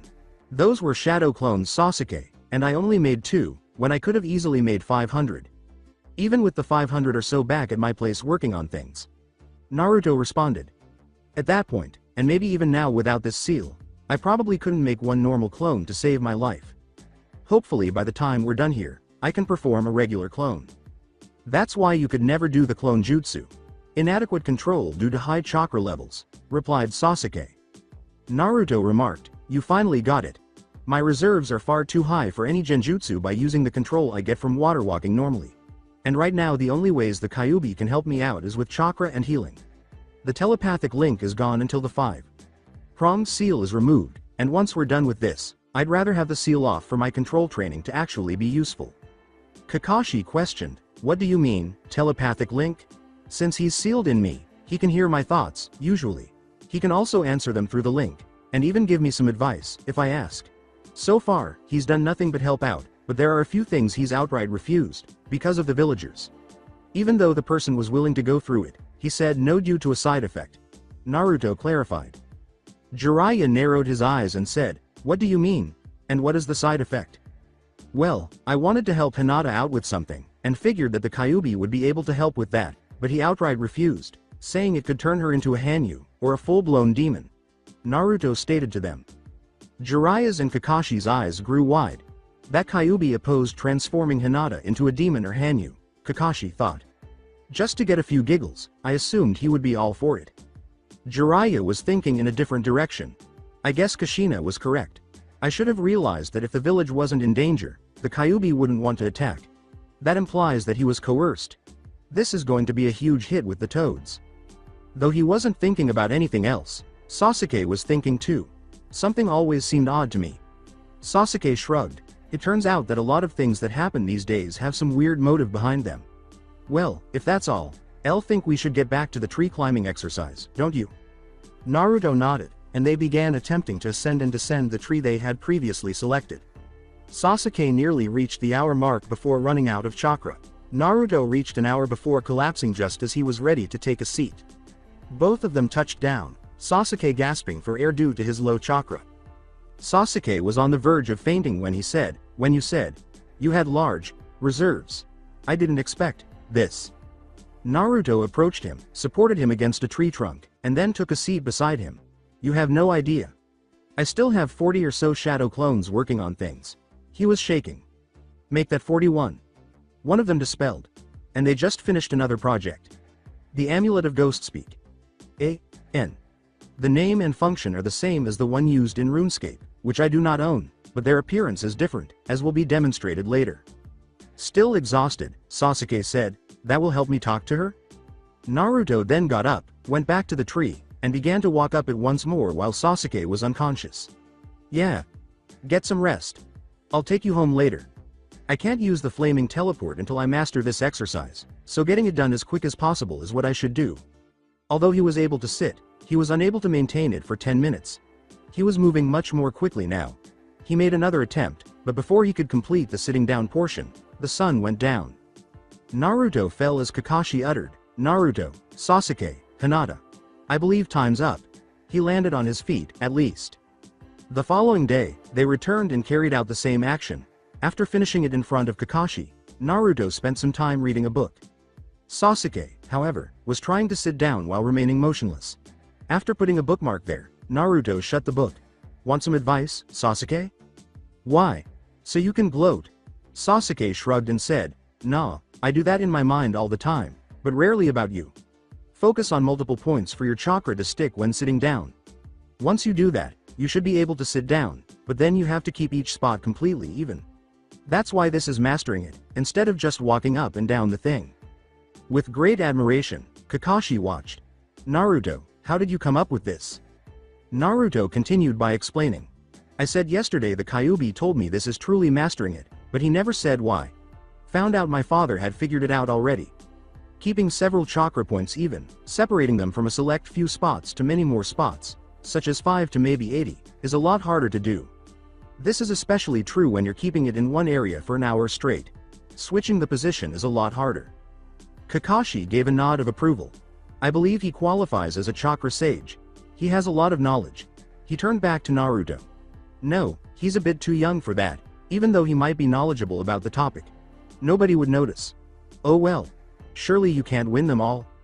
A voice inside Kakashi's head said, "I agree completely, Kakashi. Before you go and say something out loud, I'm talking to you telepathically." "Well, who are you?" Kakashi tensed a little, but no one noticed. "Don't tense up when I say this, but I'm the one you know as the Kyuubi no Kitsun. Why are you conversing with me? To give you my reasons for wanting to help Naruto in the first place. It may be for survival on my part, but that pales in comparison to the reason I told him." "Oh, what could be so much more important than your own survival?" Kakashi pondered. "You're expected to be merciless." "Actually, I'm just supposed to be sneaky and a prankster. Those are Kitsun traits, and I'm a Kitsun. Yoko, on the other hand, are ruthless, a little corrupt, and have a lot more bloodlust than I showed that night." There was a moment of silence. "The biggest reason is that I envy him." Kakashi was taken aback by this statement. "Are you jealous? I believe you are aware of the life he lived?" "More than most. Then you should know that even the worst demons, aside from the Jubi, would have done less to an outcast, even if they hated him. Yet he pushed on. Even I'm surprised he had any sanity left when he was 8, much less now. His sanity is almost completely intact at this point. That should, by all accounts, be impossible. Demon, human, Hanyu, it doesn't matter which. No one could retain their sanity after all that, yet he has. Why are they both saying this to me? He has forged a major bond with Hinata. Sasuke is rising as well, though not as fast as I would hope. I figure you, of all people, should know what we plan to do, but he won't tell you. As such, I think I should. If you intend to demolish the village, hell no. Naruto would be dead, and I'd be released before that ever happened. That is why I'm envious of him. He doesn't blame the village, or me, for what they did to him." Another moment of silence. "Our plan is to right the wrongs that has been done, all the while stopping the Jubi from being revived.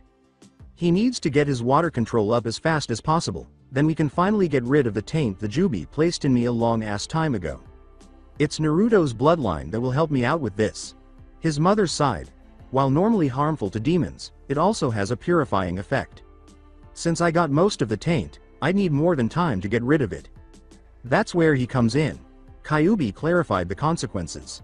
"And now you see why this is beneficial to both of us. After I've been purified, so to speak, I can move my consciousness to a dead fox, and not cause any harm to anyone. The result of this regarding Naruto, I am unsure of at the moment, and have been trying to figure it out before we go that far. I have already told him not to get me out of here before any of that, and the chakra that he has sealed in him will stay with him, as his own, with his elements." Kakashi was unsure of how to respond. "How can I be certain that you're not attempting to defraud him?" "Please. If I wanted to do that, I'd have done it already. Besides, it was my idea to use the 5. Prong's seal. Not his. What does that tell you?" I'm not sure. Oh, it seems strange that I'm feeling so at ease while conversing with the person who caused my sensei's death. Can't say I blame you for that. At least I can honestly say it wasn't entirely my fault. Still, I have to repent somehow. And this isn't just for attacking. It's for the hell my presence caused Naruto. He may have forgiven me, but I sure as hell haven't forgiven myself. Now you know the top 2 reasons why I'm helping him. After that, well, that's where survival kicks in. You are a peculiar little fox. I'm 20 stories tall in my fox form. You call that small? No, it's just a statement. At this point, he heard laughter. Alright, what's so incredibly funny? The fact you thought I didn't know it was an expression. You do realize I've been around humans for a few millennia, right? Ah. Oh no, you are an extremely skilled prankster. That's a Kitsun for ya, sometimes a little too playful for their own. That includes me. Alright, what more would you like? Nothing much. Just know that if Naruto runs from something, it's because I'm telling him to, and odds are likely you should run too. You may have a lot of experience, but he's more cunning than a Kitsun, more stubborn than his mother, and a lot more creative than his father. In many ways, he's more dangerous than I am. Especially if he reaches his potential. I believe I can manage that. Good. Because I've been using my own chakra for this link, and have had to ignore Naruto while talking. He's beginning to tire out. Don't let him know that I talked to you. Oh. And if someone pisses him off, tell any Konoha ninja in the area, along with a client if needed, not to move. If his anger is because of one person, then I pity them for pissing off the most dangerous person to ever come out of Konohagakure. If you thought Kushina was bad when pissed off, you'd think you were looking at the devil incarnate if Naruto gets pissed. This is for your own safety. Duly noted. Kakashi received no reply. It seems that he interrupted it. Well, whatever, but I'll have to heed his advice regarding Naruto's rage. I have a feeling that he was a little, I'm not sure, fearful, concerned, or something else. I'm having trouble locating it. 2 days prior to the meeting for summoning in front of the Hokage stood Team 7. Lord Hokage, I believe Team 7 will need the next few days off. Something will be happening in 2 days, and all 3 genin need to be there, Kakashi said. Sarutobi said, and you are going with? Unfortunately, I am unable to at this point. I would have been notified by Pakun if I were to be there, replied Kakashi. The genin nodded when Sarutobi said, this is the summoning meeting that I have heard about, correct? Well, I have been called for it as well, and for something like this, it will take precedence over my duties as Hokage. It is mandatory for the oldest summoner to attend. As such, I must be there. The genin gave a nod. If I may ask, why are you free to go to the summoning meeting?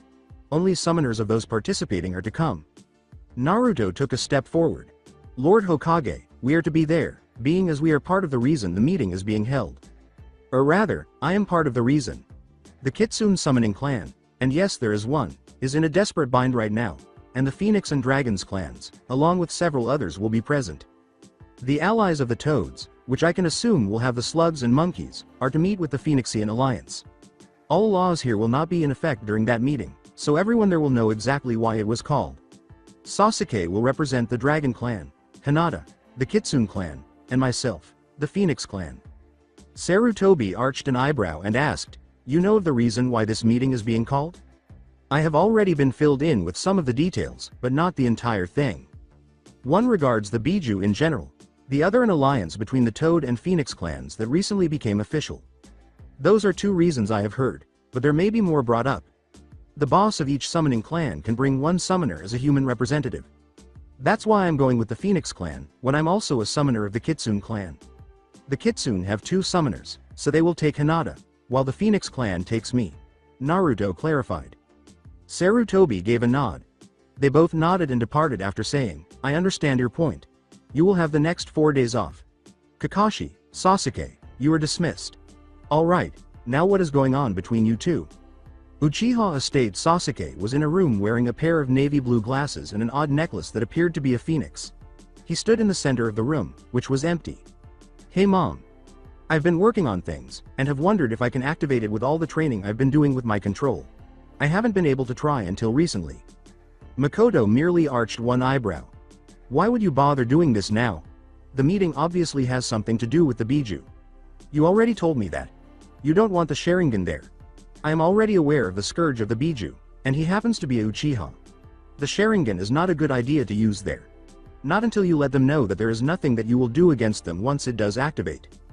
The dragons know I'm behind them all the way. Whoever has been doing this, Uchiha or not, has to go down.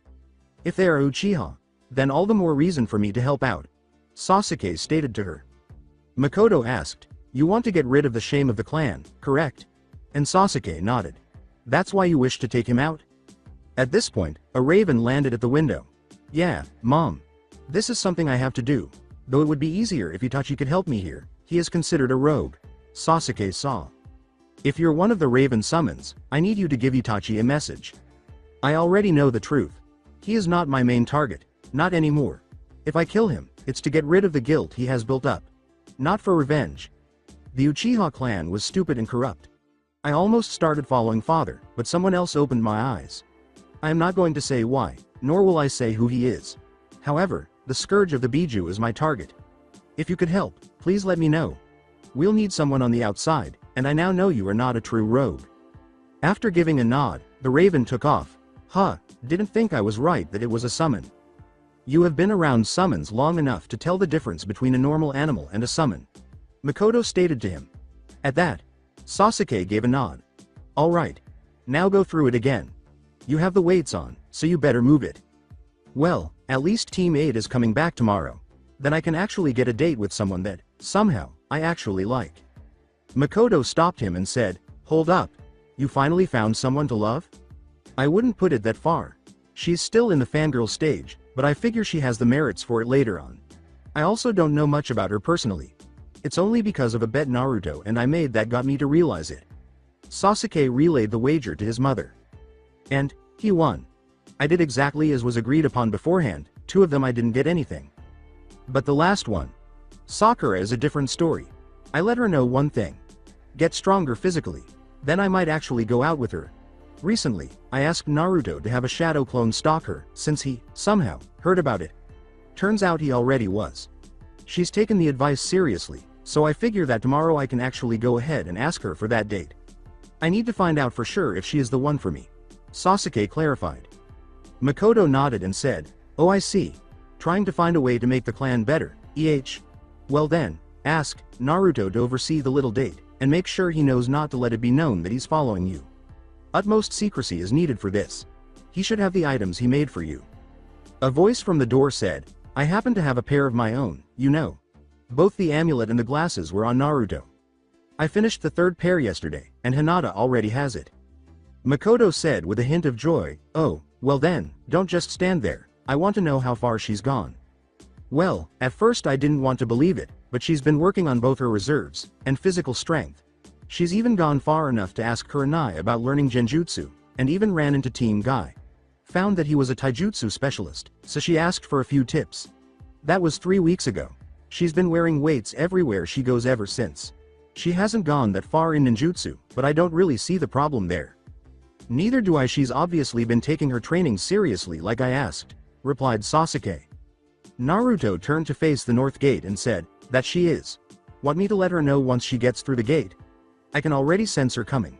From what I know she was on a C-rank mission, her first in fact. I also got word from Khan that her mission went off without a hitch. A delivery to the Fire Country capital, there was no interference. Makoto thought, damn. She's already gone through a C-rank, huh? Sasuke, I haven't heard anything about you getting a C-rank mission. It's because of the summoning meeting in 2 days. That's why we haven't gone on a C-rank, aside from our training in chakra control. I've got 38 feet up a waterfall using only chakra. Makoto acknowledged, waterfall climbing using chakra. That's a new one. How is it all going? I'll admit it's hard as hell, though that's sugarcoating it. Water walking is one thing. But try walking on water when you can't climb a tree using only chakra. That's probably accurate. Naruto grinned and said, Told you it was hard as hell. Anyway, do you want me to let her know or not? Go ahead. I'll meet up with her at the Memorial Stone, 11 o'clock tomorrow. Make sure she knows that, and tell her not to go fancy. Evidently, Naruto had already pulled out a notebook and was taking notes. 11 o'clock, tomorrow, casual clothing. A nod of approval, Memorial Stone. Naruto jotted down, and no makeup. It does not belong on her. I owe you one, Naruto. Before departing in a whirlpool of flames, Naruto said, You owe me too, but helping us out like this is good enough for anything that might come along. Maybe even more. Sasuke said to his mother, who laughed, Any advice on this? I don't have a clue as to what to do. Well then, we better get started. North Gate, Konohagakure. As Team 8, led by Kurenai, Naruto was leaning against a tree, with Sakura, Shino, and Kiba following her. He saw that Sakura had the weights on, but she appeared a little tired. Kiba greeted Naruto as he approached them. Yo dude. What's up? Sakura attempted to strike Naruto after he responded, I'm only here to bring a message to the pink-haired banshee. He managed to catch it. Sakura's face blushed slightly and she remembered her arm. It happens to be from someone you actually want to see. He's currently training, and knows that you have been as well. Kiba inquired, so, you've been letting him know? Naruto questioned, what makes you say that? Shino retorted stoically, you have been watching our training sessions as a team. After this, it was not hard to figure out. Sakura questioned, why would he bother with you? Because the only one I was asked to watch was you, Sakura. Honestly, I've been watching your progress since a few days after our little bet. He asked me 2 weeks ago to do so, and I told him that I heard everything you both said in the forest. You what? Honestly, I was surprised at what he said. He absolutely detests fangirls, and you were his biggest one. That's why he gave you that piece of advice. And it all ties back to the message I have. Naruto said, grabbing a piece of paper. I have no romantic interest in you as of last month. Kiba was shocked by this. What do you mean? You were head over heels for her back in the academy. That was when I was both dense and an idiot. 1 month of a clone attending, and that month ended a week before graduation. During that month, I was a lot more observant. Found someone in the class that actually liked me, and my father thought I would fall for her before I was even born. He was right, and now we're engaged. Naruto sighed as he handed the paper to the girl. Make sure you read all of that, and don't brag about it. You can't be a fangirl and still have him want to date you. It's one or the other. Naruto glanced at Kurenai. I'm sure you noticed I was watching her training sessions, Kurenai. Well, now you know why. That I do. I may not like it, but it was effective. You're obviously a natural at hiding. I could barely sense your chakra. That's because of the way I'm training my control. I've already got water walking down, but with my reserves it was still not good enough for genjutsu. Once I'm done with the last exercise, which I have already started, then I'm basically done, and the seal restricting my control will be gotten rid of. Kurenai asked in surprise, you're going through the exercises again? And now you're back to walking on water? The response from Naruto was, yes and then no, water walking I've already finished. What I'm doing is one step further. I've been working on it for 2 weeks now. My team calls it waterfall climbing. Idea from the man in the gut. I must say it's hard as hell, but even Kakashi Sensei has gone for it. It took him 5 days to finish it, so you know. Kurenai remarked, oh really? I'd like to see this. Well, I'll be training at Waterfall 13 tomorrow. Hinata will be there as well. Naruto replied. He departed in a spiral of bright orange flames, saying, now that I've got the message delivered, I'm out. And Sakura, don't stop training, and never quit. Word of advice from someone close to Sasuke. Sakura's eyes widened as she read the note. Kurenai. Sensei, I think I'll need the day off tomorrow. Kurenai answered, I was planning on that myself, but I want to know what happens tomorrow. That's debatable, but I'll think about it. If it goes well, then I'll see what else comes up before I say anything. If not, I'll let you know. Sakura responded, with a faint smile. She hurried away, saying, later Shino. Kiba. Hell yeah. He finally asked me out. Shut the hell up. I don't need you criticizing me, and drop the subject. It hasn't happened yet, and I've already found out that he doesn't want anything fancy. That's why he said casual. I'm not even looking for an overly romantic thing tonight like I used to. You're such a wuss. Then wouldn't that make you a wuss? After all, you were me. Ah. Damn it. I rest my case. Keep your thoughts to yourself for this. I have to do this on my own. I don't expect things to go without a hitch, as there are still a few things I know he wouldn't like. I can't act like a fangirl anymore. Definitely not around him. He hates fangirls, but for some reason, he gave me a chance. I'm not going to blow it. Fine. But I will be watching. As she arrived home, Sakura asked, when are you not? Before cutting the conversation short. The following day without Kakashi, Team 7 was at Waterfall 13 at 6 p.m. But there was Kurenai. I must admit, I'm surprised you came up with the waterfall climbing exercise. No Junin has ever come up with that.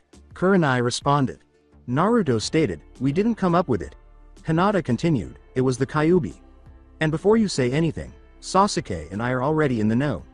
It helps when I can talk to the Kyuubi when I'm sleeping next to Naruto. As for me, I kind of found out from the Kitsun summons. They're not affected by that law, but at least I have a lot more respect for him now than I did during the academy. Replied Sasuke. It also helps he's done several things for me. Even got a summoning contract. Naruto has too, and Hinata has 1. After some time, Naruto's getting a third one. Kurenai gave a nod. Wait, what did you mean sleeping next to Naruto? Oh, that's right. I never told you, did I? I'm actually engaged to him. And even after a month of that, nothing has happened, replied Hinata. Naruto said, all right, Sasuke, how was your little date? Oddly enough, it was fun. Not once did I hear the banshee screech she was known for at the academy. It came close, but I could tell she was trying to restrain it. A little too hard.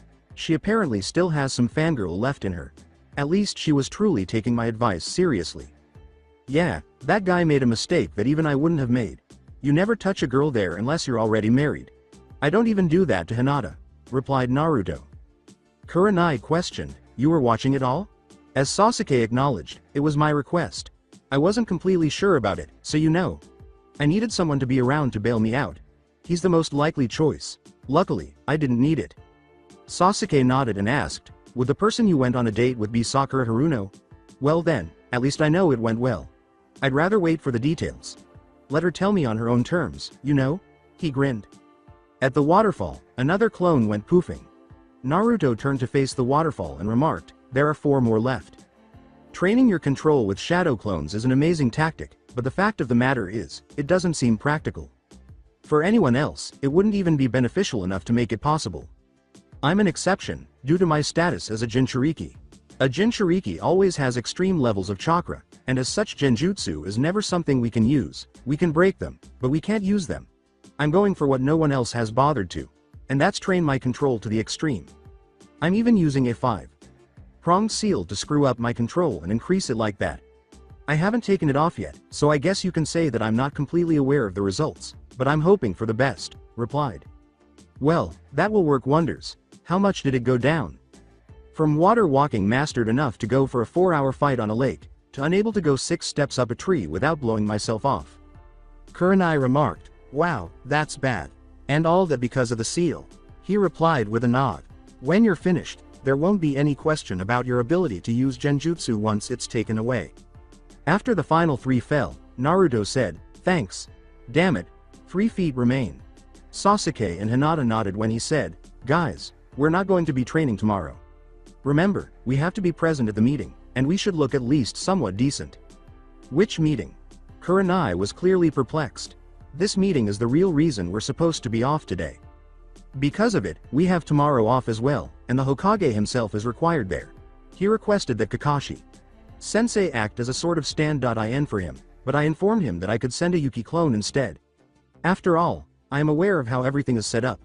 He consented, but it needed to pose as him. Fortunately, my transformation jutsu is imperceptible. It's a complete metamorphosis rather than an illusion. Additionally, I am already aware of his thought process. You can then play him flawlessly, Kurenai nearly yelled. That's the idea. Naruto stated to her, anyway, I'd actually have to take notes, and hide them for when he gets back. The Hyuga clan already knows that he has to be at the meeting, so they won't be bothering him. The only Uchiha in the village has to be there, so I can't bother him, replied Sasuke. I've already informed the other shinobi clans about the situation, and they are aware of it. But the Hokage wouldn't simply go off to a meeting without selecting a replacement. So Inoichi Yamanaka knew something else was coming. I informed him of our mutual agreement. He didn't think it would work, but if it does and nobody else knows except those who were informed, the Yamanaka, Akamichi, and Nara clans would prefer to support me on the council when it comes to issues involving me. You've already got the Hyuga and Uchiha clans on your side. Sasuke continued, you've got 5 major shinobi clans backing you up if this works out. Kurenai gave a nod. Anbu? Redirected. One of the 3 guards that will be present is Kakashi Sensei. Temporary membership in Anbu, since it is the organization that safeguarded me during my childhood. They have been asked to look after him tomorrow since they are the only people he can completely trust with me. They are already aware that I will be playing his role and that it will be me. You know, it's a trial run. Naruto told her, see if I really have what it takes. Did I mention that this is a B-class mission for me alone? You have a B-rank mission already? Sasuke inquired.